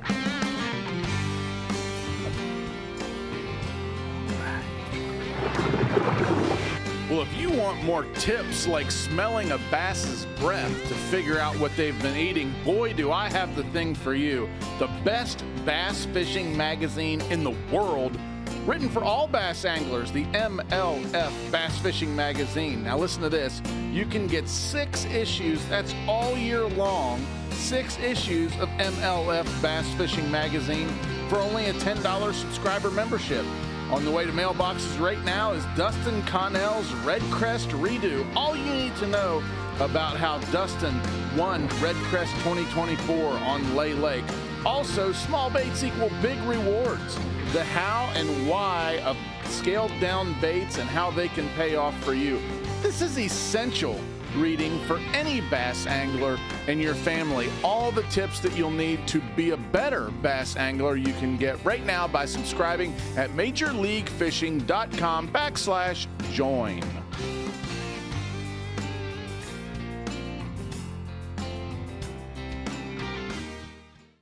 We all want the internet to make things easy. Easy pet supplies, easy rides, easy exercise. That's why PowerStop made it easy to treat your vehicle to a brake upgrade. With just a few clicks, our Easy Brake Finder matches your vehicle with the perfect brake kit for your ride. Your brake kit is delivered right to your door with the hardware you need to get the job done. We all deserve a little ease in our lives, so take the stress out of car maintenance with PowerStop brakes. PowerStop, brake upgrades, made easy. Racing the rugged outdoors is not just a hobby, it's a way of life. Nature's challenges require energy, endurance, and resilience. The Redcon 1 Mossy Oak Collection will help you elevate your performance, conquer new frontiers, and reach your highest state of readiness. Patriotism, commitment, and hard work. That's what we stand for. Be Redcon 1 ready.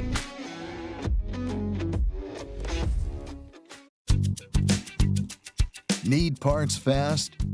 We got fast. Need them now? We got now. No matter what you need, we have thousands of professional parts people doing their part to make sure you have it. We're O'Reilly Fast. Just one part that makes O'Reilly stand apart. The professional parts people. O'Reilly Auto Parts. In the world's greatest sport, it's all about the unexpected. In the sound of adventure, we refuse to be strangers to the open waters, filled with stories we didn't know were possible. With the power of MillerTech batteries, this isn't just a battery. It's a tool built to charge your passion. Behind every battery is a team dedicated to making your dreams a reality. MillerTech. Empower. Innovate. Sustain.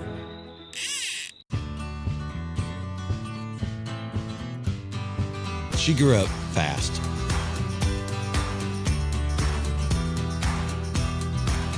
Will she remember these times and continue the tradition? You better believe it. Tell a new fish story with Garmin. I'm Alton Jones Jr. I spend a lot of time on the water, and I have to trust my boat to get me quickly to the best spots. That's why I trust my boat to Mystic Lubricants. Their JT4 synthetic blend 4-cycle marine engine oil to their Mystic JT6 high-performance marine grease. They have a full line that lets me spend more time fishing and less time in the shop. If you own a boat, Mystic Lubricants is the right lubricant to ride with.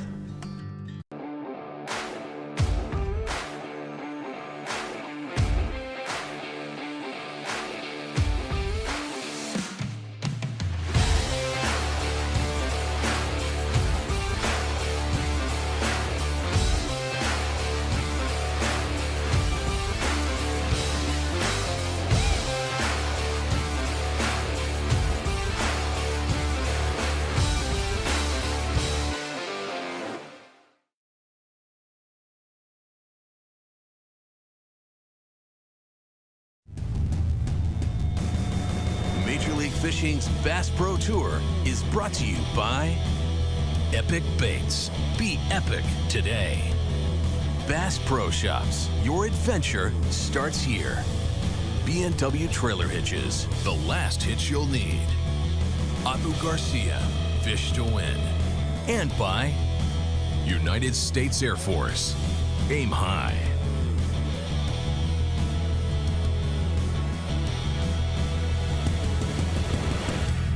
I get a little look at some of the industry and commerce here at the United States Air Force Stage 5 Chowan River, presented by Wix Filters. Offloading some stuff off some of those barges there. Big machinery and big bass. Watch out for the dust. Jump back over to Nick LeBrun. Just saw him have 2 heartbreaking losses. Just got to shake it off and get back in there. That's all you can do. That's a 5-pounder.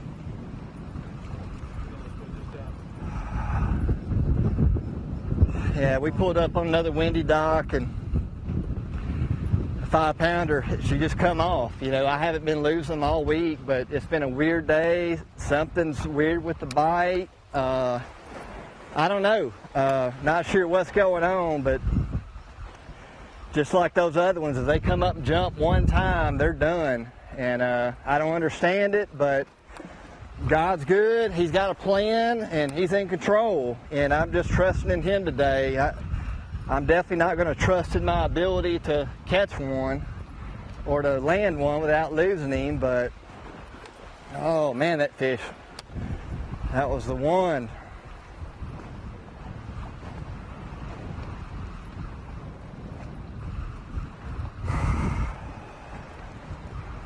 Did you see her? I did. Yeah.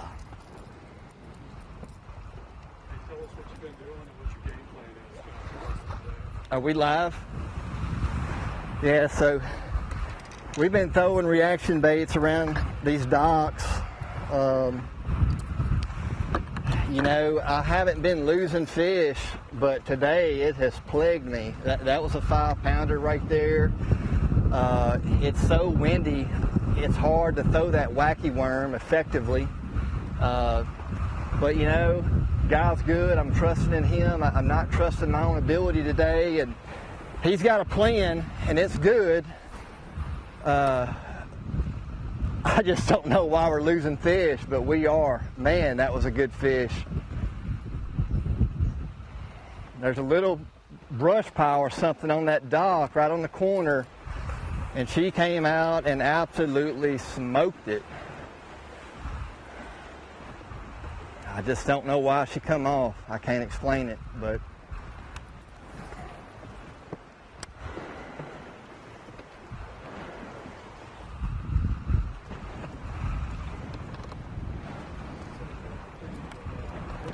What's that? Yeah, in practice it was mainly cypress trees, but you know, the end of the first day and today I've had more bites off of docks, and I'm liking the dock deal better because it's more isolated. You can kind of fish with a little bit more intensity, and you can kind of tell where you're going to get bites. And the cypress tree deal is just so random, and I never did really find an area that I felt like I could win in. But these docks, I'm starting to learn more about them with every bite that I get. And but man, we got to get them in the boat. We have lost them today.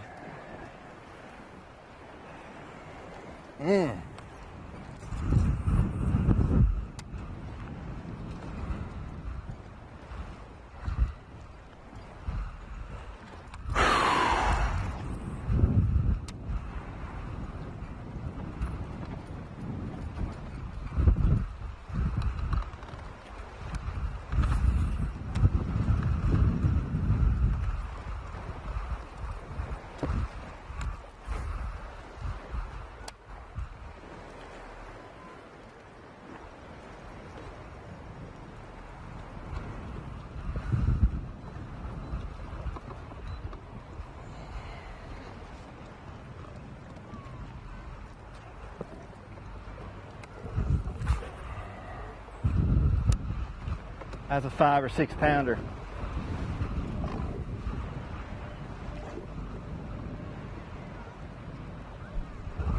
The people out there recreating on the beach. Fine Thursday afternoon.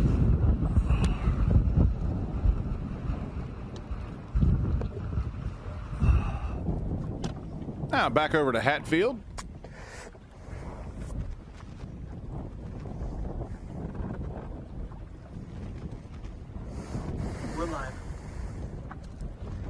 Well, we're back over here where I caught some this morning. Caught some small ones. Seeing some big ones in there. Just fishing a little. There's an old dock right here. And out here off the end of it, there's some concrete and some brush and a couple logs and stuff like that.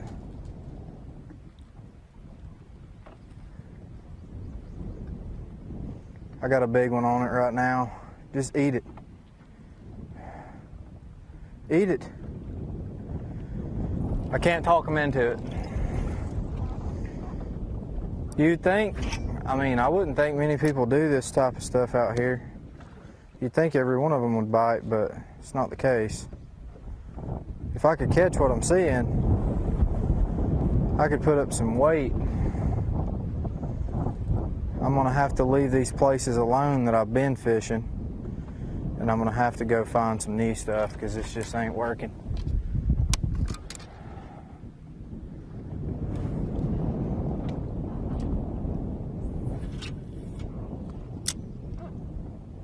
I haven't been like sitting on it either. I've just been rotating through some stuff, hitting it, you know, and then leaving it, letting it rest, try to hit it again, but it's still just not. If I can find me a pile or two or some type of hard structure out here off the bank that hasn't been fished very hard, I could probably catch them pretty quick. I don't think I'm going to catch like 10 or nothing off of one place, but I think you can catch a couple off of one place.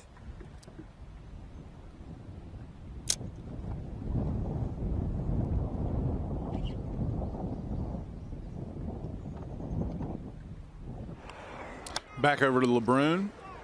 LeBrun's really been having a rough go of it, keeping some fish pinned up today. What, buddy?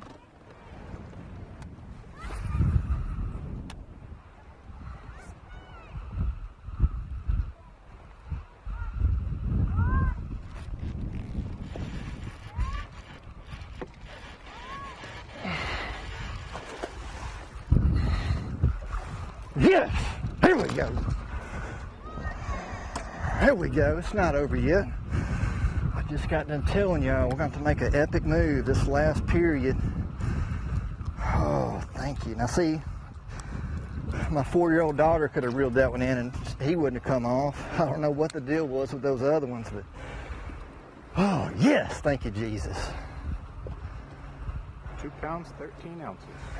You know, this game and life is ups and downs. It's a battle, but we're trusting in the Lord today. His plan's good. He's good. Even when we can't see it, we got to trust in Him. Man, that fish is pumping me up right now.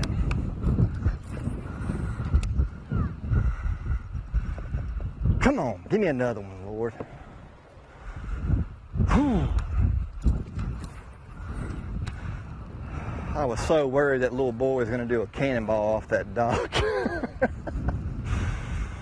Oh, that felt good to get one in our hands, guys.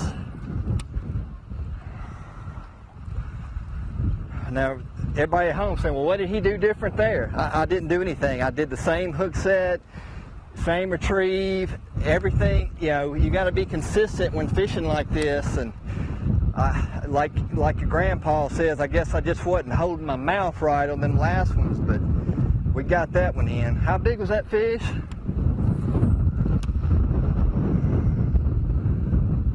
I'm so jacked up, I didn't even hear you call it out.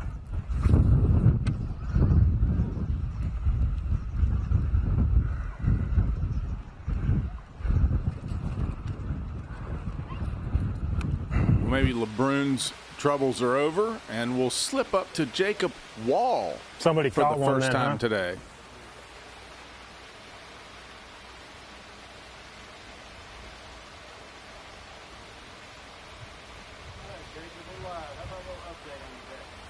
Man, what a fun morning.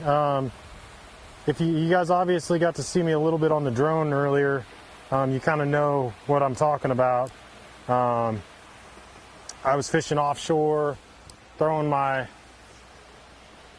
Ducket 78 jerkbait. This little guy right here looks just like those little mullets that are out here, and catching them on that really good first thing this morning. And then I had to transition over to a drop shot, but I was fishing a hard bottom, like shell bar kind of area, clean spot I guess you could call it, and they were up in there really early.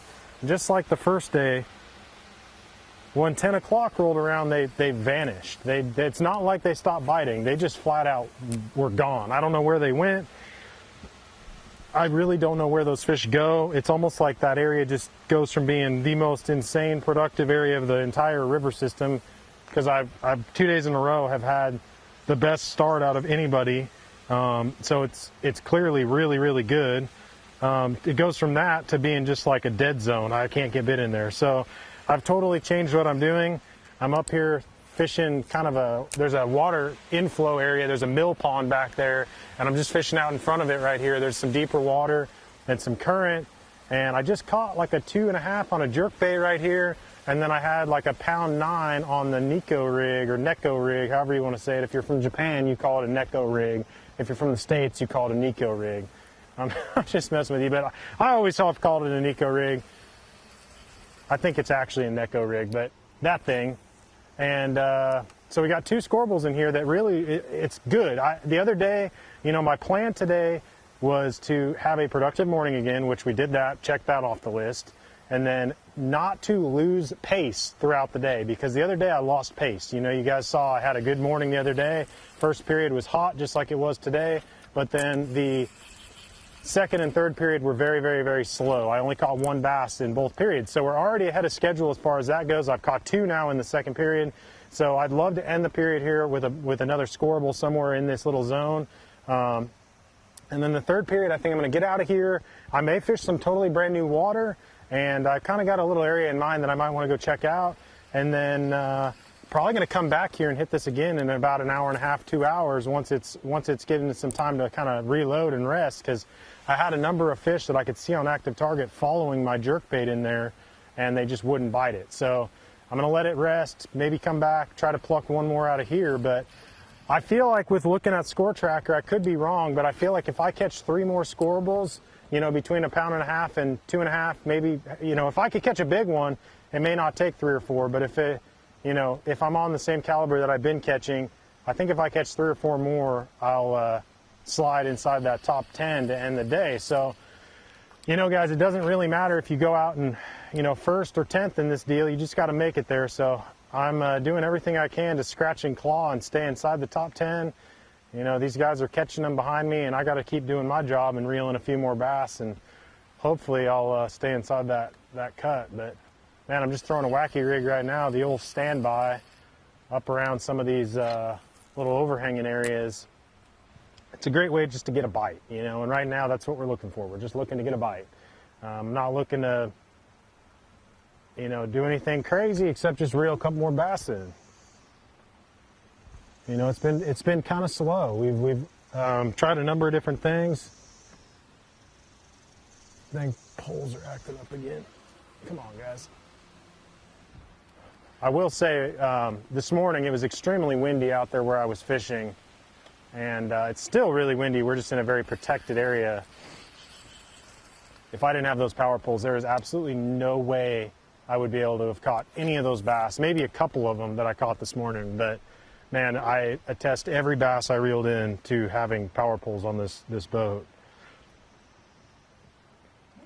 You know, in practice, I utilize these Amped Outdoor lithium batteries a lot, searching around, using my trolling motor. Today, I let them take a break. I hardly use them at all, but, you know, they're just a great thing to have in the boat for, especially when you get a lot of wind and current. You know, if you're fighting that, definitely going to utilize those a lot up on the St. Lawrence River. Not going to worry about running low on juice. But in this derby, the power poles have been a big deal for me.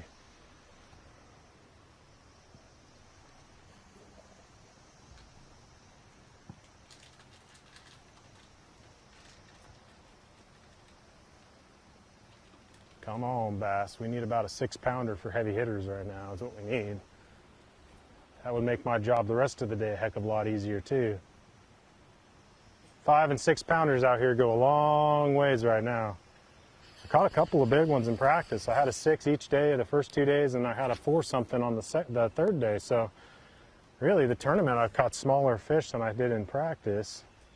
I had one the first day that was like 310, but so far that's the biggest one I've caught. There's a little bitty one. What is that? That was a bluegill, dude. That was a huge bluegill. I think it was like, that was a giant bluegill. Unfortunately, he doesn't count.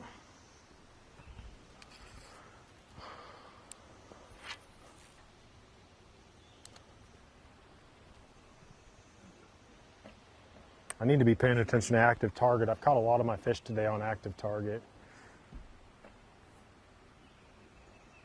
I'm just trying to keep everything kind of honest in this area because you'd think they'd be up under these overhangs just as well. All right, let's see. I'm going to poke down this little canal deal right here and see if I can get one.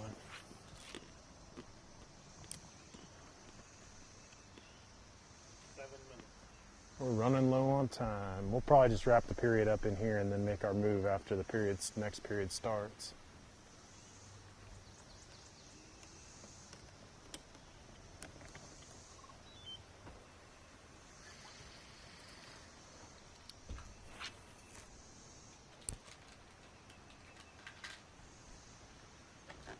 Oh, found a root.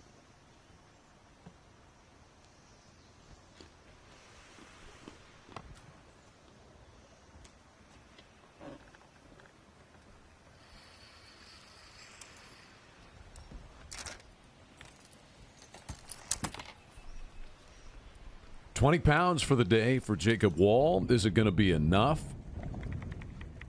He has a 5-pound, 5-ounce cushion over the elimination line.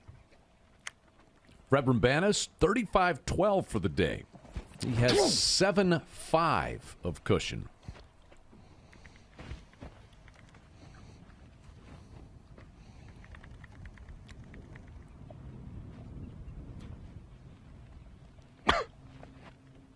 Got everything.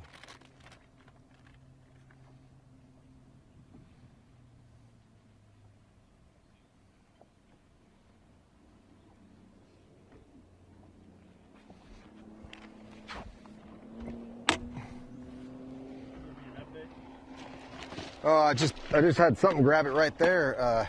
Felt like a good one. I mean, I don't know. I lost the weight in the process. I don't know if it grabbed the weight and the worm or what. We're gonna see if we can get it to bite again real quick here. I think if I can catch this fish, it'd be a good way to end the period. So let's see. See if it's still there.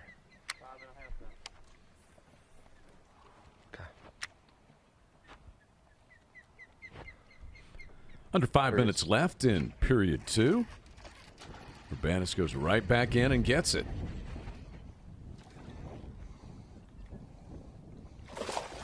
Yep, that's a good way to end the period. That's the fish I just missed. That's a chunky, healthy, beautiful fish. Boom, right there. Boom. Yamamoto Sensei worm. All right, can you take him off the scale? 12 pounds again. Just give me a 12 pound. No, I mean that's got to be. All right, scales are clear. That's at least a 212, maybe a 3. It's heavy. Oh man. Let me put him back in Quite the water. a kerfluffle here. Well, I don't want to lose weight. Clear. Okay, don't drop him. Stay on there, buddy. 2 pounds, 10 ounces. 210. Okay. 210. We'll take it. Let's see if let's see if he had a friend up there. 4 minutes. All right. Thank you. Well, that gave us our 12 pound. Good way to end the period there for Urbanus. He has about 10 pounds of cushion above the elimination line. And one spot behind him in 7th place is Stephen Browning. Remember, Browning had no scorable bass for the day going into this period. He's been able to post 4 for Needed one to 8 pounds and 13 ounces with 3 minutes left in the period. Come on, give us one, bub.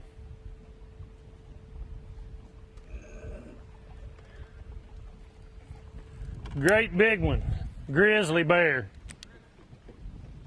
It's on my back right now. You don't see him?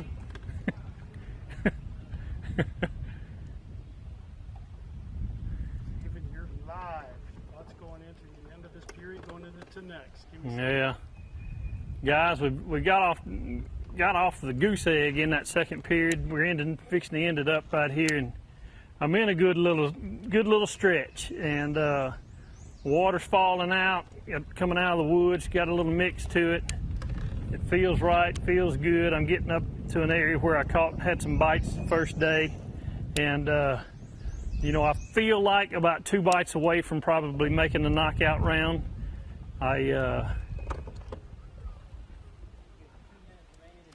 We got a couple of minutes left. I'd like to get one, you know, before it's been the grind. I really, like I said, I honestly thought fishing was going to be a little better up in this area for me because of the clouds, and it just, but I don't know if I've just been in a bad rotation and just kind of missed bite windows in some of these places. I don't know, but I've let a couple get away from me. I say get away from me. I've lost a couple. Just didn't get the bait good. Couldn't have been me, but you know, I've got confidence in this third period that we're gonna, you know, we'll get it done.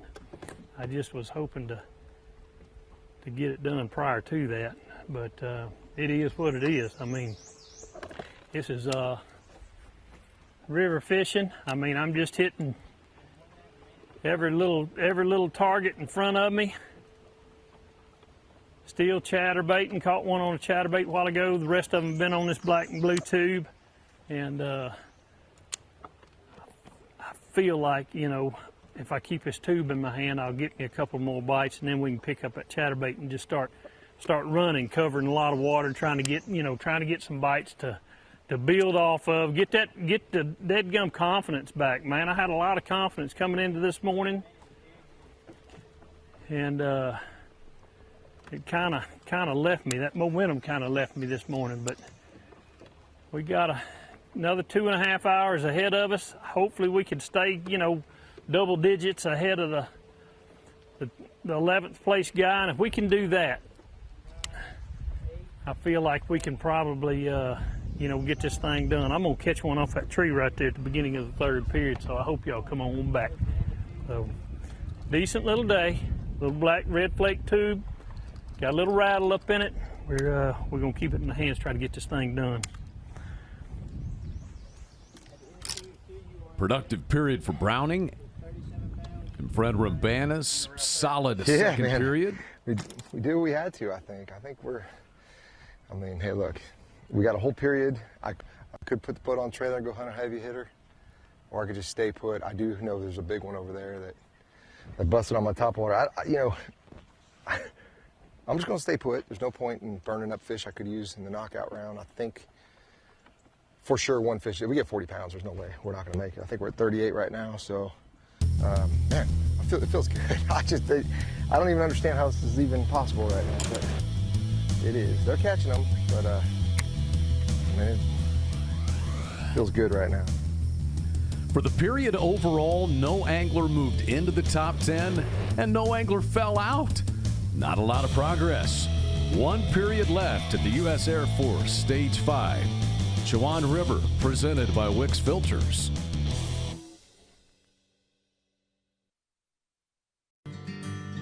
I'm Alton Jones Jr. I spend a lot of time on the water, and I have to trust my boat to get me quickly to the best spots. That's why I trust my boat to Mystic Lubricants. Their JT4 synthetic blend 4-cycle marine engine oil to their Mystic JT6 high-performance marine grease. They have a full line that lets me spend more time fishing and less time in the shop. If you own a boat, Mystic Lubricants is the right lubricant to ride with. Be a hero the next time the power goes out with a Champion portable power station. This thing is silent, emission-free, and totally safe for indoor use. I could power my laptop over 30 times recharging it. I could also recharge my phone over 100 times. Now this isn't just for emergencies though. You could use this for tailgating, you could use this for camping, hunting, whatever you need power for, a power station can do it. Learn more at championpowerequipment.com.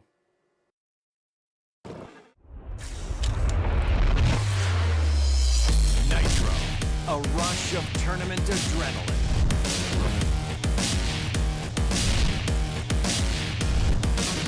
Nitro, the choice of champion, where performance meets play. Nitro, a big water beast, a pure fishing machine. Nitro, release the champion within. She grew up fast.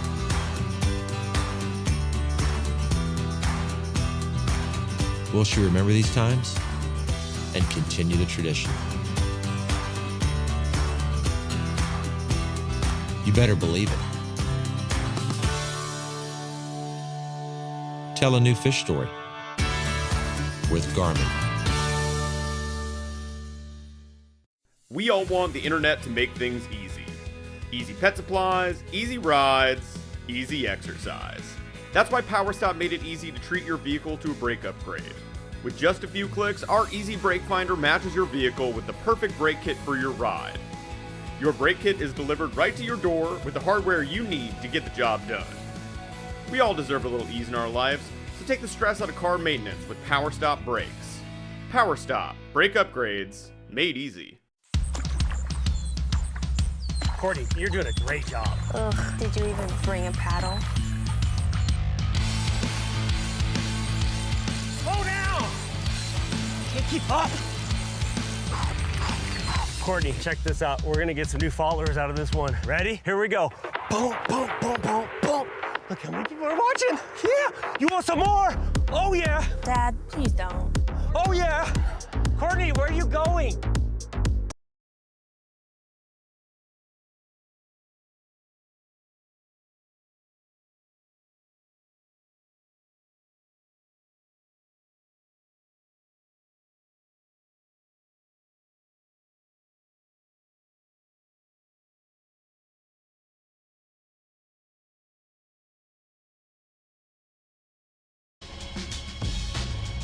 The Chowan River, the challenge for Fred Rambanis and the other anglers in Group A on the Bass Pro Tour this week. By day's end, only 10 will remain to fish the knockout round on Saturday. We have yet to determine exactly who that's going to be. But we have a pretty good idea that Mark Daniels Jr. will be there. He's had a good afternoon, 44 pounds, 14 ounces for a two-day total. We know Dustin Connell will be there. He has been the leader from start to finish here in Group A. Lines are out for about 10 more minutes at the U.S. Air Force Stage 5, Chowan River, presented by Wix Filters. One of those rare periods where we did not have one angler move into the top 10. We did not have one angler move out. The elimination line moved by only 3 pounds and 7 ounces in that period. And here's the way that it looks. John Hunter by 2 pounds, 11 ounces over the hard-charging Spencer Sheffield, who came from out of nowhere. He was in 26th place, JT, at the start of that period. And Spencer Sheffield has gotten himself all the way up to 11th place now.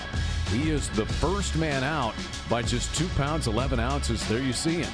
Sheffield's got a couple different things going on, catching most of them on a jerk bait, but he's also added 3 of those fish on a drop shot. So a two-thing approach he's got going on there, and it has got him headed in the right direction.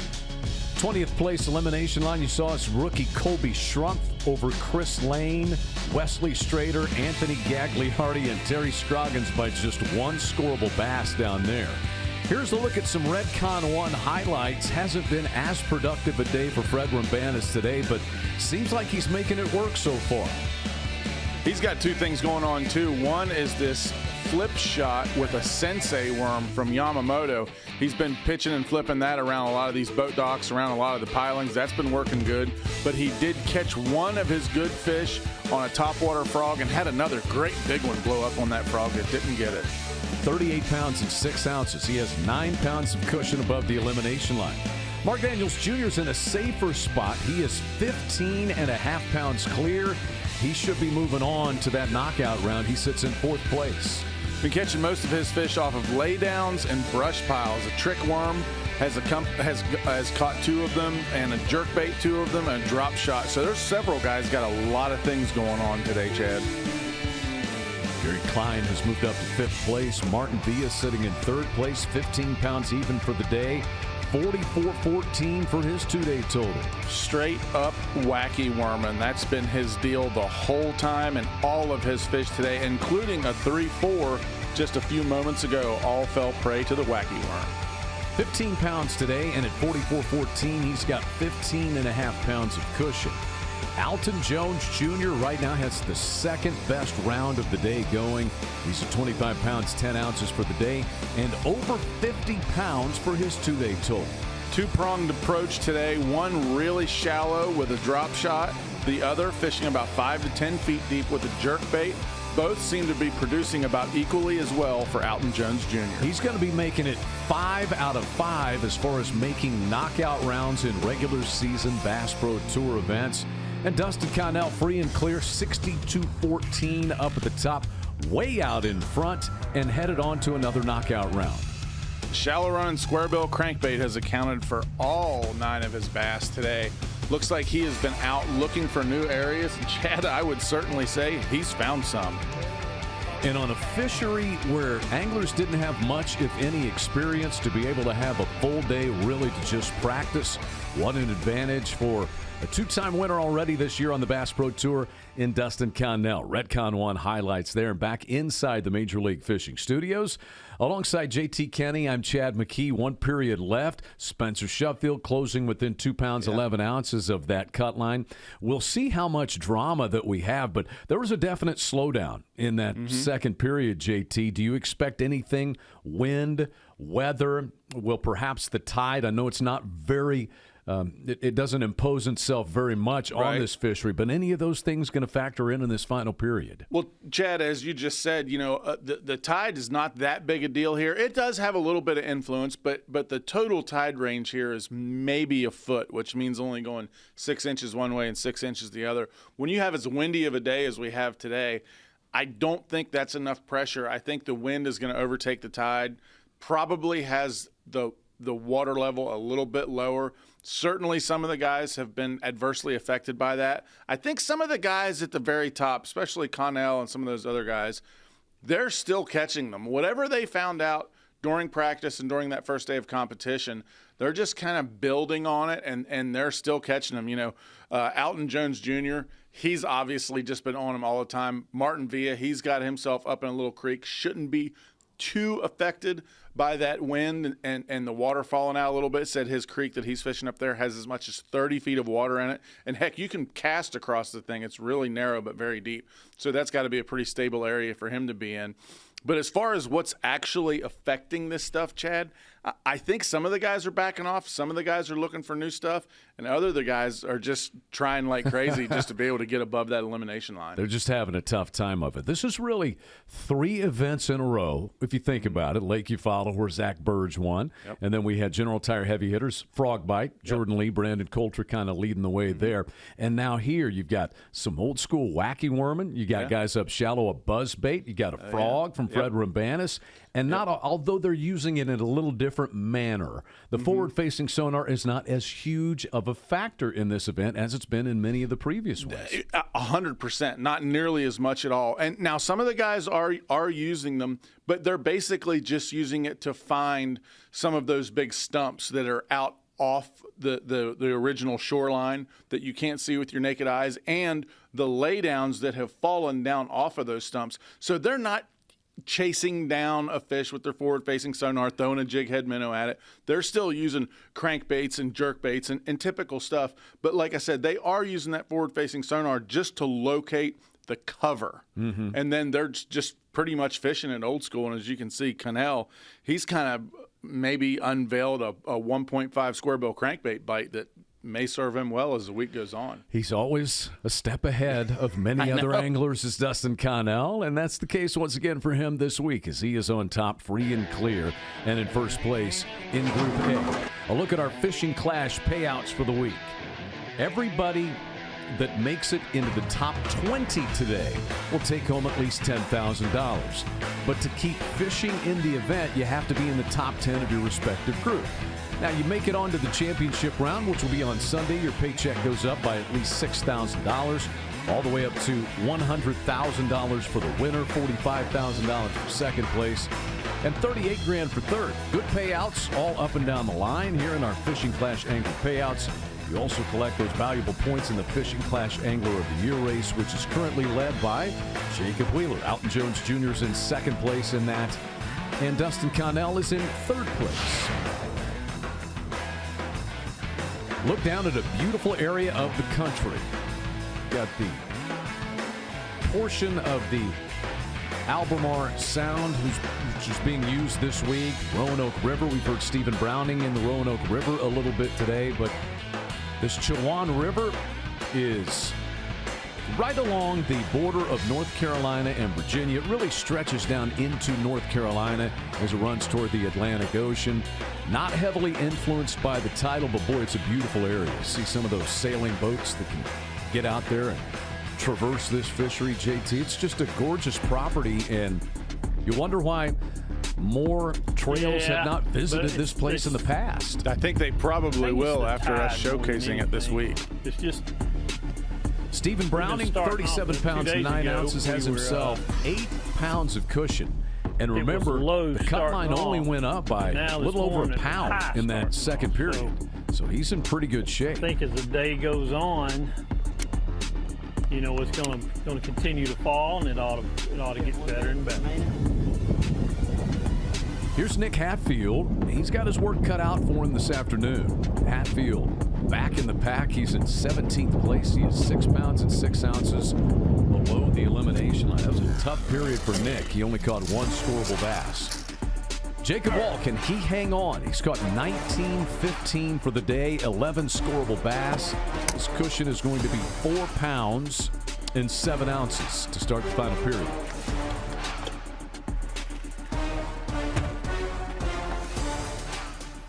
Brad Urbanis looking like he's going to be able to make his first knockout round of the year.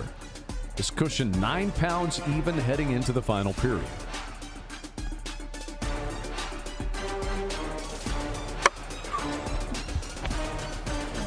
Time for a B&W Trailer Hitches lines in. Third and final period for Group A on the Chowan River.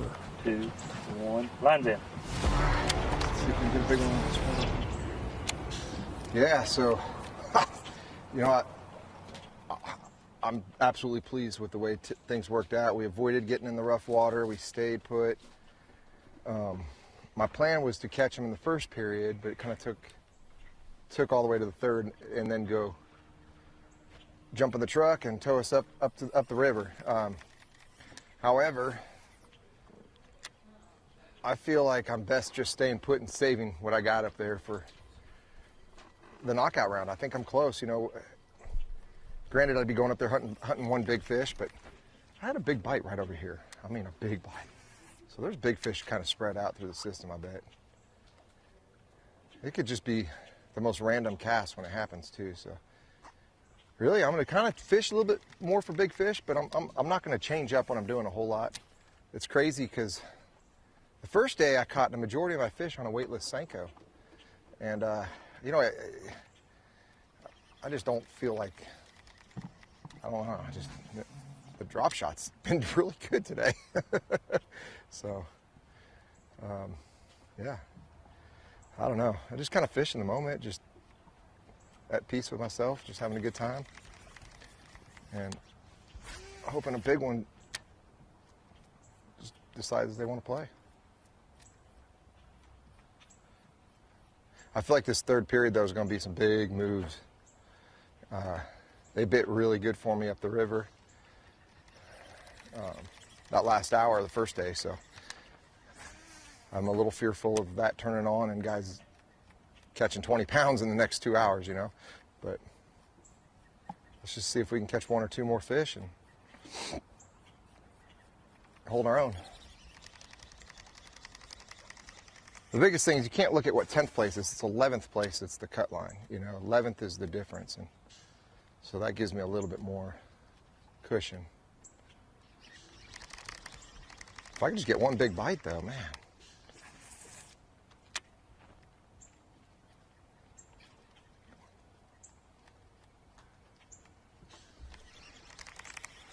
Got the frog all wrapped up.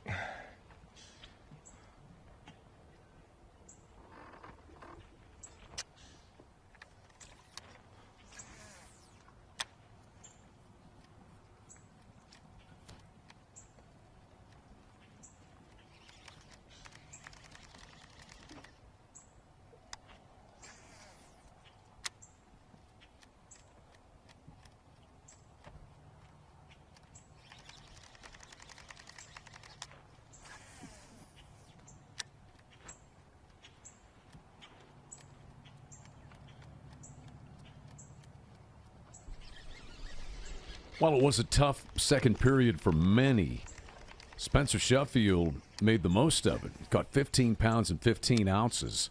And so as we begin period 3, Sheffield is the first man out by 2 pounds, 11 ounces. John Hunter is in 10th place. He's the last man in. See if we can get another one on Sensei worm.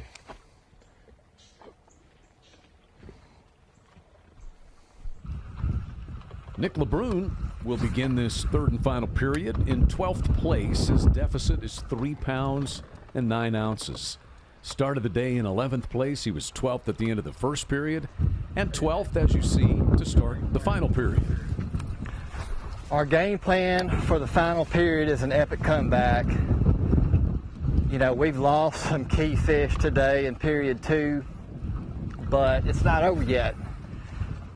Guy's got a plan, and it's good, and I'm trusting in him, you know, and if he wants me inside that top 10, there's no stopping him. We're going to put our head down and make as many casts at productive targets as we can. You know, I've only had a bite or 2 off trees today, and that hadn't really been the norm. I'm kind of starting to get all in on these docks. There's a couple docks that I know still has a lot of fish on them that followed my bait, or I saw them visually with my eyes. And some I saw on active target too, after I'd already fished it. But we're going to try to keep our bait on productive water and make a run at this top 10.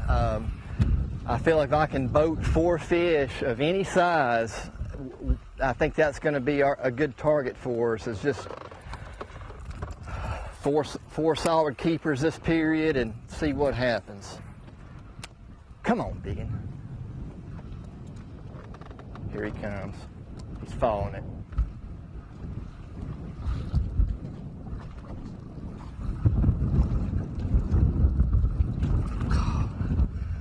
I see them young folks do that, but it never works for me. That was about a 3-pounder. He followed it all the way out.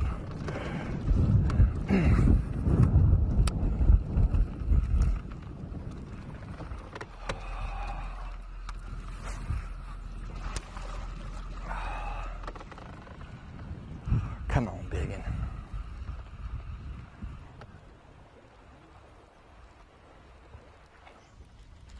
Nothing so far for LeBrun. We get over to Dylan Hayes now. We begin this final period 8th. His advantage is about 6 pounds over the elimination line. So every scorable bass is going to be a big breathe easier moment for him. Yes, sir. Dude, that clicked so much on looking at my map. I told you I got some big bass in there.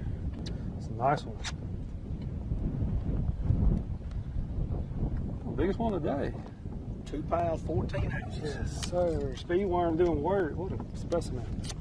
We're finna catch a big one, man. I'm telling you, we're finna catch a big one. That's dude, light bulb went off. I'm telling you, light bulb went off.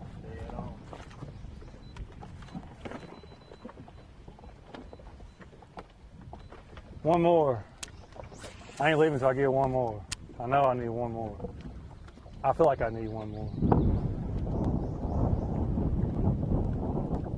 Thank you, Lord. Thank you, Lord, for some quality, man. At least it's not like a bunch of 1As when we do catch a keeper. You know what I mean? Yeah. That joker got it, too. That gives Dylan Hayes nearly 9 pounds of cushion now.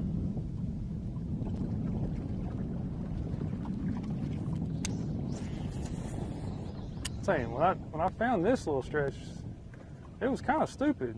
I was really disappointed I didn't catch more the first morning here. That put you up in 7th. Good. 38 pounds, 4 ounces. Fred Rabanus in 6 has 38 pounds, 5 ounces. That's huge. One place is, you know, he has to catch one now. Right. That's right. That's right. He has to catch one now. Hey, in 6th place. No, that was 6th. One more fish and I'll be like. One more fish, you could be fifth. Easily be fifth. Yeah. Yeah.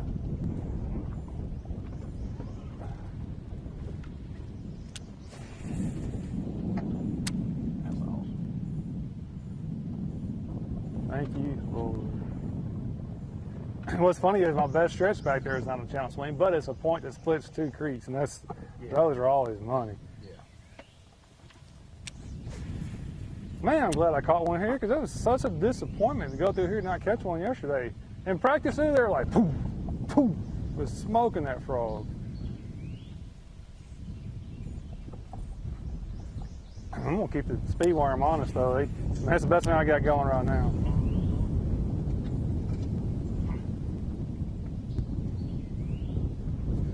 You know what's funny? Lawyer's been trying to throw the speed worm, and I told him yesterday, I said, put the damn speed worm down.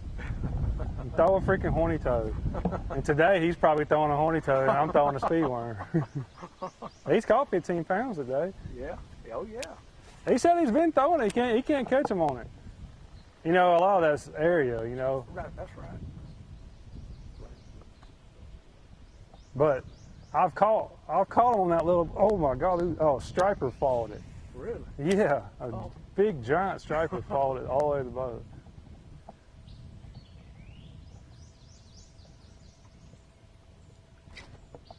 That's a bass. Another big one. Come off that tree. Oh my God. He ain't that big, he's just me. We figured something out, son. God, you are hot. Why are you so hot? All right, we're gonna grab it. I don't think he's that big. He might be. Bigger than I thought. Yeah.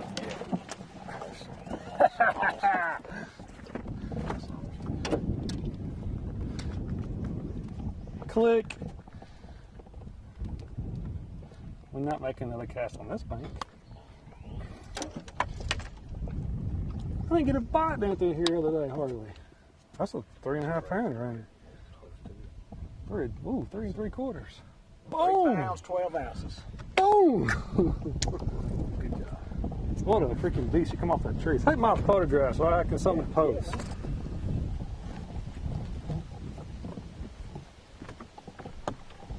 This stop has paid off for Dylan Hayes.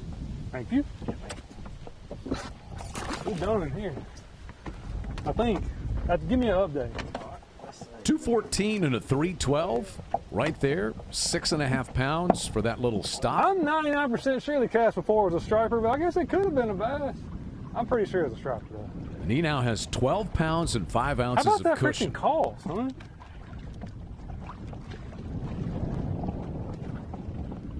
That joker locked it up. Yep, you in fifth. How much play? 40 pounds yet? 42 pounds even. We're gone. I want to go check that other creek. 42 even. I think I can. When it turns sideways, I can see you. You know, I'm betting on myself, hoping I can catch some of this other creek. But I want to see if I can get some other bites in this other creek. 42 pounds. What's my lead over 11th? Really good stretch there for Dylan Hayes as he gets up to 5th place. We'll see if Stephen Browning can find a similar stretch. He's in 8th, 37 pounds, 9 ounces, has just under 8 pounds of cushion over the elimination line.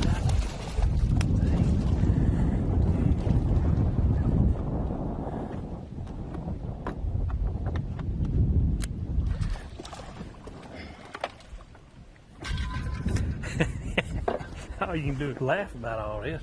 Man, look here. Come here, cat. Right bite, wrong species for the Puma. Quit. Open up. Open up. Hurry up. It's time to be jacking around, man. I bet I can catch me a 6-pounder on the next one, which I'll bet.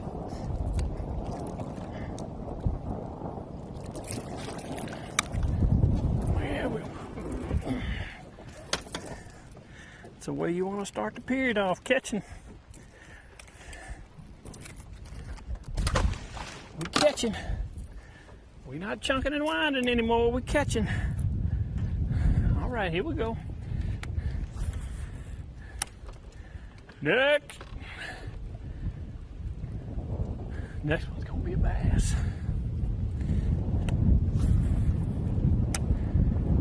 You know, I mean, it's a good sign. That's 2 mudfish and a catfish. And I mean, they're not up here for the health. They're up here to eat, you know? So evidently there's some food coming out of these woods or down this river for them. So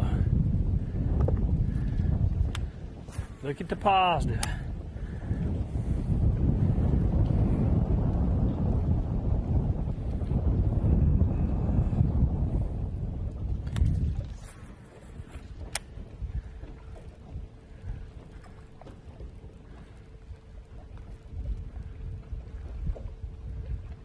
Oh.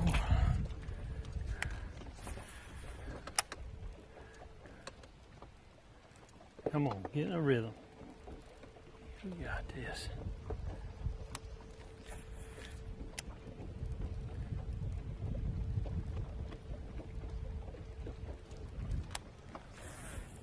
Stephen Browning trying to secure his first knockout round bid of the year. 37 pounds, 9 ounces is his 2-day total. So just shy of 8 pounds of cushion above 11th place. Others not so fortunate right now, including Nick Hatfield. Trying to change that. 8 pounds back as we enter the final period.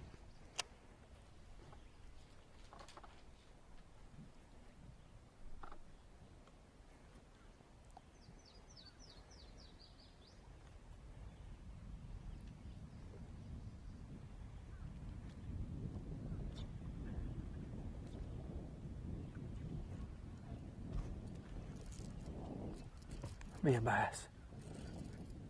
It is. It's a big one.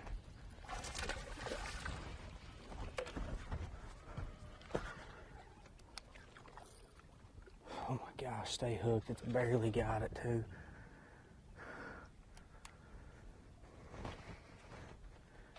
It's barely got the sucker. Stay hooked, baby. Oh, she's got more than one hook now. Please just stay hooked.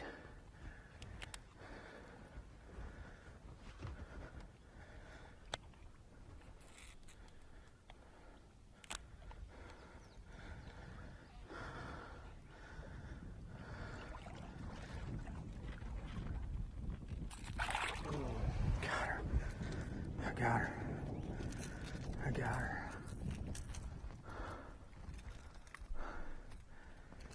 Gotta get the pliers. It took me forever to get her to bite it. She finally got it. She just nipped at it. I lost one a minute ago. It's probably like a 3 3/4, huh? 3 pounds, 9 ounces. Yeah, 3 1/2. Still a nice, pretty one though. This fish up here, healthy, fat. Ooh. All right, we can just do that about 5 or 6 more times. We'll be doing all right. So Hatfield gets to within 5 pounds and 6 ounces now. That shaved a good deal of his coming up to this deficit tree off. and there's a bunch of tall stumps out here, and there's bait kind of moving around over them, and I see fish crawling, and I just fan casted my jerk bait out there and then looked at it on scope, and I saw just a big mark just hauling to it like he meant business, and it got it, and my drag was a little loose, but it got off. And then I just kept working my way up here, and there was a couple under this tree, and I got one of them to bite. So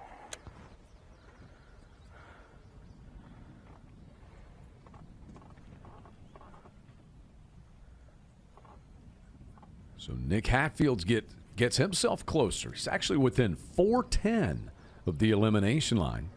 Jacob Wall is the last man in. Brian Thrift has moved up to 11th place. Thrift is 4-3 back. Sheffield 4-8.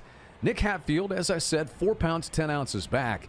He held the Berkeley Big Bass for a good portion of the day as Nick caught a 5.13 back in the first period.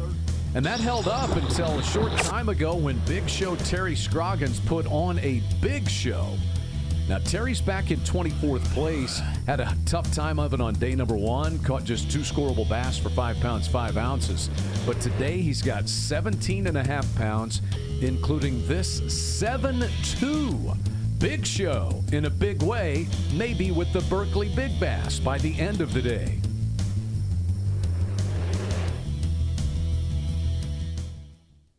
We all want the internet to make things easy.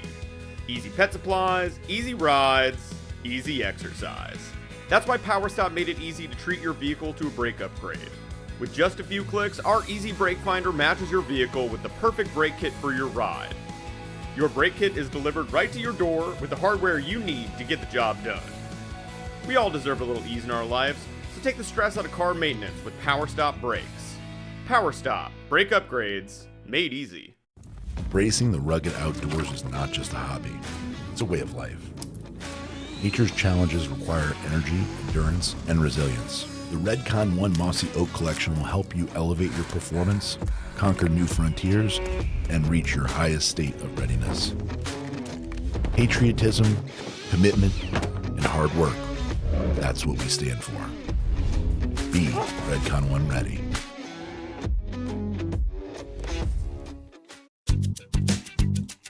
Need parts fast? We got fast. Need them now? We got now. No matter what you need, we have thousands of professional parts people doing their part to make sure you have it. We're O'Reilly Fast. Just one part that makes O'Reilly stand apart. The professional parts people. O'Reilly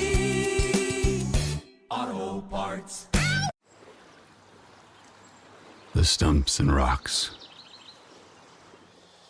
The grass flats and potholes.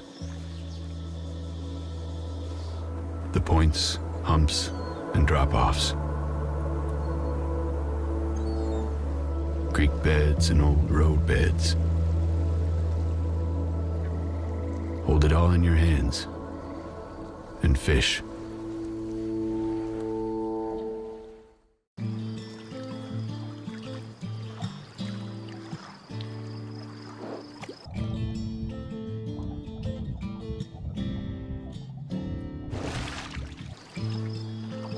Welcome to Fishing Clash, the ultimate fishing game. Catch big fish, compete with players worldwide, and explore stunning locations. Upgrade your gear and bait to become a legendary angler. Download Fishing Clash now and join the fishing adventure.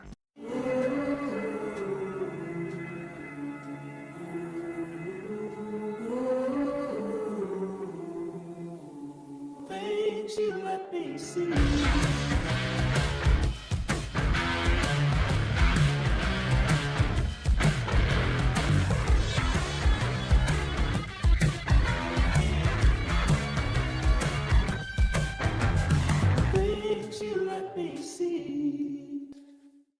Edenton Industries. For over 50 years, it's the company that's provided fluid movement solutions to industries throughout the world. Custom industrial engineering and design, high-quality industrial pumping solutions, full-line pump distributor, and 24/7 service and repair. Whether it's pharmaceutical, industrial, municipal, or oil and gas, there's one name to know: Edenton. Call anytime 24/7 or go to EdentonIndustries.com for more information.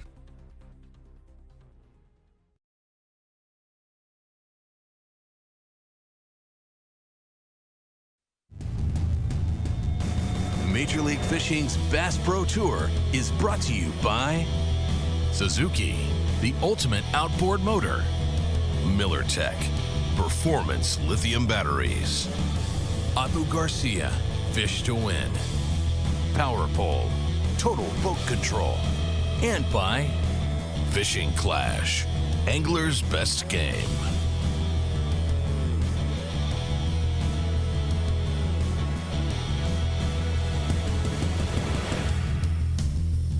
Special thanks to the town of Edenton, North Carolina, Chowan County Tourism Development Authority, and Harbortown Cruises for helping us out this week. U.S. Air Force Stage 5, Chowan River, presented by Wix Filters.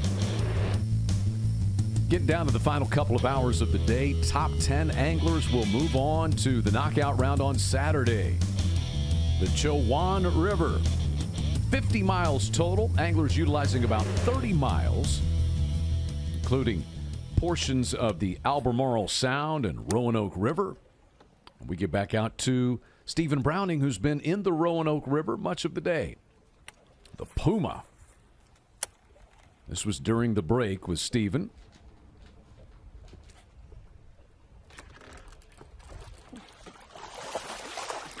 Yes, thank you, Lord. Nice one. That fish bit, and I felt it, and it was kind of like, I felt him bump it, and I kept it rolling. Well, you guys probably saw me. I flinched one good time and came back and got on it. Needed this one. I needed this one pretty bad. 2 pounds, 2 ounces. 2 and 2, guys. 2 and 2. We need one more. One more good one. Hey, JD, how about it, baby? Yeah, you kicking it back, Jack. Oh, life is good on the river. That's a river rat right out yonder, guys. Y'all look at that. That is a, if that ain't a river rat right there, good night. Woo. Thank you, Lord. All right, here we go. He may feel like he needs one more, but I feel like Stephen Browning's probably safe. One more bite. I think we can make it. One more 2-pound bite. Get up in them. Get up over 40. Come on. That fish right there puts you in 7th place. You have 10 pounds, 15 ounces on the deck. Your total is 39 pounds, 11 ounces. All right. You are exactly 10 pounds above the cut line. All right. We get us a couple more.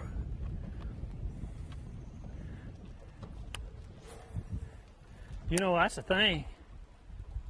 I mean, you look at 10th place yesterday. It was in the low 20s. 11th was 20 even. Skeet had that, and it's kind of like, dang, man.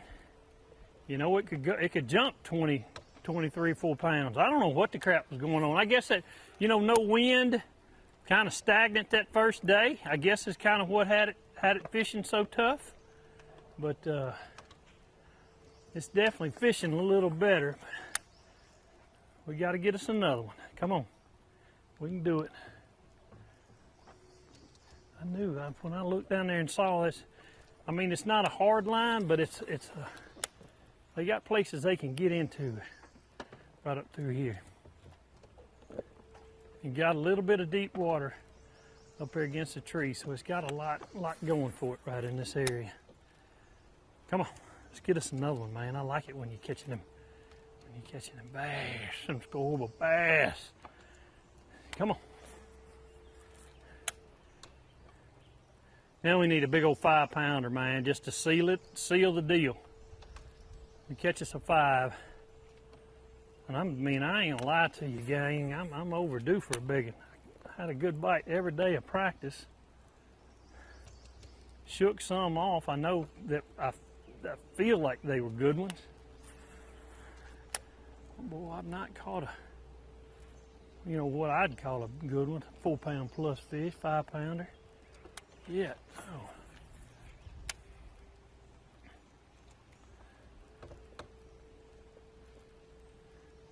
Get us another one. You just kind of...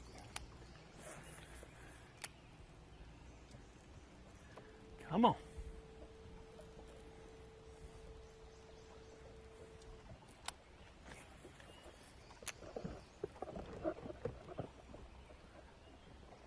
We're going to get one right here. Coming up. Big bass right here, guys. Right here. Come on. Come on. He's here.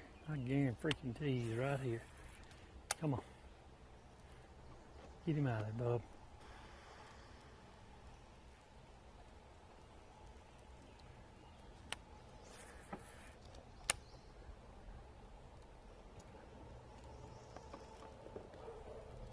Oh, golly, missed him. If they're well, that was going to be one. Dang. Right there in that mix of water.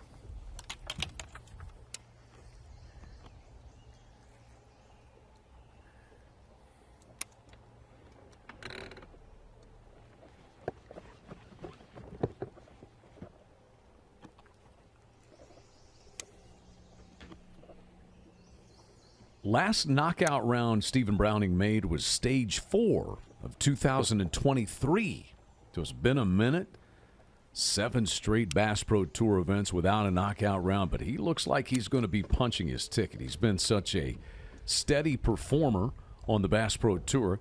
Struggled last year, and that's carried over into 2024, but 27 times in 45 previous Bass Pro Tour stages or events, Stephen Browning's been in the knockout round.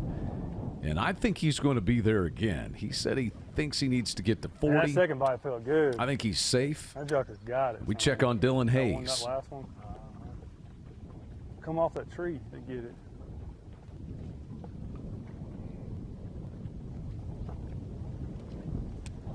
Hey Dylan, we're live. How about an update? All right, man. We have made some moves here. Kind of got clued in a little bit, a lot of bit, I hope, and caught a couple really nice ones. Caught a 312 and a 214, like back-to-back cast almost. I felt like that put me in a really good position to go check out another stretch or another whole area that I haven't made a cast in. I drove in here and checked it out the other day. It looked, about like what I'm fishing. So I've been saving it the whole time. Now I'm just coming here to try to get a bite or two and see if I can get something going for you know, for the knockout round. But man, it feels good. It's not been easy. Not been easy. The wind has really hurt how I caught them the first day. But we just made an adjustment to the Zoom speed worm right here, and I've thrown it a bunch in practice, but it was never the deal for me. But it seemed to really help me today because it's so windy and it's something subtle and I can still wind around. But man, it feels good. I know I was getting a little worried. It was getting a little tight, but we got ourselves a little cushion now. I just drove in here and practiced and said, well, this looks the same, so I'm turn around and left. I've never made a cast here.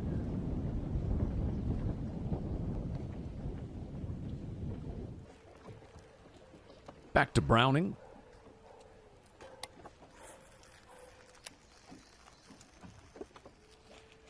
There you go. Golly, coming at me 9,000 miles an hour. Don't jack this one up. He's not much, but I believe, don't let him, I believe he'll go. Oh, get back up in here with us. Boy, this is going to be close here, gang. Yes, sir, it's 0. Come on, be there. Come on, be there for us. Boom. Yeah.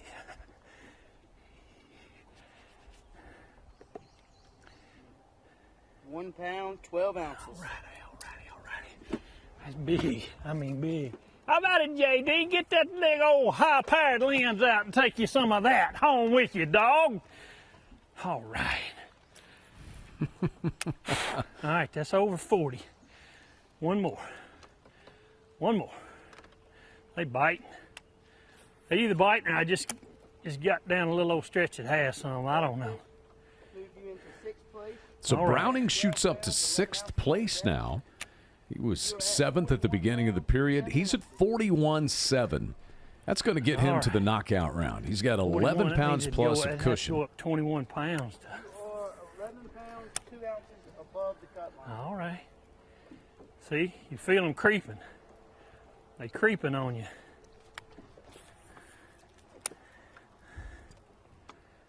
All right.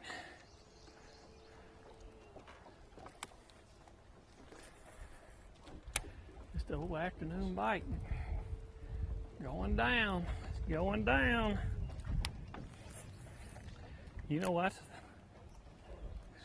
Come on. Freaking trees.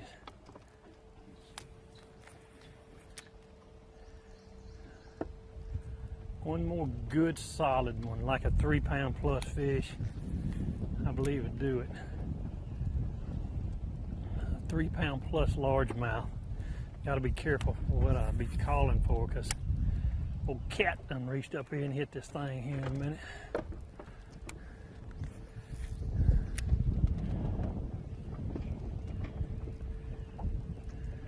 Don't need no cats. Don't need no grinnell. Need old Mr. Bass to jump in here. Make yourself readily available.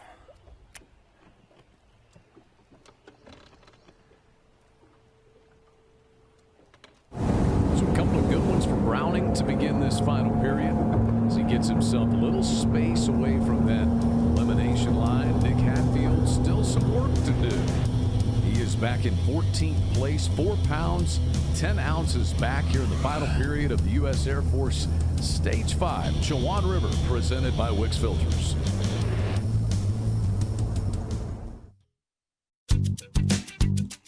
Need parts fast? We got fast. Need them now? We got now. No matter what you need, we have thousands of professional parts people doing their part to make sure you have it.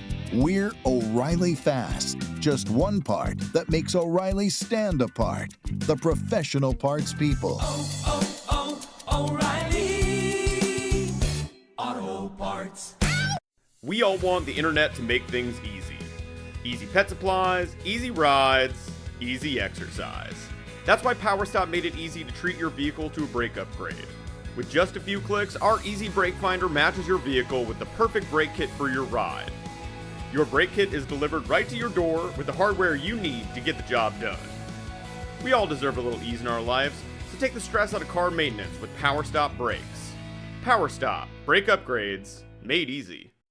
Racing the rugged outdoors is not just a hobby, it's a way of life. Nature's challenges require energy, endurance, and resilience. The Redcon 1 Mossy Oak Collection will help you elevate your performance, conquer new frontiers, and reach your highest state of readiness. Patriotism, commitment, and hard work. That's what we stand for.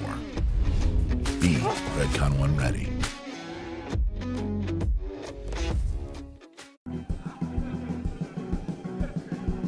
Looking for a refreshing change? Say goodbye to sluggish performance and reach for the one that won't slow you down. Ah, that's crisp. Experience the force of clean, pure oil coursing through your engine. No matter what you drive, Wix Filters is the clear choice. Here's to filtration that works as hard as you do. Wix Premium Filters. Performance starts here.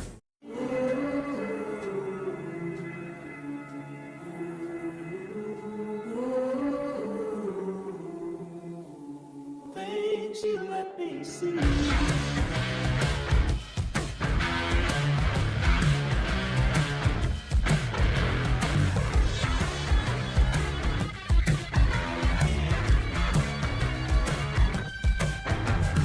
Things you let me see.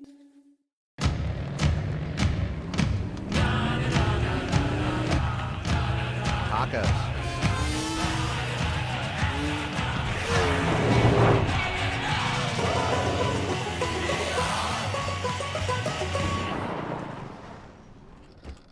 Can Billy come out to play? Yes!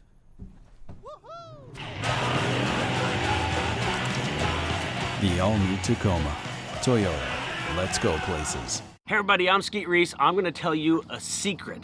It's not a secret. How to catch more fish quicker. Bass Force app. Some of the greatest bass fishermen in the world. Jacob Wheeler, KBD. These guys are gonna help you with their knowledge. You're gonna plug in the conditions right here into the app, and they're gonna tell you what lures to throw and under what situation. So, Bass Force app, it's a free app. Go to the App Store, download it, cut your learning curve down, and catch more fish quick.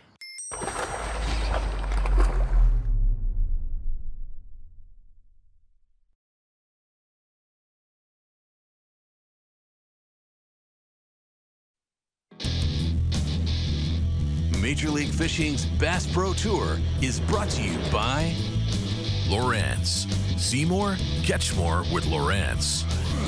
Mercury, go boldly. Startron, start, run, store with Startron. Rapala, hand-tuned and tank-tested since 1936. And by Toyota, let's go places.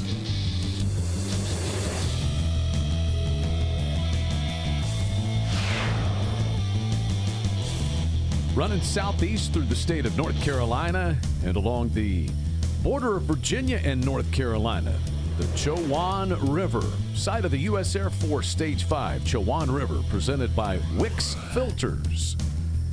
We are well underway with the final period, trying to determine which 10 anglers will be moving on to the knockout round. That will be on Saturday.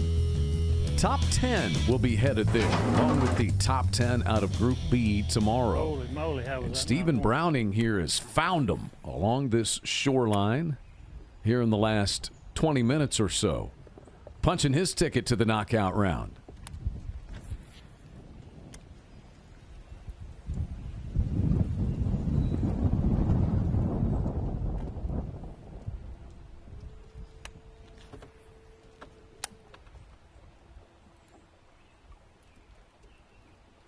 Dang.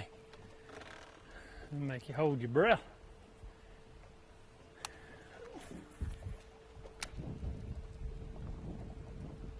Bam. There we go. There we go. Over. If I can get this booger in, guys, it's over. Get out, Brownie. No, no, don't do that. Here we go, here we go, here we go, here we go. Get up in here! Woo! Hello, knockout round. Sonny Jim. Woo! Is right. I knew I had one in me, guys. Yes, That sir. big old fatty. The scale is at 0. All right. I mean, ready? Yes, sir. You on the boat. There you go. 4 pounds, 3 ounces. All righty. That's what we needed right there. That one got us right there, man. Big old fat one. How about it, man? Look at there. Woo! You smell him? Been eating chatterbaits. Woo! Come on, JD. You bet. Thank you. Thank you, buddy. Yes. Come on, man. Yeah. All right. That grizzly he gone now. He out in the woods. All right. I mean, everything ran away with him. Now then, I've got to, that's what I was thinking. All right. All right, we in with that. 11th place is 32? Yes, sir. Holy crap, man. Tell me about this day. You know, it's been a roller coaster ride, guys. I started off just, fishing some areas where I had one bite here and one bite there, because I really and truly I felt like I could get a couple of good bites, this morning in the low light conditions. Did not make it happen. Decided I better get up in the river, get on a couple of these stretches where we had some bites in practice and had some bites the first day, and just get out here in the main current. You can see this river, it's not real wide.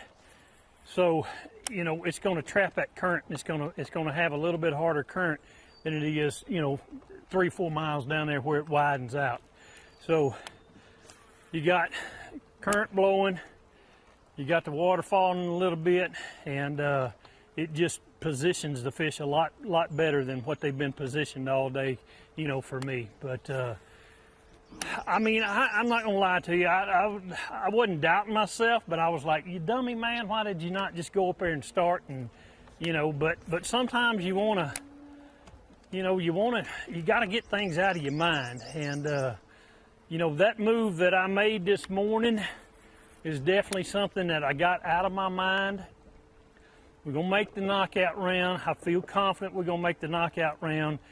And the thing is, I can fish with a good mind, good open mind in the knockout round. I don't ever have anything in the back of my mind going like, boy, you might want to go try this, you might want to go try that.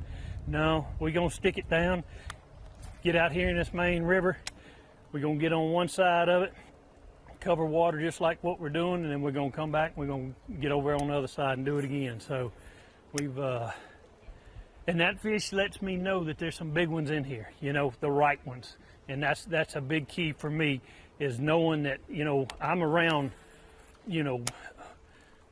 4 pound plus fish. So, we've caught a 3 and a 4 today, and, I think we're going to make it. I think if 45 pounds doesn't make it, then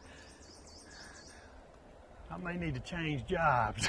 But I feel good, feel real good.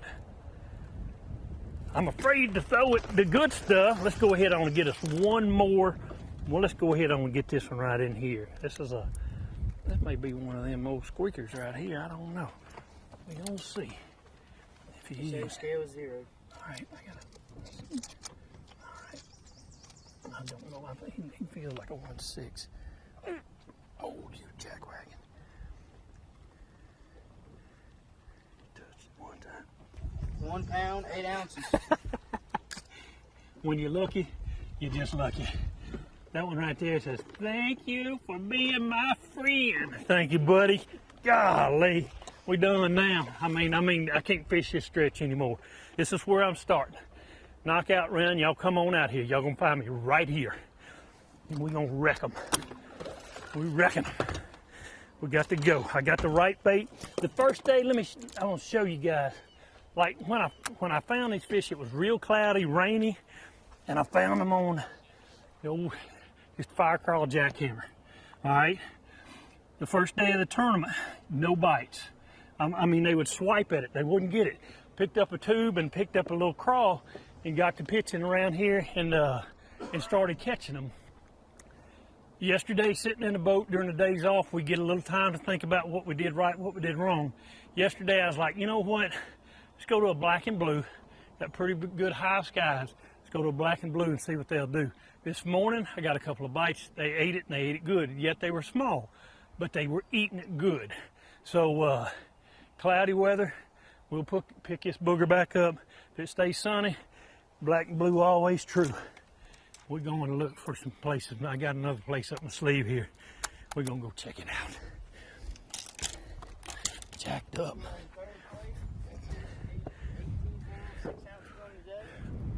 There's got to be Browning some that stay around this very ramp. good third period, get there's enough himself good to habitat third place, and we bounce between the over lily to pads Jacob and Wall here. You know, the dock and the, you know, just kind of the current breaks that you naturally get from the points and everything that this, you know, boat ramp creates. It's a good oddity, I should say, in the river. So there's no reason these fish should all leave. So I just felt like this was a really good opportunity to catch a few scorables, which is what we need. Oh man, I need about, I think, 4 more to lock it in, scorables. And I think we'll put ourselves in a good position. If I catch, there's one.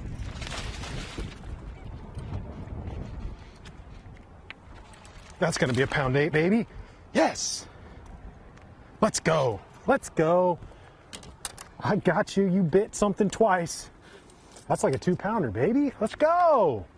That is why we're fishing the boat ramp. He ate it with 5 ounces. 2.5. How about that?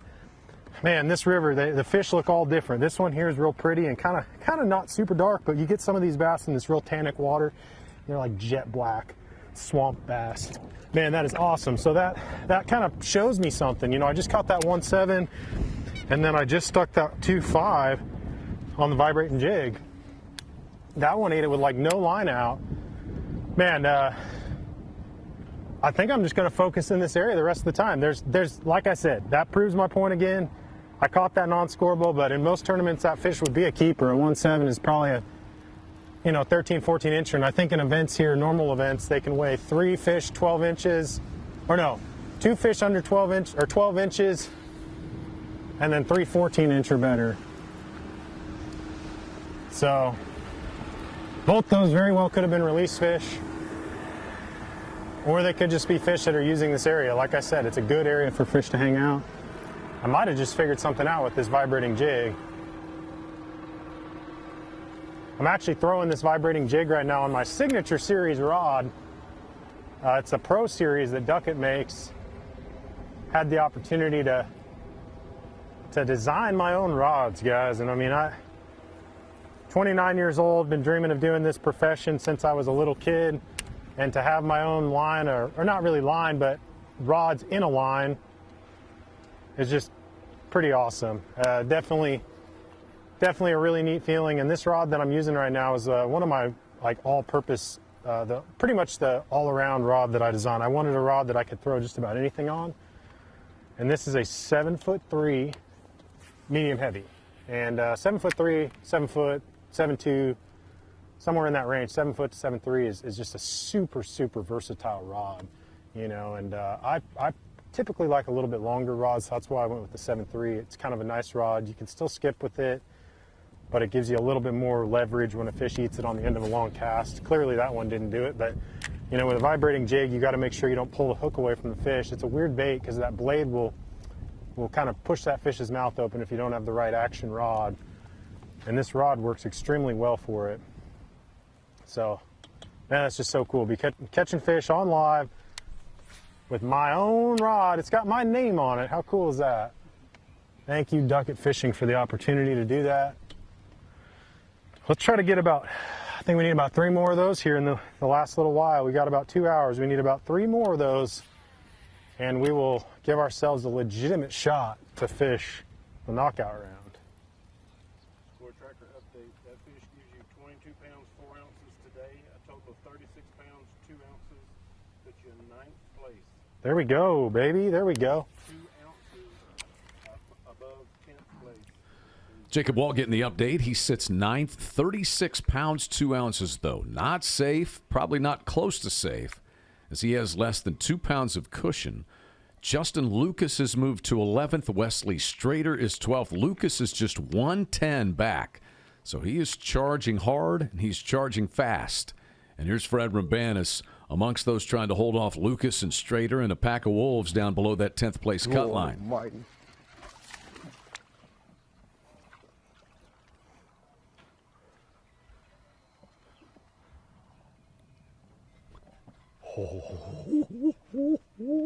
This is what we were waiting for.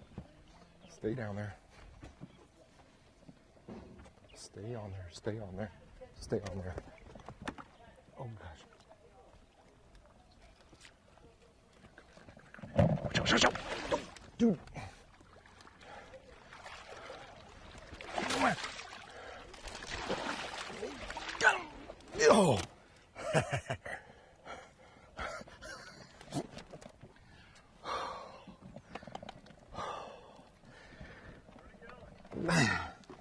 That was a little hand-to-hand combat there. Needed that fish. Thank you, thank you. Scale is clear. All right, let me get away from them. Tried to run into you guys. Holy moly. Whew. We're gonna find 3 out. pounds, 8 ounces. 3.8. I needed that fish. Because the size of a bigger fish is just skinny, huh? 3.5 pounder worthy of a replay. Fred Rambanis, an important fish for him here late in the day. That's good.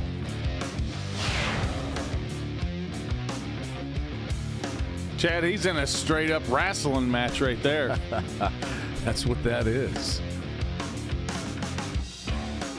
Finally, underhanded style, wrangles him in a 3-pound, 8-ounce bass. It's going to get Fred to 41.14. So 41.14 gives him 7 pounds and 7 ounces of cushion. What's that? Oh, yeah, that's right. I forgot, yeah. Lurch said something about worrying causes problems, no. Lurch said, Lurch said worrying has never fixed a problem. Did I say that right? I don't know. We ain't worried now. We might get another one. We're going to go with yes. Holy moly. That he quoted Stephen Scott correctly. Oh. Worrying never solved a problem. That was a little chaotic there. I agree.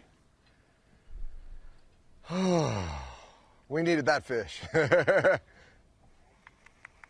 And after that fish, Fred Rambanis is worrying a little less. But this angler is climbing quickly. That is Justin Lucas. We look at him.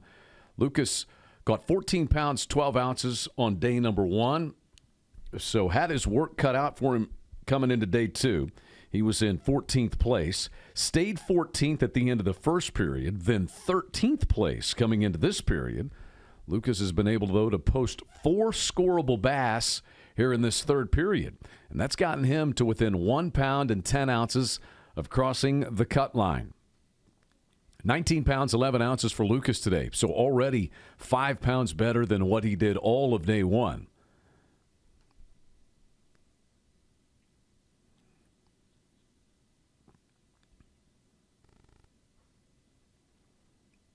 He's caught 3 in the last 30 minutes to close the gap on John Hunter, who's in 10th place.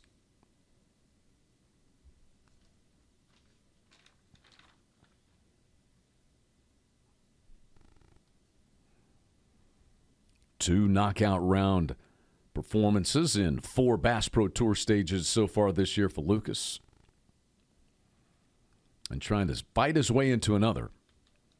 Little separation between Lucas, who is 11th, and Thrift, who's 12th.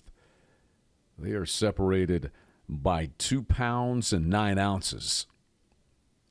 So Justin Lucas First man out with an hour and 35 minutes left in the day. Top 10 will be moving on to the knockout round on Saturday.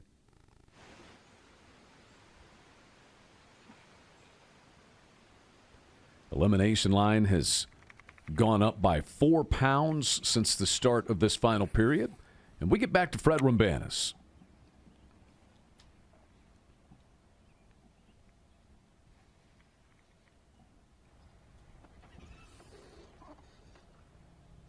There he is.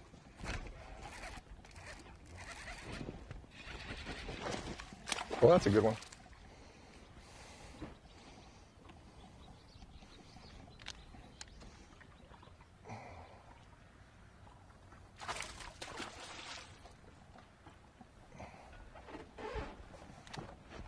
Boom Boom's starting to get it done down here in this little marina area. He is. Oh, gosh. Oh. Come here, buddy. Oh. All right. Well, going to sit that's in the look how penalty good I box hooked for a him, few too. minutes. That's right in the noggin. I could have swung him. All right.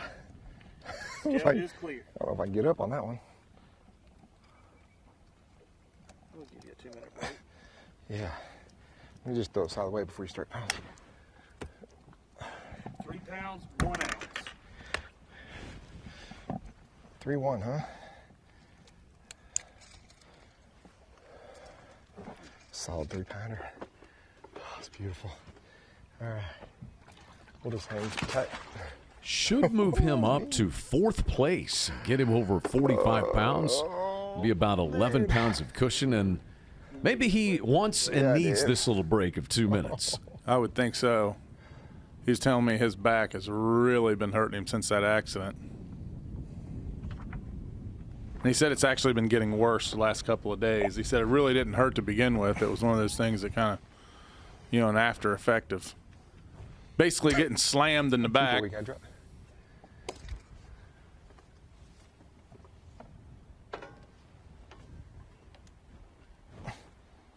I'm just trying to hold our boat. That's all right to hold the boat, right? Doing penalty? Thank you. I think we're all right. See what he done? He put himself in the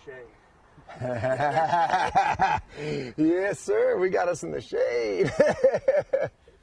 Oh, man. 10.5 pounds of cushion. I think he could take a nap for the final hour and a half and be just fine to move on to his first knockout round of the year. Been a good little run here. He's picked off 6 pounds, 9 ounces in the last 10 minutes as Fred Rambanis.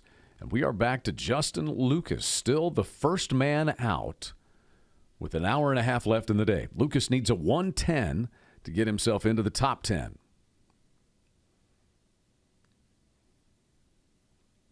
We still have not had an angler move into the top 10 since the first period.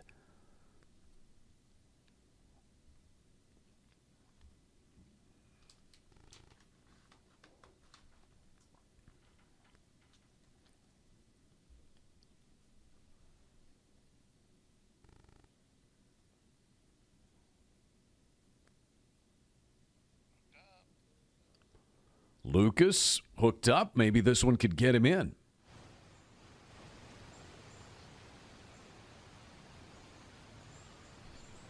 Two top 10s this year for Justin Lucas. Fishing strong once again. He was 10th at Stage 2 at Santee Cooper and 8th at Stage 3, Dale Hollow. May have to wait a minute. What'd you think, JT? It looked like it should have made it to me, Chad. I would think so. We'll give it a minute to see if it hits the score tracker. Well, look at that. Just look at that habitat around there. Just all those great big cypress trees. Man, looks like you're fishing in Jurassic Park right there. Looks like he's surrounded by bass. We'll let Lucas's potentially hit the score tracker. See if that gets him into the top 10. Less than an hour and a half remaining to see which 10 will be moving on to the knockout round on Saturday on the Chowan River, Stage 5 on the Bass Pro Tour.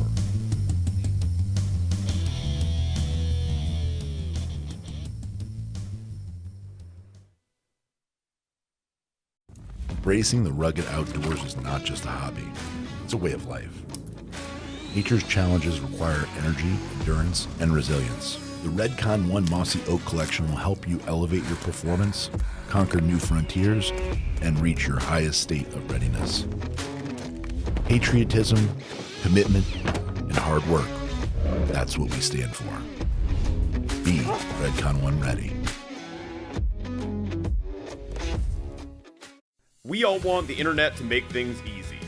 Easy pet supplies, easy rides, easy exercise. That's why PowerStop made it easy to treat your vehicle to a brake upgrade. With just a few clicks, our Easy Brake Finder matches your vehicle with the perfect brake kit for your ride. Your brake kit is delivered right to your door with the hardware you need to get the job done. We all deserve a little ease in our lives, so take the stress out of car maintenance with PowerStop brakes. PowerStop, brake upgrades, made easy. Need parts fast? We got fast. Need them now? We got now. No matter what you need, we have thousands of professional parts people doing their part to make sure you have it. We're O'Reilly Fast. Just one part that makes O'Reilly stand apart. The professional parts people. O'Reilly Auto Parts. I'll be your beast of burden. An ally in enemy territory. Overgrown, nasty, unkind. Throw me in and watch me swim. Mother Nature may be tough. I'm tougher. I'll take you where chaos is the cost of entry, where the fish are worth the fight. If you ask me, the bigger the question marks, the better the quest.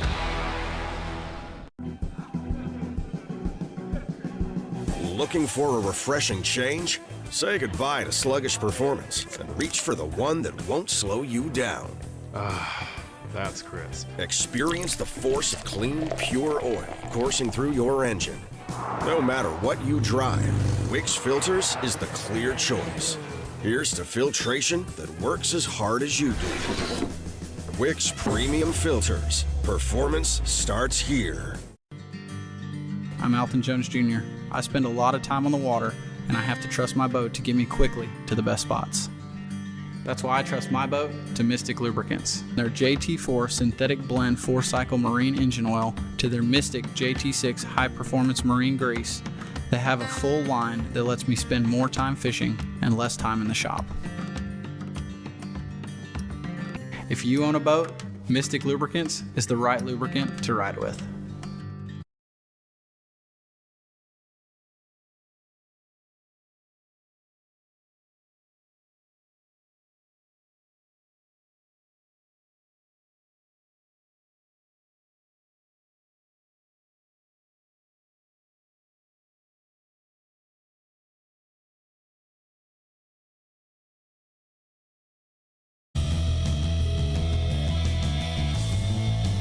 You've caught Major League Fishing's Bass Pro Tour. The United States Air Force Stage 5, Chowan River, presented by Wix Filters. U.S. Air Force, and on this 80th anniversary of D-Day, we say thank you to all of our service members out there for all that you do for our country. And remember back to the sacrifices made on this day 80 years ago, the anniversary of D-Day.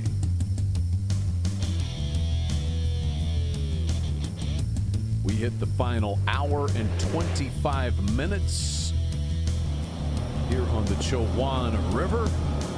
Thursday afternoon, well underway. Justin Lucas trying to find a way. That fish that we saw him catch as we head to break was non-scorable, so he remains the first man out by 1 pound and 10 ounces.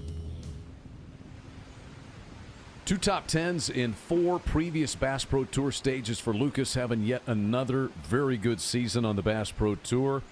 He is 10th in the Fishing Clash Angler of the Year race.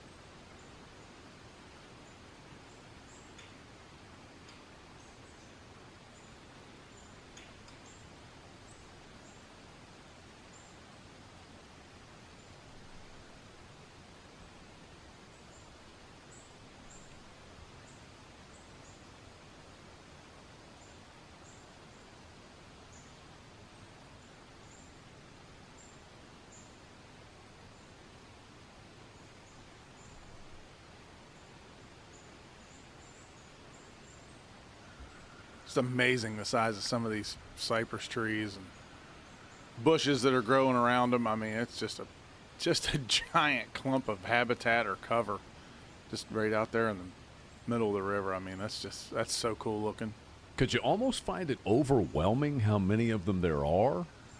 Well, Chad, some of the sheepish-minded people probably could.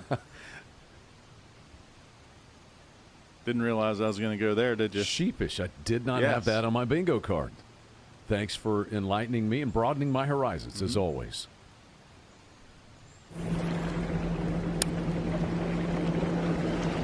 We are in the boat as we watch the Puma roar past Wesley Strader, who's made a little move this afternoon. Wesley is in 13th place. He's just 4 pounds and 11 ounces below the elimination line.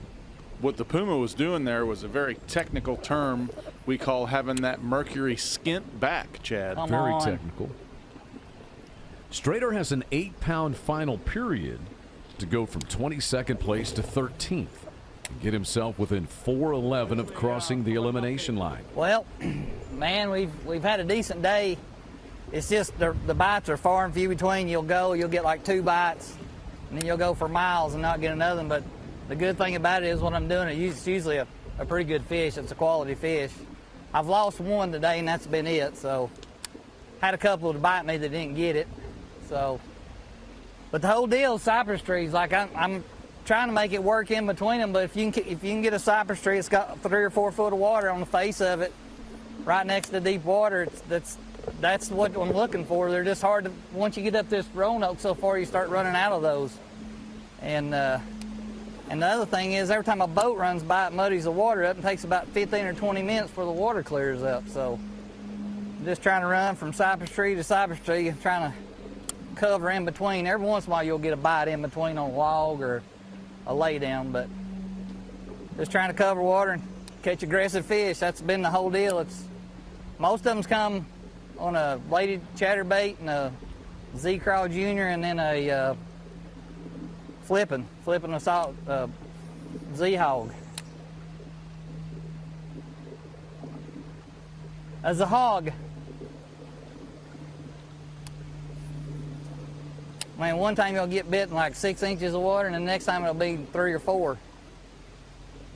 Coming up on another tree right here, so it seems to be the great big trees that's got good water on them. I've caught a few out of these that's got just a neat, some deep knees on them, but not a whole lot. This looks juicy right here. Got a good current break. I think I already fished this, but we're gonna fish it again. It's got a good current break on it. Good eddy. You always fish around eddy. Eddy's on them.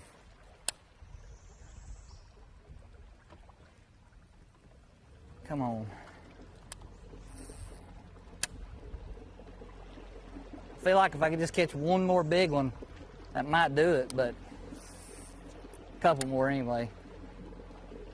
I know 3 more that, like I've been catching, to do it. It's just, man, it's far and few between. You'll go up and then you'll fall. You'll go up and then you'll fall. You just can't get like if you could ever find one of those stretches, like a 200-yard stretch that just has a lot of fish on it, that would just jump you up there and give you a little bit of breathing room. This is just 101 river fishing is all it is.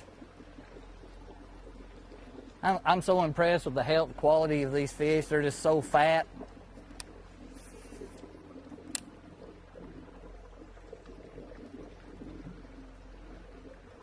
Come on. I'm running out of cypress trees. I'm getting ready to move.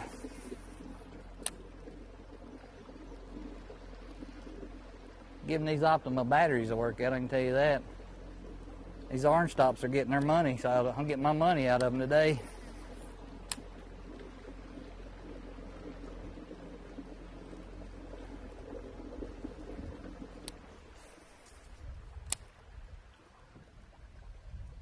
Come on.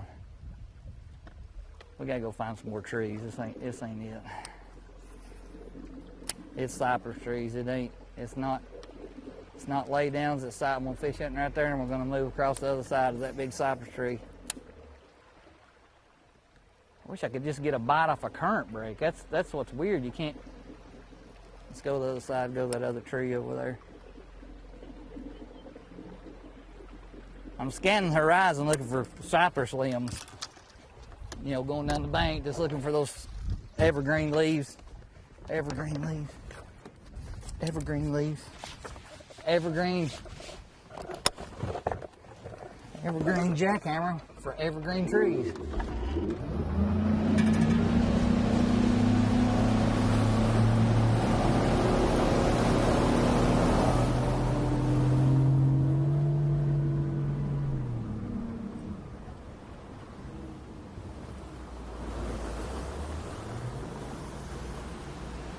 Three scorable bass for about 8 pounds here in this final period so far for Straters. I hate how that thing don't stop. Within 413 of 10th place.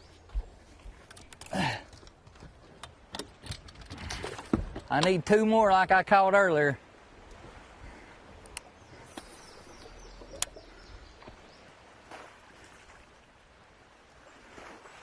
Wesley has 3 of 3 pounds or better, including a 4.8, which was his first of the day, all the way back at 9:30 this morning.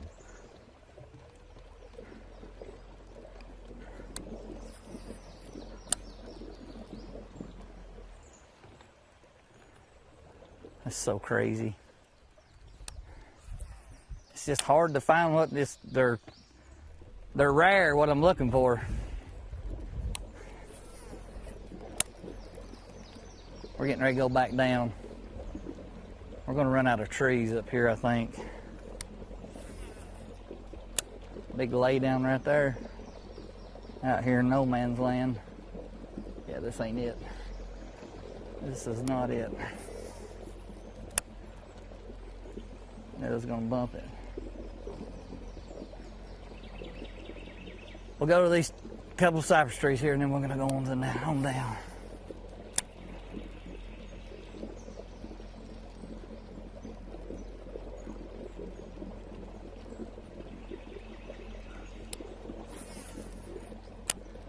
I've yet to catch one off a Tupelo. I had a bite on a Tupelo tree earlier and lost it. It was about a 2-pounder. But other than that, I have not caught one off a Tupelo tree.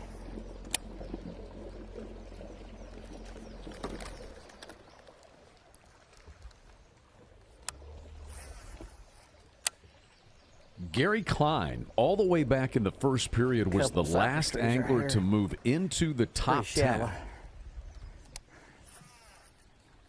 So we're going on 4 hours without an angler crossing Man, I'm banging off the elimination line.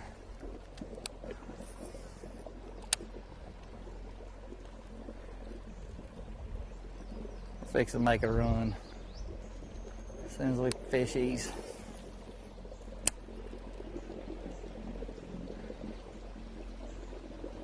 God, these look so good, but they just ain't got much water on them.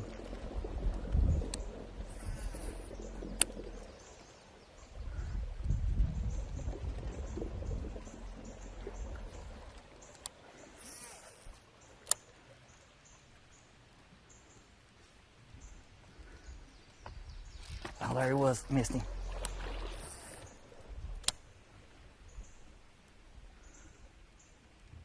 Missed him. There was a crab. I just seen a crab swim up on top of the water. Just seen a crab swim up on top of the water. What in the world is he doing up here? He is lost. He's begging to be eaten. Now, dude, that's a weird deal. Look, there's just a pipe in the middle of nowhere and water coming out of it. Anybody need a drink? That's weird. You don't see that every day, do you? I thought it was somebody peeing behind that tree. You suppose that is, JT? I don't know. That is got some kind of spring or, I don't know, right, maybe sewage. I'm not sure. Let's go. Let's go, go. Eddie's over there and have a little sip just to see what that is. I probably would have. Bouncing from tree to trees. don't think Wesley's quite as adventurous as I am at some things. Oh, he has his moments. This is a man who went through a McDonald's drive-thru during an event one year on the Bass Pro Tour.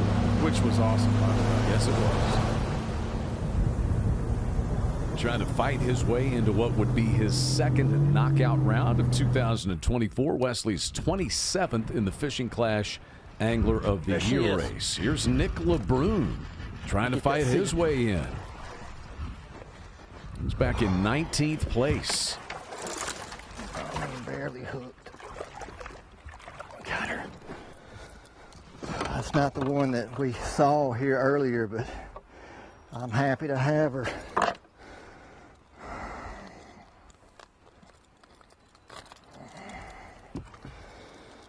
Oh, that feels good to catch one.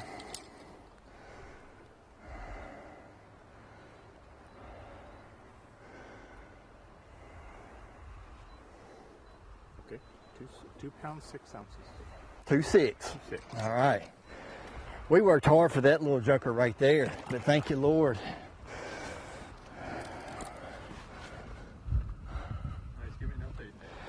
Man, we're just out here grinding. That's all you can say. I'm trying to stage an epic comeback. I'm seeing a lot of fish just follow my bait. Not just, you know, they're following it at the same speed of the retrieve, and that's never good. You want to... That's good. Oh, he may go. You want fish that chase after your bait and they gain on it. You know, you want them to be running it down, but a lot of them are just not doing that. They're just kind of they're not excited about it. But I've gotten 2 bites right here. Man, that'd be great if this fish would go. It'd be really awesome if that fish would go.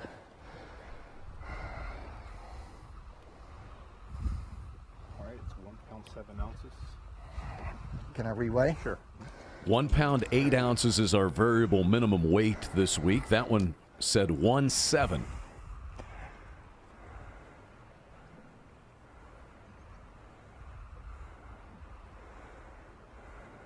Yes. 1.8.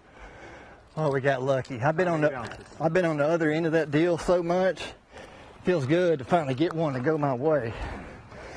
Anyway, like I was saying before I was rudely interrupted by that fish, a lot of the fish are following your bait like this. You know, they're at the same speed of the retrieve, and that's no bueno. But you want them gaining on it, and you want them having momentum to come up there and eat it.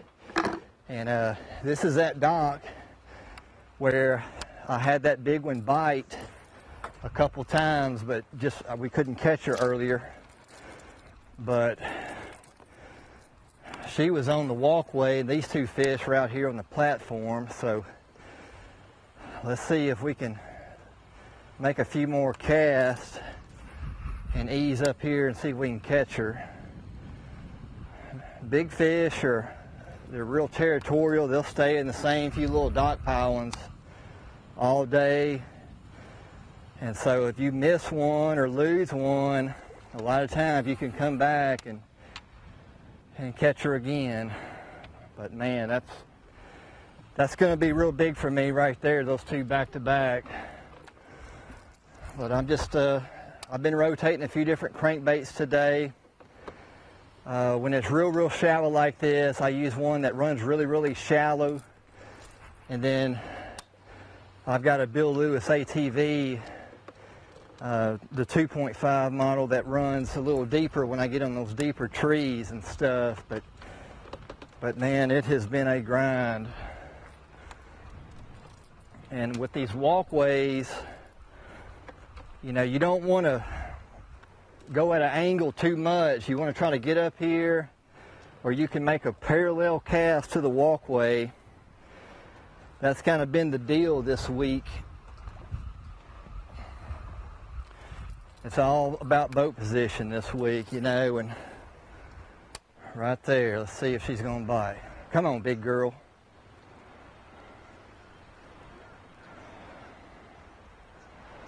Nobody home. But I think with a deal like this, you know, a lot of times it's not about the bait or the color. It's all about boat position, and you just want to be able to parallel that walkway. That's how I've caught a lot of my fish this week. You know, I started out this week fishing just cypress trees. But today it seems to be more of a dock deal for me. And I'm okay with that because this is more of a pinpointed approach where I can kind of tell you where the fish is going to be at.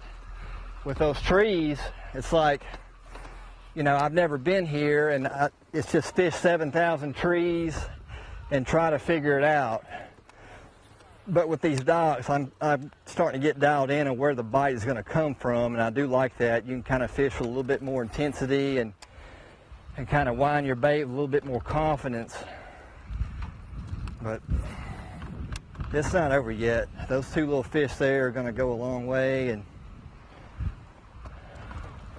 I'm excited. We got a lot of gas left in the tank, praise the Lord. All right, we're just gonna make an idle. We're not gonna get on plane, we're just gonna idle. That ghost trolling motor has had its tongue hung out this week.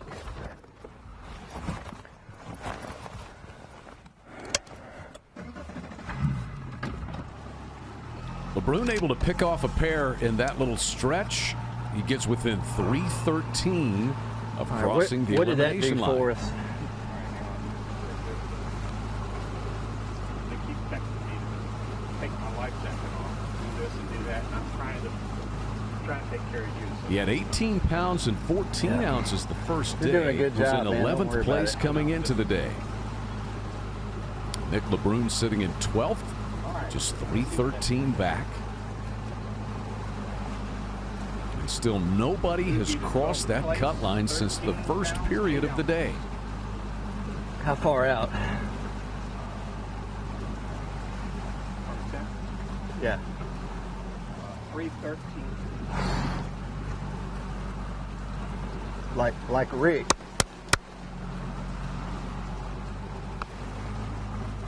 Chad, I've just been given a little update on that pipe that we saw running out of the woods by Wesley Strader earlier. Okay, do tell. It is a runoff from a liquor or whiskey still.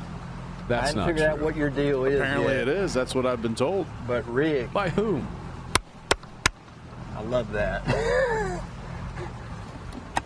You know what I'm talking about?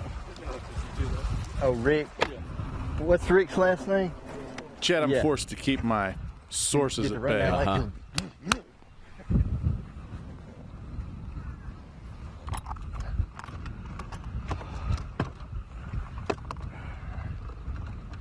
Interesting what you heard Nick LeBrun say a moment ago, JT. He This was is talking actually about the dock where the big one was. It wasn't that dock, it was this one. He was talking about the cypress trees and almost being so many of them, just almost guessing which one you'd be able to pluck a fish off of. But he can be more specific with his targets on these boat docks. Oh, absolutely. Much more isolated, pieces of cover. Way easier to be able to target if you can get them going, which he obviously has. Nick LeBrun pursuing the top 10. Others have remained there all day long, and one of those guys who's been able to stay up in the top 10 has been this angler. Second year on the Bass Pro Tour for John Hunter. John Hunter was in 10th place coming into this period, but he's been able to help himself in a big way, get up to 8th place with this. It's a nice 4-3 for John Hunter. He has hunted down a scorable bass. He's gotten himself 5 pounds and 12 ounces of cushion over the elimination line in the final hour of the day.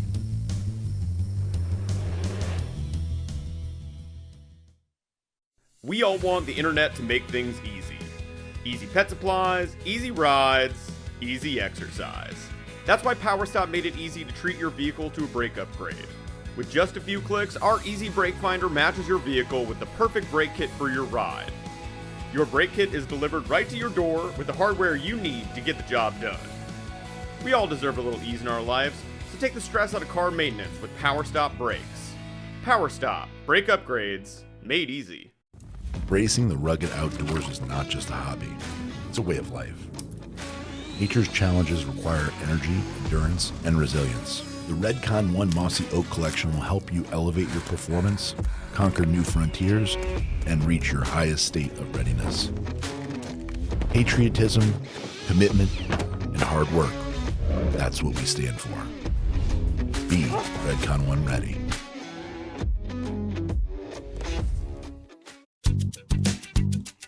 Need parts fast? We got fast. Need them now? We got now. No matter what you need, we have thousands of professional parts people doing their part to make sure you have it. We're O'Reilly Fast. Just one part that makes O'Reilly stand apart. The professional parts people. O'Reilly Auto Parts.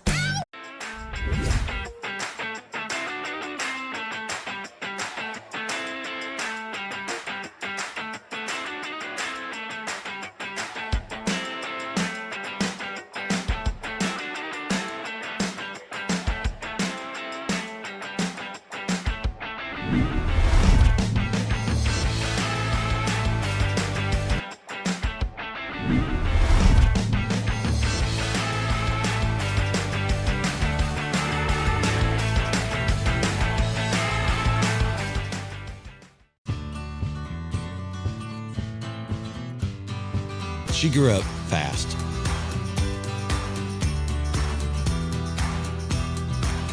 Will she remember these times and continue the tradition? You better believe it. Tell a new fish story with Garmin.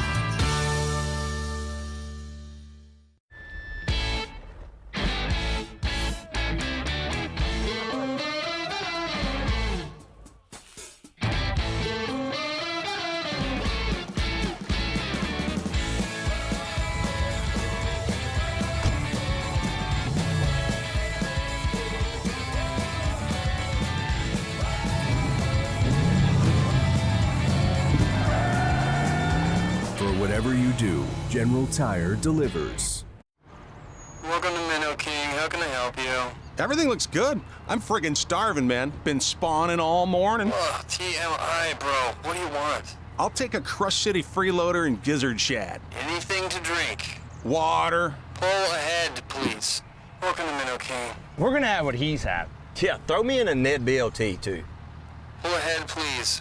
Calm down. Quit feeding so much. Hey, man, I'm trying to, man. If you overfeed him, he's gonna hide under a log.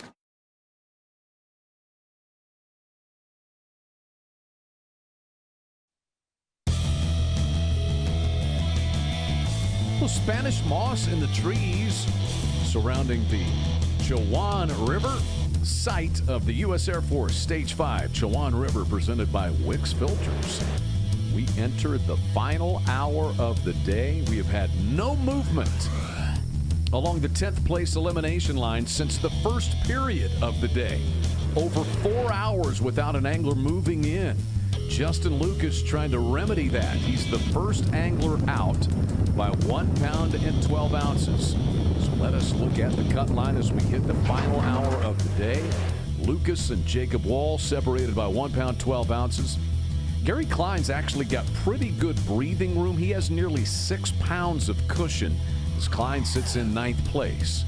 So Wall leads by 112 over Lucas, 313 over LeBrun, 4-5 over Thrift. We are out to Lucas.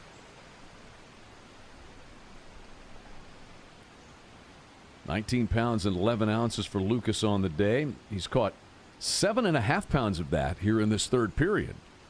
Looked like a swing and a miss maybe there. Been to a lot of places with a lot of cypress trees, but I don't think I've ever seen a place that has as big of bushes at the bottom of the trees and it being as prolific as it is around here. I mean, it's really creating a giant piece of shade underneath there. I mean, I've seen, ones with kind of bushes that big around the base of them, but not every single one. Like, it's kind of a rarity on a lot of places. This place is like every one of them has, like just take for instance, like up in the stump hole at Santee Cooper up in the north end of the North Lake. It's got trees in there like this, but there's hundreds and hundreds and hundreds of trees, and there's a handful of them that have these big bushy type things around the base of them. And here, heck, they all have it. Yeah, it's what makes it kind of hard to pick out which tree specifically you should target. Yeah, at some point you just have to start picking out either the ones that are sticking out a little bit further, which, a lot of times tend to be a little bit deeper, or ones out on points, or you start at one point you start having to, put some kind of, for lack of a better word, pattern together to, because you can't just go fish every one of them, because unless you're in a really productive area, you'd waste your whole day away trying to fish each and every single tree.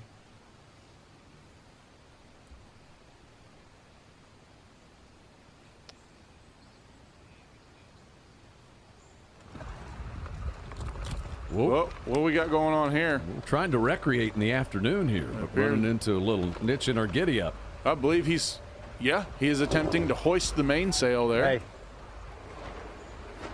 Outstanding job. That fella's quite a mariner.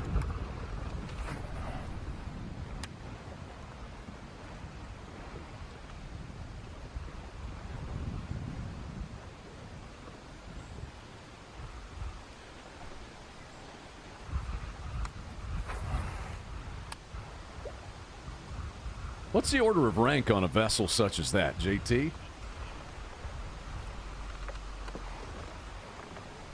Well, Chad, you start at first mate and you kind of work your way up from there. Okay, now Gilligan was first mate right behind the skipper. And then who was the captain on that non-seaworthy vessel? Maybe that was the problem. It wasn't Captain Stooping, I can tell you that. It was not. Maybe that's why the SS Minnow ran ashore.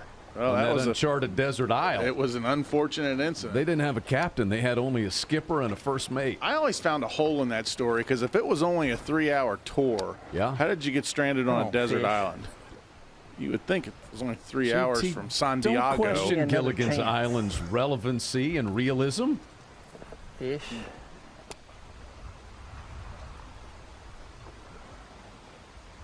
Fish said no.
Give me an update on Dudley.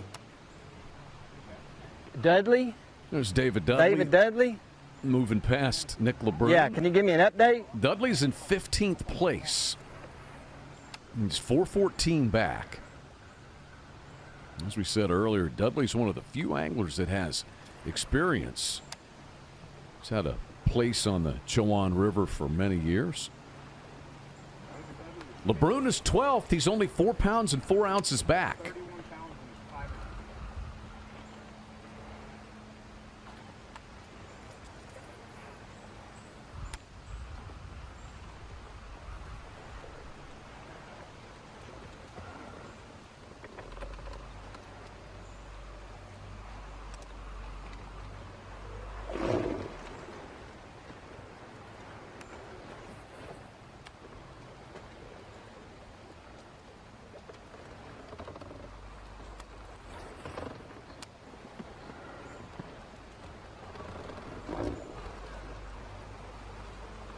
So LeBrun fighting to get his way into the top 10, as is Justin Lucas.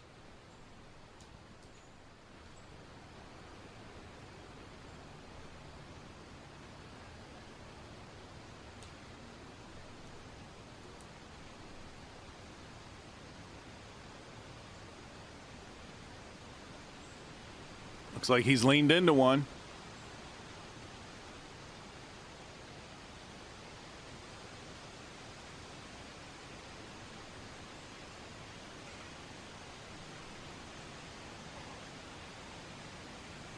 I think that one's going to get Lucas in.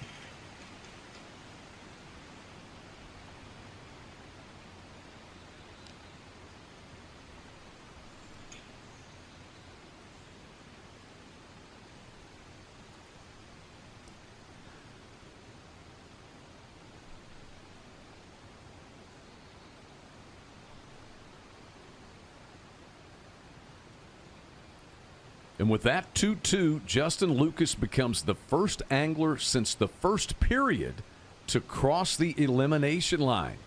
Lucas is in, and that bounces Jacob Wall out.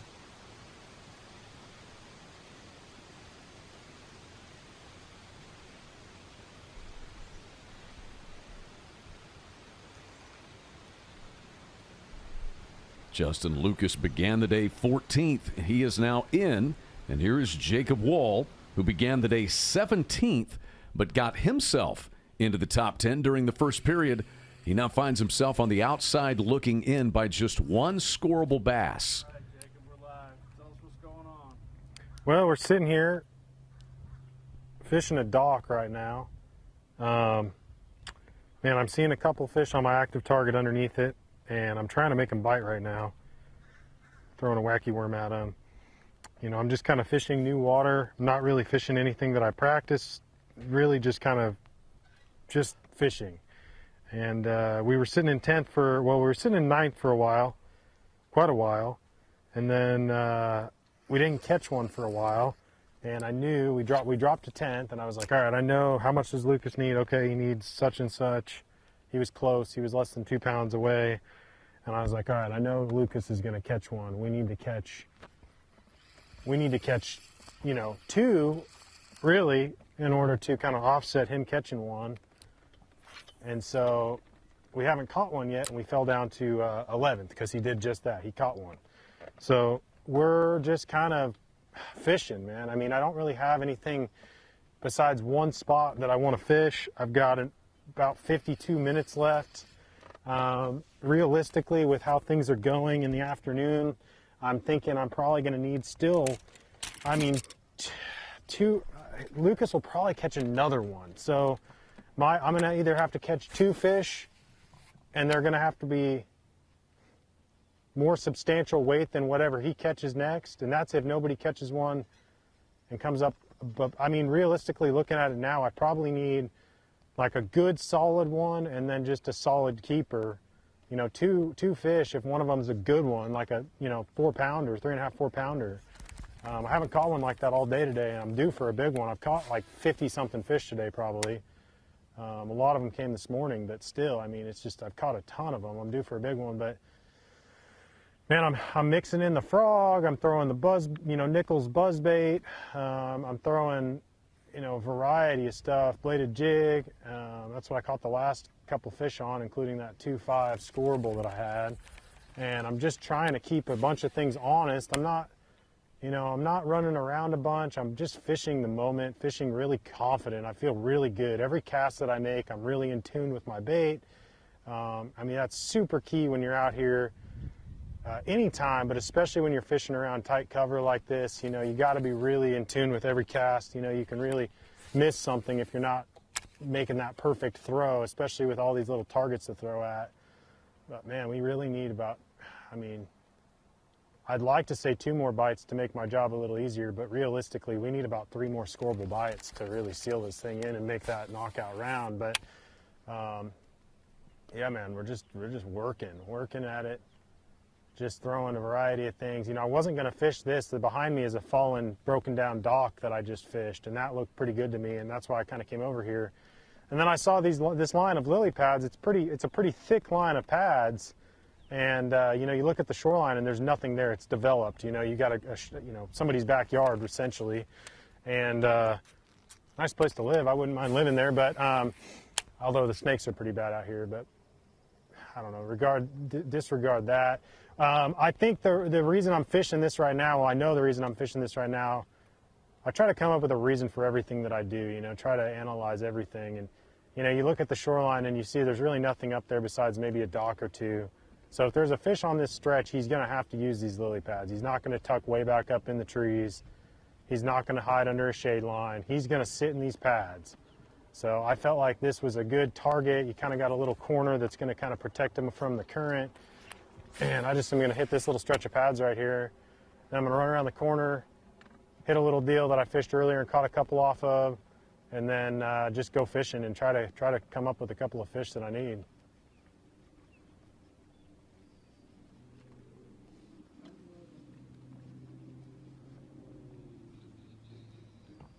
I feel like I should get a bite right here. I want to pull out that other frog though. I feel like this popping frog is kind of grabbing on these pads a little bit more than I want. Let's just, why not? I mean, I got like 42 rods out. Let's just add another one to the deck. Why not? Why not? Where the heck is that frog at? There it is.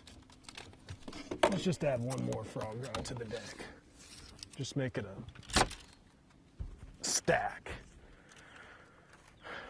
That walking frog comes through these lilies a lot better. It doesn't grab the cup nose of a popping frog is just really bad at grabbing the pads. So this should be a little bit more efficient going through here. A little more natural.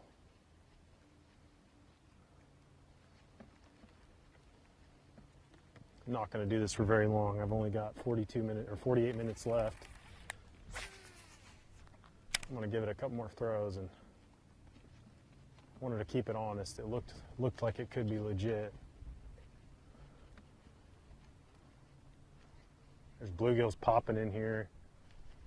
Usually, you know, I fish gunners all the time, and a lot of the times when you fish matted vegetation, whether it's lilies or hydrilla or duckweed or whatever it is, you want to hear those bluegills popping. Typically, that's a good sign. I can hear that in here. It looks good. Be nice if we had a little more cloud cover for it. Man, I was gonna stop, but look at that little rocky point. Gosh, that's what this place does to you. Look at that little rocky point up there. I gotta throw a buzzbait in front of that. There's a little bit of shade on it right now. I bet you if I throw a buzzbait in front of that little rocky point, I could get a bite. That's what I do all day. I'm like, I bet I get a bite there, bet I get a bite there, bet I get a bite there. 90% of the time I don't get a bite, but if I keep saying it, maybe eventually I'll be right. Throw chatterbait on the end of this dock right here while we're getting over there. Dude, it's deep right here. It's like, yeah, that's ridiculous. I'm not gonna get a bite right here. I gotta get up there to that rock and then get out of here. It's way too deep out here. It's like 12 or 15 feet deep. I'm not gonna catch one out here. I mean, I might, but I'm not wasting my time trying. Just one scorable bass in the last 2.5 hours for Jacob Wall.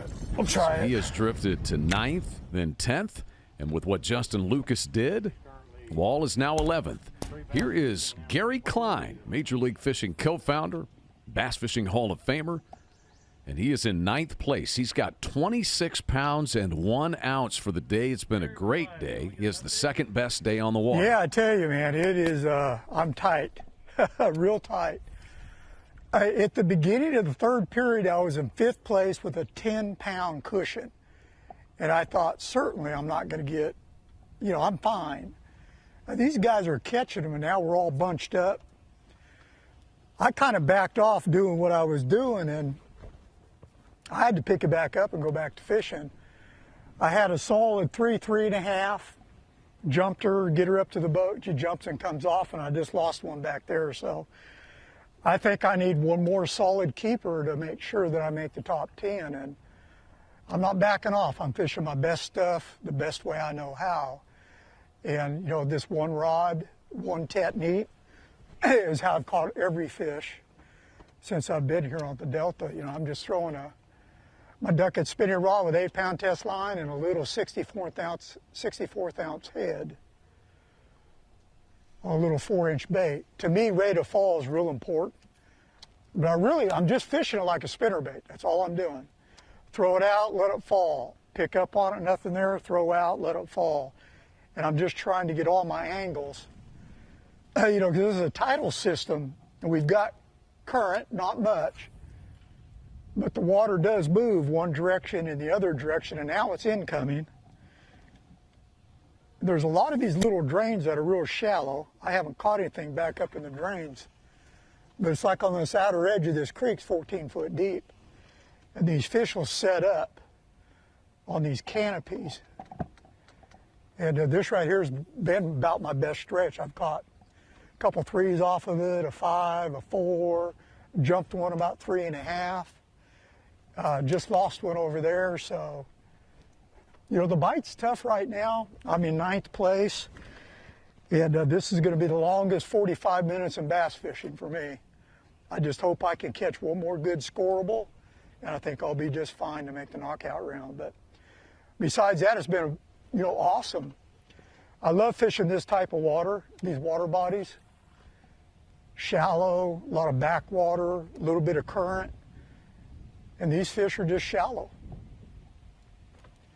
I don't have to sit on the bait, but I'm trying to keep it at a distance from the boat. The water is real clear in here, and I think these fish are just cruising. There's a tremendous amount of shad in here. Even though I haven't seen a fish break on shad, you can see them on my active target. It's just a good environment. It's got a population of fish in it, and I've been trying to just milk it for everything that it's worth.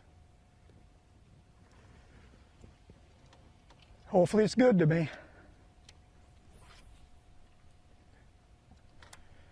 Just cast it in, let it slack line fall, and usually, you know, they're already swimming out with it.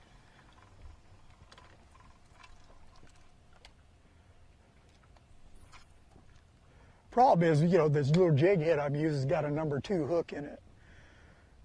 So I can't horse the fish, you just have to pull into them. And normally that hook gets them really good. These fish are eating it really deep, and I'm catching a lot of them on the roof of the mouth. And I know that's how I lost that big one back there. It was just skin hooked, and on the jump it ripped off.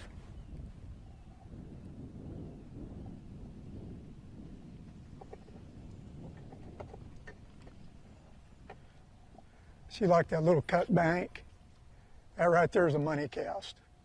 I should be able to just slack line it, pick up on it, nothing there.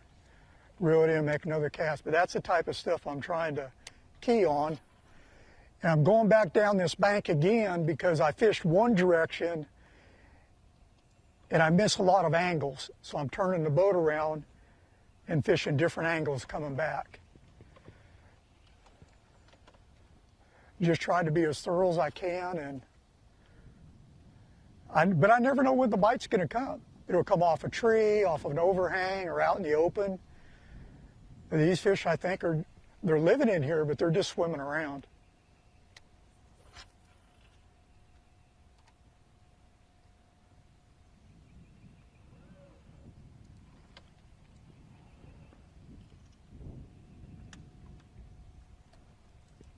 Ninth place for Gary Klein, 40 pounds and 2 ounces. And so his cushion above 11th place is an even 4 pounds. You heard him say he feels like he's got to have at least one more. But a really good day, 26 pounds and 1 ounce for him today. Only Alton Jones Jr. at 28.15 has had a better individual day today than Gary has had.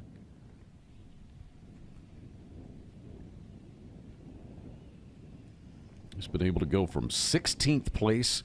At one point, he got as high as 5th, but now back in 9th place, trying to hold off Jacob Wall and Anthony Gagliardi, who has moved up to 12th now. Gagliardi's got it going in this final period. He has landed on something. He was 23rd to start the period, was Gagliardi. Man, does he ever. He was really slow this morning, and then all of a sudden he is just caught on fire.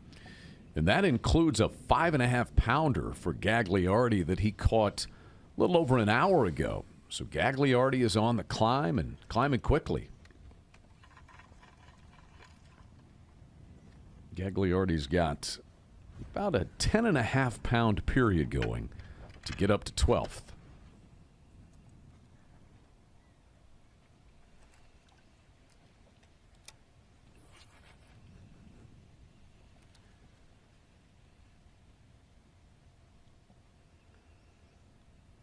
We've had our first move across the elimination line right since there, all the I way just back in the lost it. first period here. Fish is in Justin there, Lucas crossing and bouncing Jacob Wall below.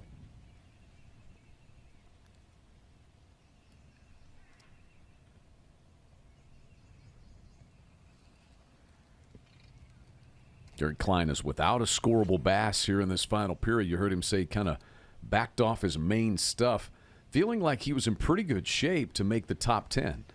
And he may still make it, but probably going to have to catch one or two in the final 40 minutes of the day.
Still no change on the leaderboard. You're supposed to keep me up to date on that.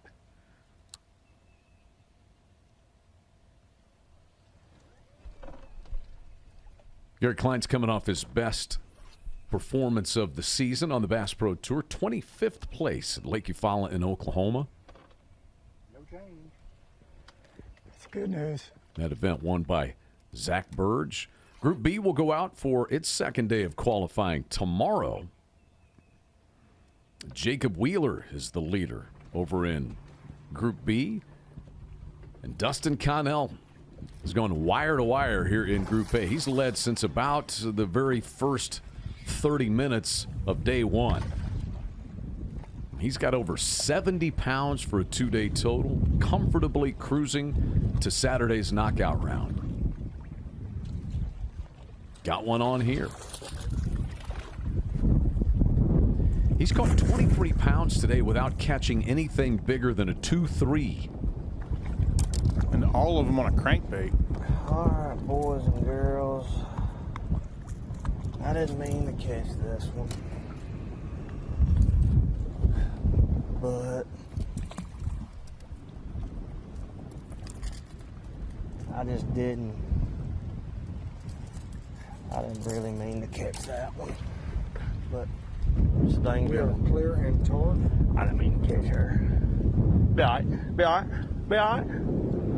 It'll be all right. 3 pounds, 9 ounce scorable bass. Didn't really mean to catch her.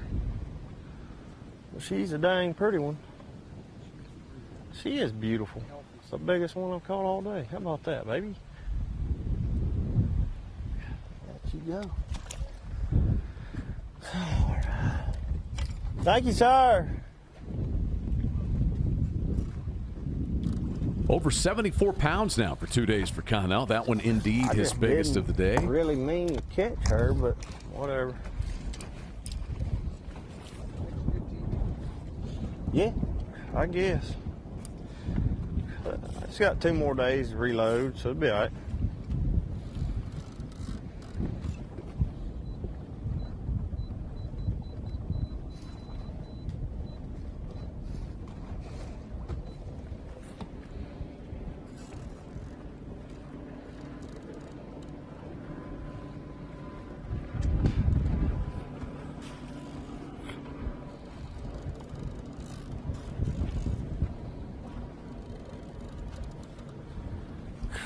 be all right. It'll be all right.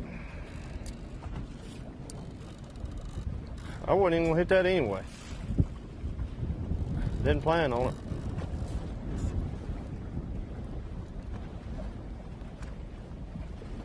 As we continue to watch our elimination line of 10th place, Nick LeBrun trying to get himself across. The 20th place Giant. money line right now, Chris Lane is in 20th. Trying to stay in the top 20. Those are the guys who will get paid this week.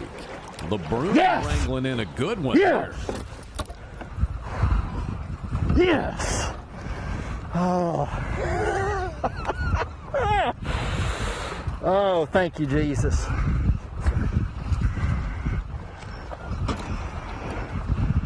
Hey, I feel you, man. It's been that kind of day.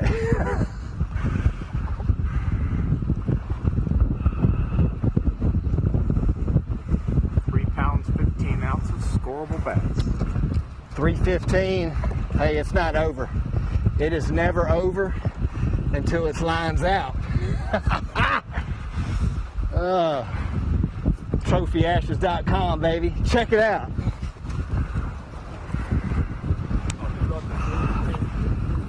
I've never even fished here.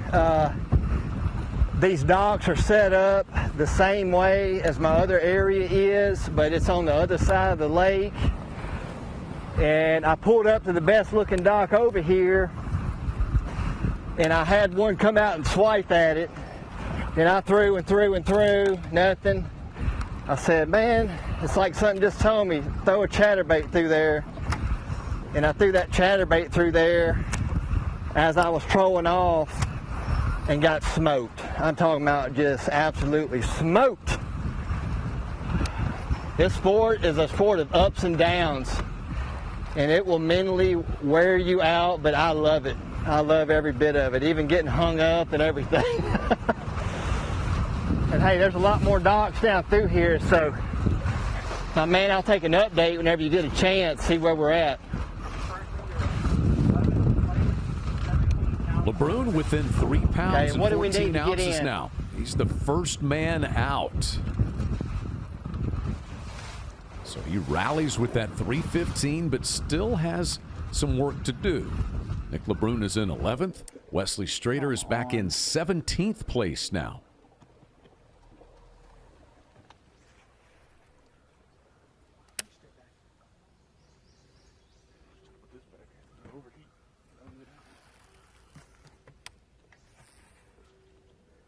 I'm about to overheat.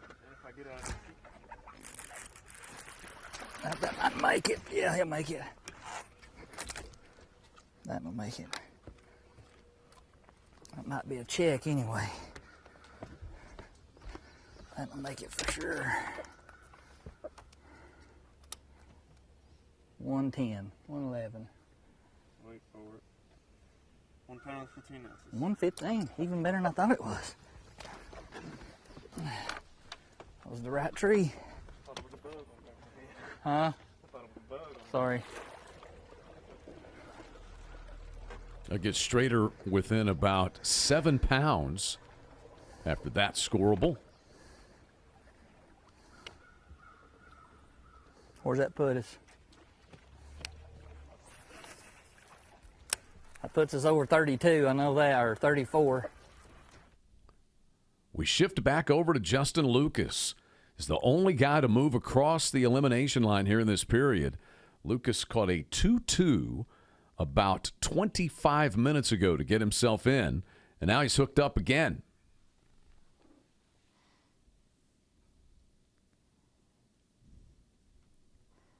Looks like he's paying attention with this one, Chad. Oh, wow.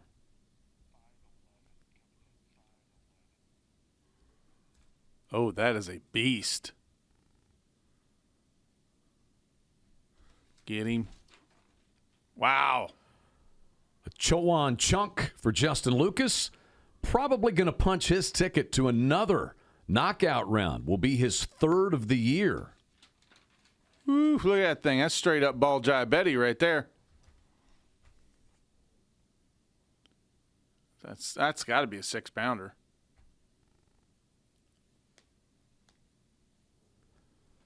Berkeley big bass for the day is Terry Scroggins 7.2. I don't think that's going to be a 7.2. That is 5 pounds and 11 ounces for Justin Lucas. So you can put him in the knockout round. In fact, you can put him in third place. What a charge by Lucas. He has come from 13th place to third here in this period. Justin Lucas will be moving on to another Bass Pro Tour knockout round. He's got a 20-pound final period to cruise up into third place. 30 minutes left in the day, but there's going to be another day, a knockout round day for Justin Lucas after that 5.11 at the U.S. Air Force Stage 5 Chowan River, presented by Wix Filters.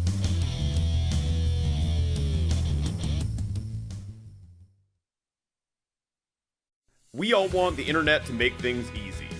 Easy pet supplies, easy rides, easy exercise. That's why PowerStop made it easy to treat your vehicle to a brake upgrade. With just a few clicks, our Easy Brake Finder matches your vehicle with the perfect brake kit for your ride. Your brake kit is delivered right to your door with the hardware you need to get the job done. We all deserve a little ease in our lives, so take the stress out of car maintenance with PowerStop brakes. PowerStop, brake upgrades, made easy. Embracing the rugged outdoors is not just a hobby, it's a way of life. Nature's challenges require energy, endurance, and resilience. The Redcon 1 Mossy Oak Collection will help you elevate your performance, conquer new frontiers, and reach your highest state of readiness. Patriotism, commitment, and hard work, that's what we stand for. Be Redcon 1 ready.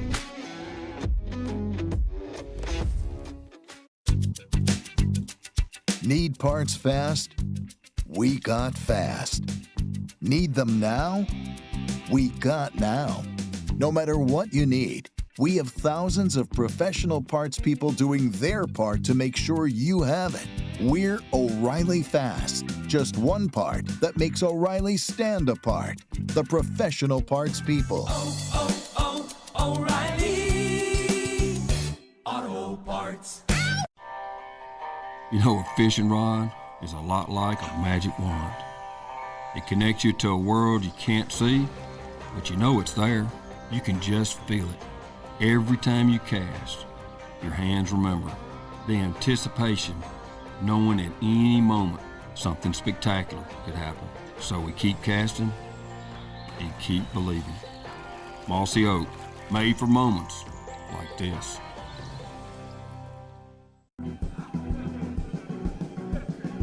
Looking for a refreshing change? Say goodbye to sluggish performance and reach for the one that won't slow you down. That's crisp. Experience the force of clean, pure oil coursing through your engine. No matter what you drive, Wix Filters is the clear choice. Here's to filtration that works as hard as you do. Wix Premium Filters. Performance starts here.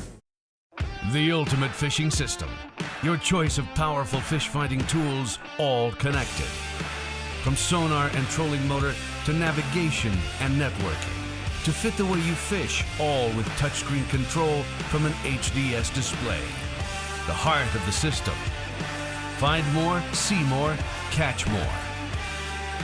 Upgrade to the ultimate fishing system and get up to $1,000 instant savings.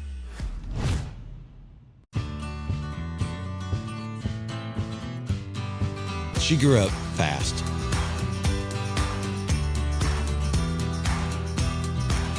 Will she remember these times and continue the tradition? You better believe it. Tell a new fish story with Garmin.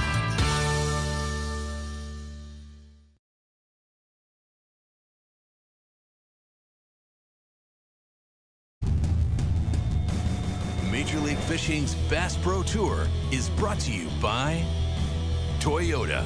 Let's go places. Bass Pro Shops. Your adventure starts here. Startron. Start. Run. Store with Startron. PowerStop Brakes. Brake upgrades made easy. And by Redcon 1.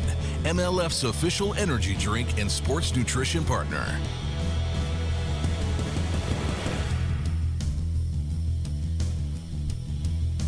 Down the stretch we go. Final 30 minutes. The Chowan River. We're trying to determine which 10 move on to the knockout round of the U.S. Air Force Stage 5 Chowan River, presented by Wix Filters.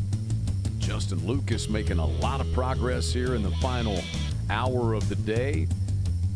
And others trying to pull away from that dreaded elimination line. Gary Klein having to ride that elimination line late in the day, but this was what Gary Klein was able to do while we were in break.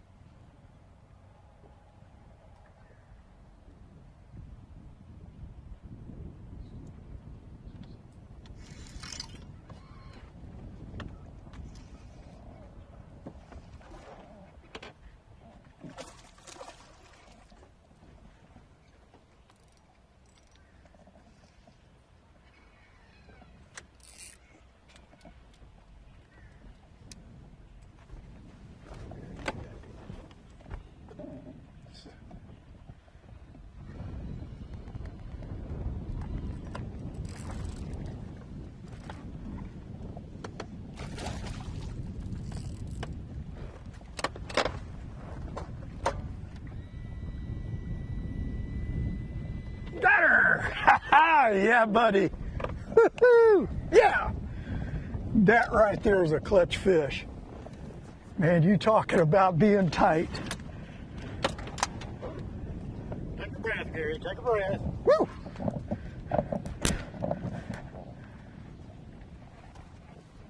I told you I was going to catch her off that tree eventually. I have fished that tree multiple times every day, and it's the first bite I've gotten off that tree. That fish right there ought to do it for me. That should put me in the knockout round. 3 pounds, 15 ounces. All right. Moves him up to 8. 315.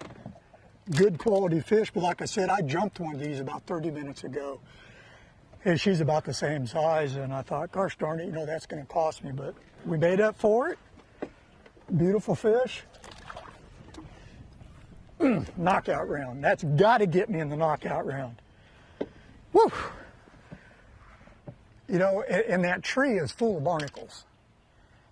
And twice I pulled into a fish and it just breaks your line. So, you're kind of playing with danger every time you do that, but yet your odds of landing a fish are a lot better if you get a bite versus avoiding it and not getting a bite. So sometimes it just plays play with danger a little bit, and that's exactly what that was. I don't know how shredded my line is, and a lot of times on those fish when they're real heavy cover, and that's the way these fish are up here, if you just pull on them, they'll lead themselves out. I caught a 5-pounder this morning out of a big laid out brush top. There's no way I should have been able to catch that fish on a light line. And when I pulled into her, I just let her swim her way out once I got her out to the boat, and then I fought her here. Jana, Dakota, Canyon, that fish was for you. Knockout round. Love you, girls.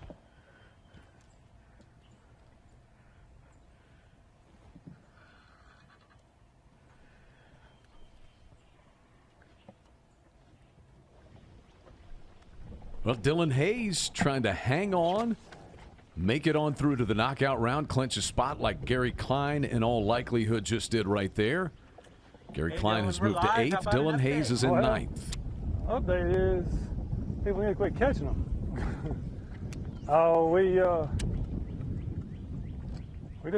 We're exploring a new area. Started getting a few bites, caught a keeper. Had 7 or 8 bites here this last little bit. Actually just had a bite. We were 7 pounds up, or I think 8 pounds up, 7th place. He just does a little update. He's like, "You're in 9th place." I'm like, "Oh crap!" So, we ain't even slacking up. We're trying to catch bass, and we've had several bites here the last little bit. So, just moving along, covering water feel like I'm in a good zone to catch a bass right now. Like I said, I've had several bites here. We went up in this new little area and didn't get a bite for a long time. We get this last little couple hundred yards, we've had 7 or 8 bites. One keeper, which gave me some breathing room, but I've only got like 6. What's the lead? What's my lead? 6, 7 pounds? Yeah, about 7 pounds. 20 minutes to go. Closer than I want it to be.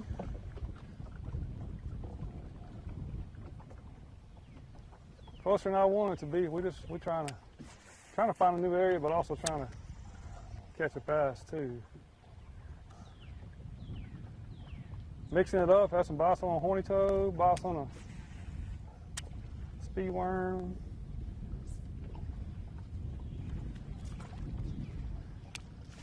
You guys are catching them.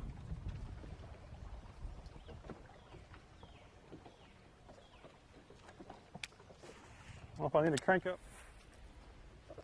How about Wesley Strader?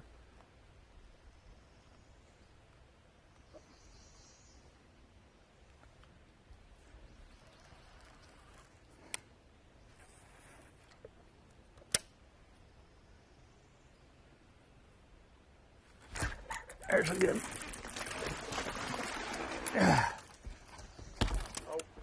No, it just barely touched. But you can give it to me, I'll take it. You called it, I'll take it. That ought to guarantee us a check anyway, you know what I mean? You shouldn't have? I thought I had to like rest on the... Yeah, you're right. So I'm good? 2 pounds, 12 ounces. Yeah, you're good. 212. Nice. You're good. All right. You reminded me. Okay, sorry. I thought that was the rule. It is. It's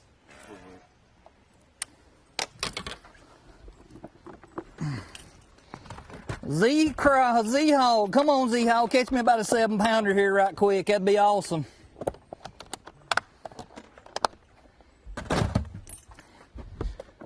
Man, they're like 2 foot, a foot and a half to 2 foot deep. That's the whole deal.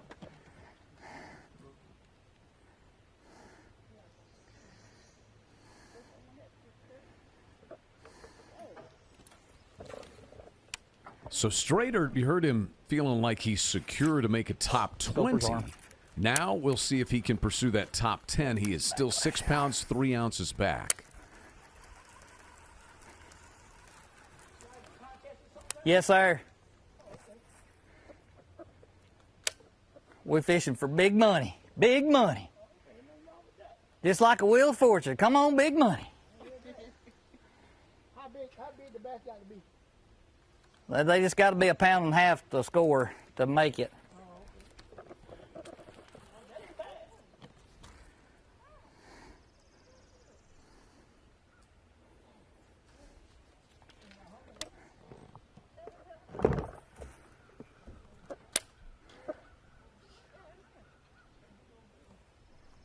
Sixteen and a half minutes left here in the Toyota Overdrive. We'll see if Wesley Strader can mount a final flurry. There's a lot of separation between 10th and 11th place now. John Hunter is the last man in. He's 10th, and he's got a near 6-pound advantage over Clausen and LeBrun. That Gary Klein fish shifted things. Considerable deal on the elimination line. Now it's going to take at least 6 pounds from Clausen or LeBrun or anybody else in order to cross that elimination line.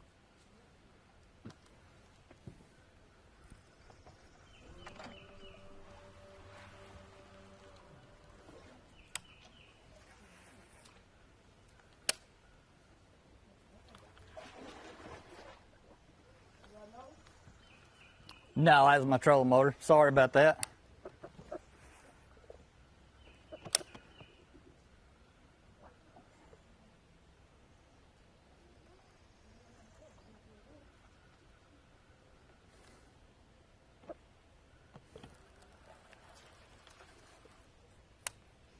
Last one, we're going to back out of here.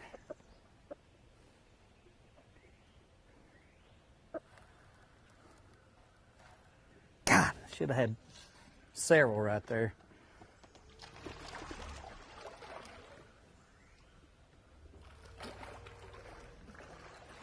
He is so shallow where he was at, like I'm kicking up mud. Sorry about that. I'll be out of your way in just a second. Thank y'all. Jens, have a good day. Says no wake. That power pole move. Trolling motor is making a wake. He better take it easy right there. We need to catch about 10 pounds right here in the next 10 minutes. We saw 7 pounds go down pretty quick in 2 casts a little while ago, so. What place, how much weight did that give me? Where am I at? 3 ounces behind 10. So Strader sitting in 14th place. Nick LeBrun is 12th. He's 5:15 below the elimination line. LeBrun was in 11th place at the start of the day. He was in 12th to start period 2. 12th to start this period. And that's where he still is, 12th place.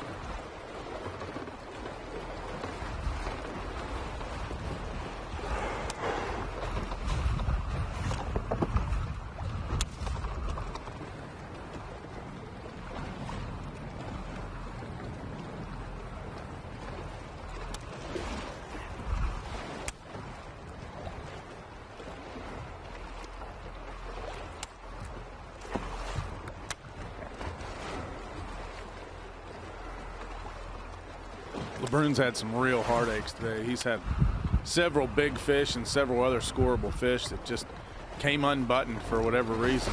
You know, things just happen sometimes. And he's had a couple of real heartbreaks. I mean, you have to admit, he should, if he would have landed everything that bit, he would have been a lot higher on the score tracker than where he is right now. Looks like he's made a change from crankbait he was throwing earlier. Now he's throwing a vibe jig.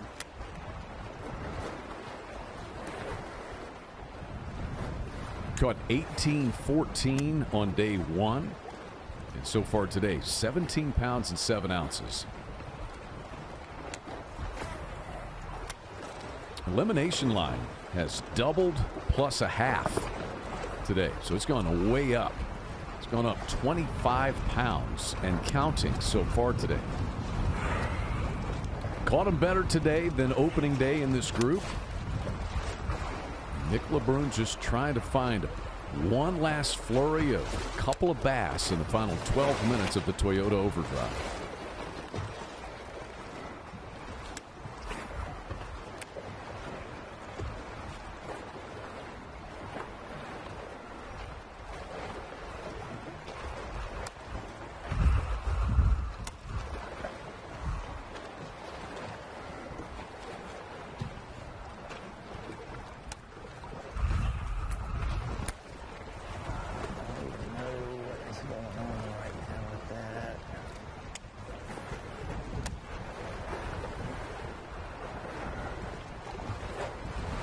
You know, it's crazy how some of these guys go on these runs and then they just kind of run out of them. We saw Spencer Shuffield at one point, Chad, if I'm not mistaken, he was all the way to 11th. It's as intense as it gets right now. I think we're 1 or 2 good bites away. Don't have a lot of time.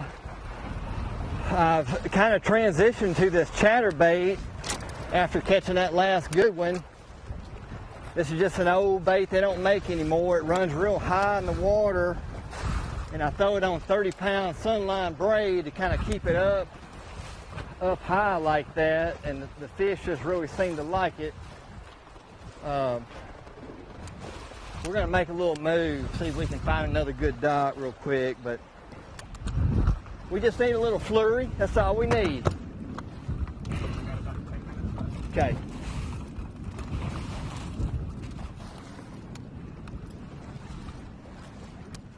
Guys we haven't seen very much of. John Hunter has had a really good couple of days trying to make the knockout round. We visit Jacob Wall, who's down there below after getting guys we haven't seen very much of. John Hunter has had a really good couple of days trying to make the knockout round. We visit Jacob Wall, who's down there below after getting knocked down below 10th place by Justin Lucas's flurry. Lucas's flurry's taking him all the way feeling like into I the need to top catch 5. a really big one. I mean, I had I had 2 6.2s in practice, and man, I think I'm 6.2 unless things have changed. I think I'm 6.2 out of the 10th place, and man, I've seen how like random those 6.2s were. You know, I caught one on a wacky rig just underneath a log, you know, just out in the middle of a creek. You know, and the other one came on a frog, and I wasn't really expecting either bite, you know. Granted, I only have 10 minutes left, but I mean, who's to say that this 10 minutes is not when that surprise bite happens? I'm ready for it, and man, I'm working my butt off. I mean, I know every single guy out here is. There's not a single guy that I'm competing against right now that's not fishing really, really hard. But man, I didn't have a stellar practice, and so I'm pretty happy with how the day's gone. I just, you know, it's weird. I had a morning thing figured out, and I wish that I had more to go with it.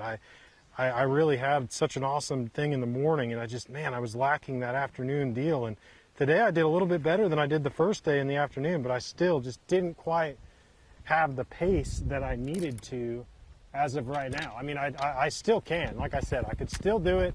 I've got time. You know, I'm kind of just going to fish what's in front of me. I could pull up and go somewhere, but this looks to me just as good as anything. And I just hit the mouth of this creek where you would think one would be, where it dumps into the river. Such a stereotypical spot. There's like a little deeper area, obviously, where that creek flows in. And I saw a fish on active target. This is an interesting fishery because it's connected to the ocean. So you've got all kinds of species. Not really sure what I was looking at. Some of them responded to my bait, some of them didn't. But man, it's been a weird day. It's been really high highs and, you know, I'm not saying low lows because oh my gosh, did you see that? I just had one chase my bait. Blew up on it at the freaking trolling motor. Why didn't you eat it when I was reeling it? It hasn't been low lows. I mean, I haven't had like anything bad happen. It's just been, you know, like I said, this morning was insane, and it's really slowed off since then. I need another fish right now. That's crazy. That fish hit it while I was pulling out of the water. Oh, come on. This wind is howling in here. You know what? I'm just going to get back here behind this where it's a little protected. I'm just going to work this little zone. That is crazy. I got one to bite on. I think it was a bass. It could have been like a gar or something too that chased it up. Anything will hit a chatterbait. That's a perfect spot for one to be right there.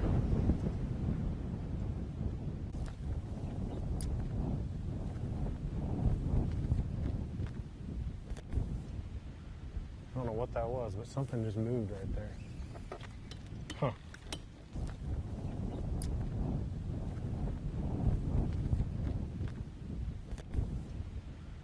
I don't know what that was, but something just moved right there. Huh. I was going to drop shot that little stump right there. That's kind of what I caught that 6 on, and not that, but similar to what I caught that 6 on in practice. Just a log out in the middle of one of these creeks. I got to throw a frog on that mat. They'll eat that thing on that log immediately if they're there. I mean, it's like, it's almost a reaction bite. Like it sinks down there past it, and they just get it. That wind is hard right there too, because it's too deep in the middle of that canal to really drop my poles. To slow down. Got an absolute mess of rods up here today.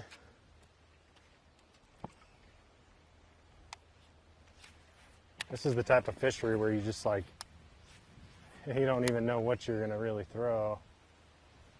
You can catch them on all kinds of different stuff.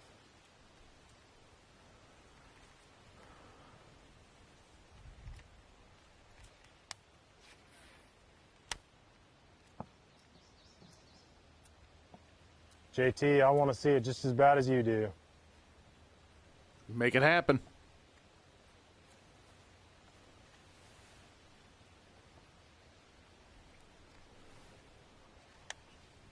This one's for JT. Oh, scummy. Oh, scummy. This is not old scummy, but JT will get it. Well, if you were throwing old scummy, maybe you would get one, but you got to will it into happening. Got to have fun out here, man, even with just a few minutes left, you know, in a tight position like this.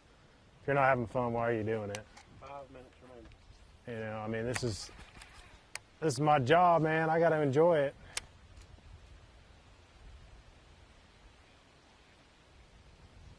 A lot of highs and lows with this sport, but man, it's been a phenomenal year so far for me. You know, it's been one of those years of just flat out consistency, man. Just consistency. What am I looking for? Something to throw at this tree right here. Back to Gary Klein, who's made this nice push up to 8th place here in this period. Was having to fight the cut line drama. But with approaching 4 minutes left, it looks like Gary Klein's going to make it on through to the knockout round. He's sitting at 44 pounds and 1 ounce, 6-pound cushion.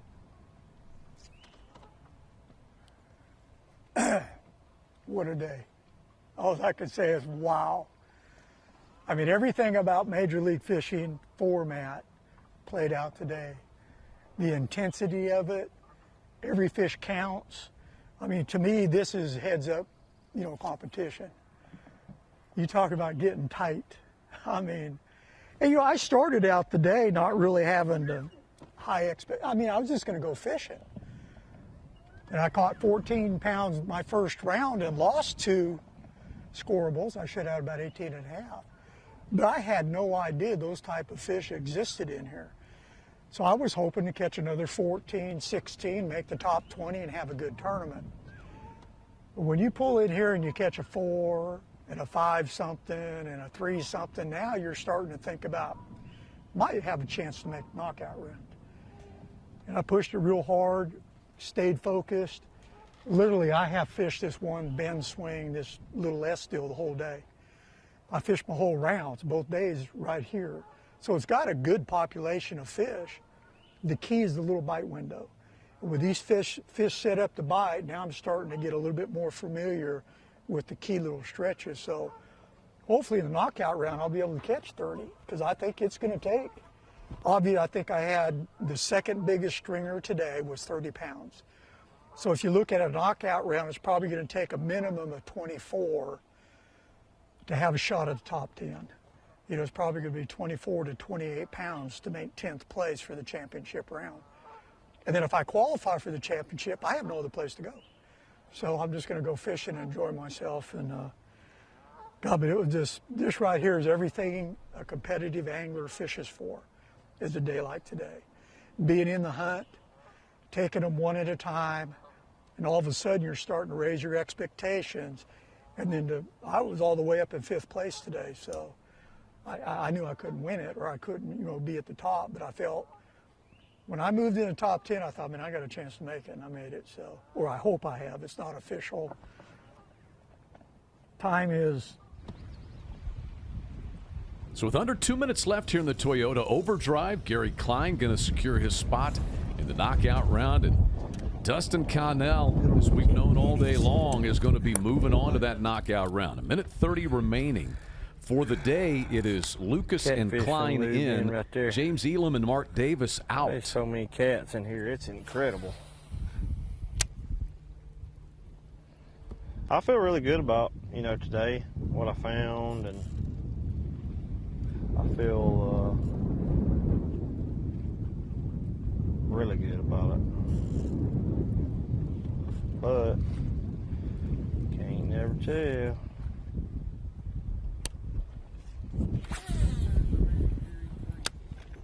My last cast for today.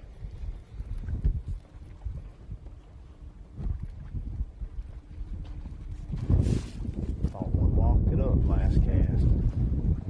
Kind of glad he didn't.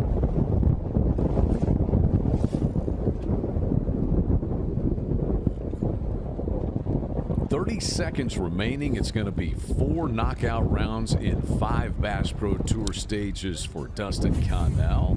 He has a win at Toledo Bend and a win at Redcrest on Lay Lake. Looking strong, pursuing a 3rd win in 2024. 15 seconds remaining period. Count down the final 10 seconds with our Group A winner on the Chowan River. That is Dustin Connell.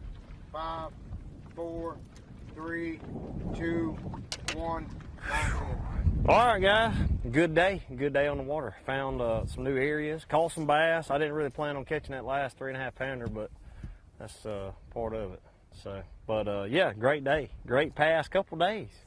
So moving on to the knockout round, I'm excited.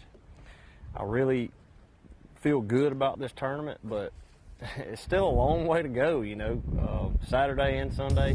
The wind blew really hard today, so I don't know what it's going to, I think it's supposed to blow a little bit Saturday too, so that's going to affect a lot, but yeah, we'll see. We shall see. In 2022, Dustin Connell won 3 times on the Bass Pro Tour. He's already won twice in 2024. He may just be the man to beat this week, going for his 3rd win of the season at the U.S. Air Force Stage 5 Chowan River, presented by Wix Filters. Embracing the rugged outdoors is not just a hobby, it's a way of life. Nature's challenges require energy, endurance, and resilience. The Redcon 1 Mossy Oak Collection will help you elevate your performance, conquer new frontiers, and reach your highest state of readiness. Patriotism, commitment, and hard work. That's what we stand for. Be Redcon 1 ready. We all want the internet to make things easy. Easy pet supplies, easy rides, easy exercise. That's why PowerStop made it easy to treat your vehicle to a brake upgrade. With just a few clicks, our Easy Brake Finder matches your vehicle with the perfect brake kit for your ride. Your brake kit is delivered right to your door with the hardware you need to get the job done. We all deserve a little ease in our lives, so take the stress out of car maintenance with PowerStop brakes. PowerStop, brake upgrades, made easy. Need parts fast? We got fast. Need them now? We got now. No matter what you need, we have thousands of professional parts people doing their part to make sure you have it. We're O'Reilly Fast. Just one part that makes O'Reilly stand apart. The professional parts people. O'Reilly Auto Parts. I'm Alton Jones Jr. I spend a lot of time on the water, and I have to trust my boat to get me quickly to the best spots. That's why I trust my boat to Mystic Lubricants. Their JT4 synthetic blend 4-cycle marine engine oil to their Mystic JT6 high-performance marine grease. They have a full line that lets me spend more time fishing and less time in the shop. If you own a boat, Mystic Lubricants is the right lubricant to ride with. Be a hero the next time the power goes out with a Champion portable power station. This thing is silent, emission-free, and totally safe for indoor use. I could power my laptop over 30 times recharging it. I could also recharge my phone over 100 times. Now this isn't just for emergencies though. You could use this for tailgating, you could use this for camping, hunting, whatever you need power for, a power station can do it. Learn more at championpowerequipment.com.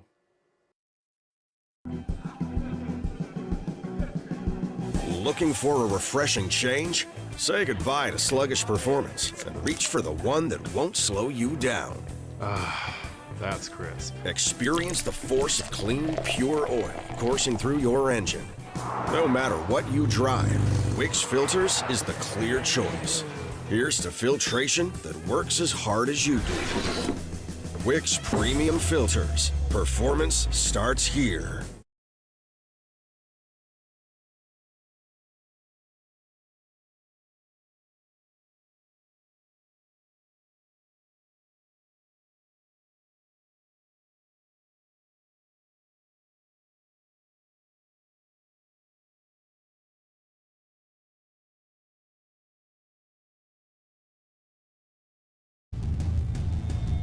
Major League Fishing's Bass Pro Tour is brought to you by, for all kinds of reasons, for all kinds of seasons, General Tire delivers.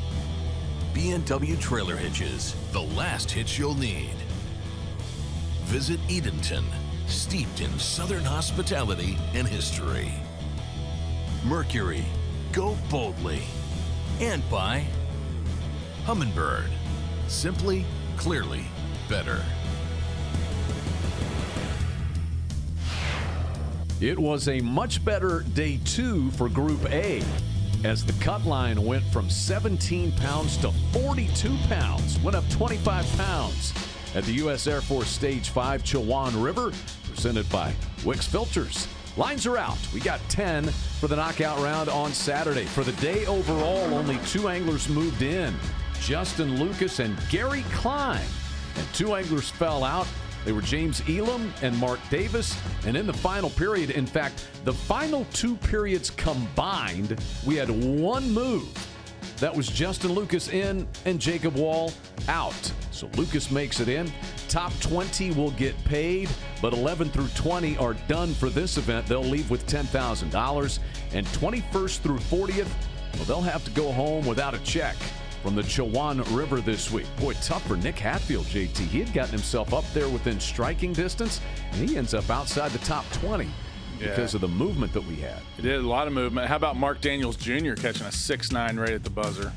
He winds up in third as we recap with some Redcon 1 highlights. The Puma, Stephen Browning, will see his first knockout round in 2024. JT, how'd he get it done? He had a mixed bag between a bladed swim jig. He loves his Evo chatterbait. He was talking about how he helped design, but he also used a black and red flake tube mixed in there. So he had a 1-2 punch on these bass today, Chad. Browning winds up 5th, caught 28-12 opening day, backed that with 18-6 today. Justin Lucas made that run in the final period. He caught a 2-2 to get himself in, and then he caught a 5-11 Chowan chunk right here that sealed the deal. You know, in that last half hour or so, 5-11, 2-6, 3-4, 2-2, all his fish all day long came on a drop shot. So once he really got that figured out, or maybe just got in the right area towards the end of the day, but man, he stacked some weight on that score tracker quick. He had the best day of anybody today, 33 pounds and 2 ounces for Lucas. As JT said, MDJ caught a 6'9" as his final fish of the day, part of a 20-pound, 4-ounce day and a third-place finish in Group A. 1 fish today on a drop shot, but a trick worm and a jerkbait did all the damage after that. So that 6'9", I mean, right at the end of the day, about 3 minutes left to go or so. And man, a 6'9", that is a way to put an exclamation point on a good day for Mark Daniels Jr. Only 2 anglers have made the previous 4 regular season Bass Pro Tour knockout rounds this year, with the knockout round only being 20 anglers. Alton Jones Jr. has made it 5 for 5. He winds up 2nd here in Group A. A-double-J going back and forth between a jerkbait and a drop shot, mostly on kind of the midsection of the 30 miles that they're allowed to fish. Some of them came on a brush pile, some of them came on hard spots. But like I said, drop shot and jerkbait was the deal for A-double-J. Dustin Connell moving on through to his 4th knockout round in 2024 in regular season Bass Pro Tour competitions. 26 pounds, 13 ounces today, and nearly 75 pounds for his 2-day total. Score Tracker says every one of those fish came from 0 to 5 feet of water on a 1.5 square bill crankbait, Chad. Terry Scroggins will drive away without a top 20, but he won't leave completely empty-handed. Big show with a 7-2 today. That is the Berkeley Big Bass. Terry Scroggins will pocket $1,000 for that. The 7-7 caught by Martin Villa on the first day is still the Berkeley Big Bass for the event.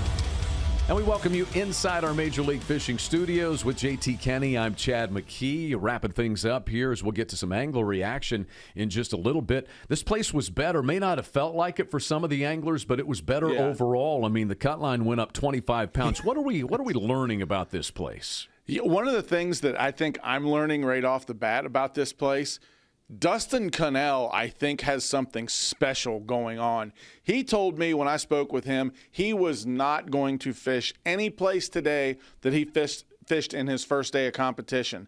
He used a different bait, and if he held to his word, which I'm sure he didn't go any place that he did his first day of competition and still racked up the amount of weight that he caught today, doing something completely different. I mean, Chad, that looks to me like he's got 2 things that are really, really working very well. I mean, this might be coming down to be maybe his next win this year already. I mean, this looks bright for him over the next couple of days, Chad. Totally different weather conditions on both days, too. It is tough to make a knockout round now, but Alton Jones Jr. to make the knockout round in all 5 events. This guy's amazing. Jacob Wheeler's got a chance tomorrow, and I mean, let's be honest, he's going to. He's leading in Group B. He's going to be 5 for 5. And also some good bounce-back events for Stephen Browning, Fred Rabanis, given all that he's been through with the accident he had on his way here. And then Gary Klein. So good to see him late in the day push his way into this knockout round. Angler Reaction comes your way next on the General Tire Takeout.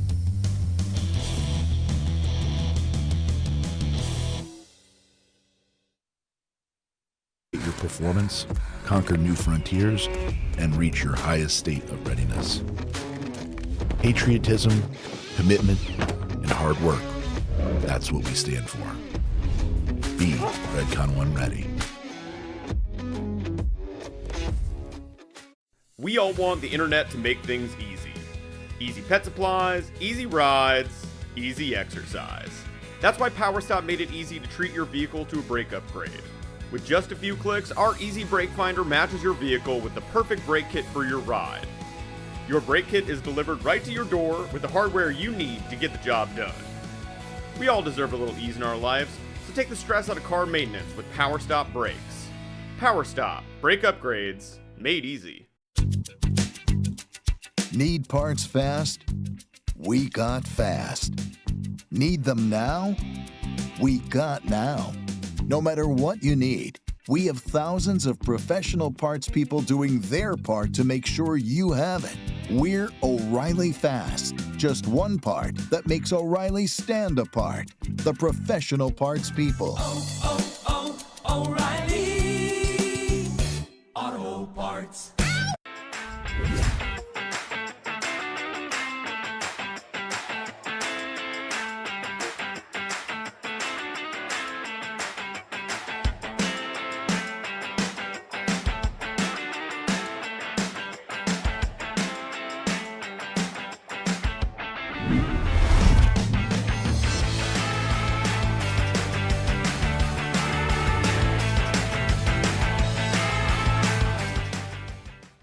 Introducing the Bubba Pro Series Smart Fish Scale, the most innovative fish scale on the market. It works seamlessly with our mobile app, built from the ground up to talk to the scale and track live data. It stores the weight of the fish, GPS location, and weather and water conditions. So whether you're a hobbyist, competitive angler, or somewhere in between, the Pro Series Smart Fish Scale has something for you.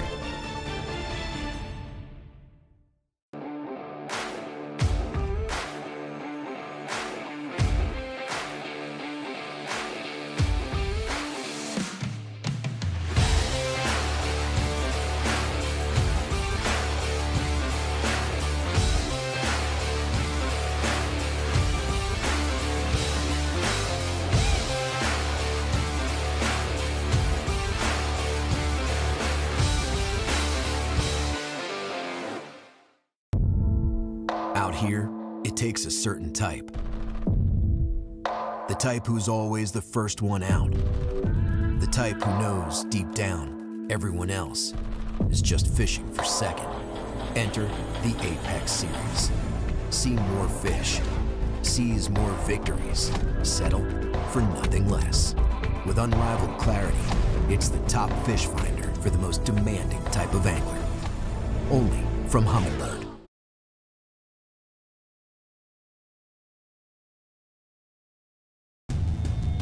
Major League Fishing's Bass Pro Tour is brought to you by, for all kinds of reasons, for all kinds of seasons, General Tire delivers. Toyota, let's go places. Minn Kota, anywhere, anytime. Berkeley, your fish, our science. And by Bass Pro Shops, your adventure starts here.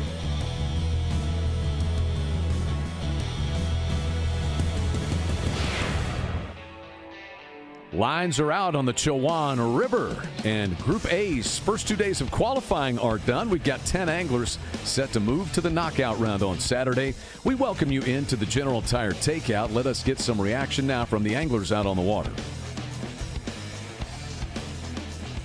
All right, guys, we just wrapped the day up here on the Chowan River. I guess this was the final day for me, unfortunately, here on the river. Neat fishery, really, really cool. I mean, as you can see behind me, everything looks fishy. And man, I relied heavily on a couple of rods this week. This one here did most of the lifting for me. This is a Wheeler Select Ducket rod, Jacob Wheeler Select Series. This is the 6-foot 9-inch jerkbait rod. He designed this specifically for throwing a jerkbait. And I was throwing this Ducket. This is the 78 size jerkbait that they make. And I caught some key fish on this guy and really did all my damage for the most part in this whole event early in the morning, first period. Within the first hour of the day, I was just catching them like crazy on that jerkbait. Mixed in a little bit of a drop shot, but that one there really did most of the lifting. And then this was cool. Some of the fish this afternoon came on my new Signature Series rod in the Pro Series. This is a 7'3" medium heavy rod. Just throwing a pretty standard bladed jig setup. And this rod works great for it. This 7'3" medium heavy just handles that rod or that bait perfectly. And man, I stayed cool in these hot conditions with all my FXR clothing on. As you guys can see, I like to wear these pants. They protect my legs from the sun. I don't get my calves really burnt. And yeah, I relied heavily on my power poles as well. This morning I had 15-mile-an-hour winds straight at my back, and I was able to keep my poles back behind me down in the ground, making the same cast over and over again, watching the Lowrance active target, plucking those fish off one after another, just trying to catch scorables. I had a couple of opportunities this morning that I could have landed and potentially moved me up a little bit more in the standings, but looking at the weight, it wouldn't have made the cut for me. So all in all, would have gained a couple extra points, but didn't really matter. I mean, everybody that's in this field right now probably lost fish or had something happen. So it all kind of is a wash as far as that goes. But man, what a great week. Can't complain. I've cut 5 out of 5 checks this year. Just been a consistent year for me, and looking to continue that going on to the next one in the James River. All right, y'all. We fished 7,000 docks and 3,000 cypress trees today.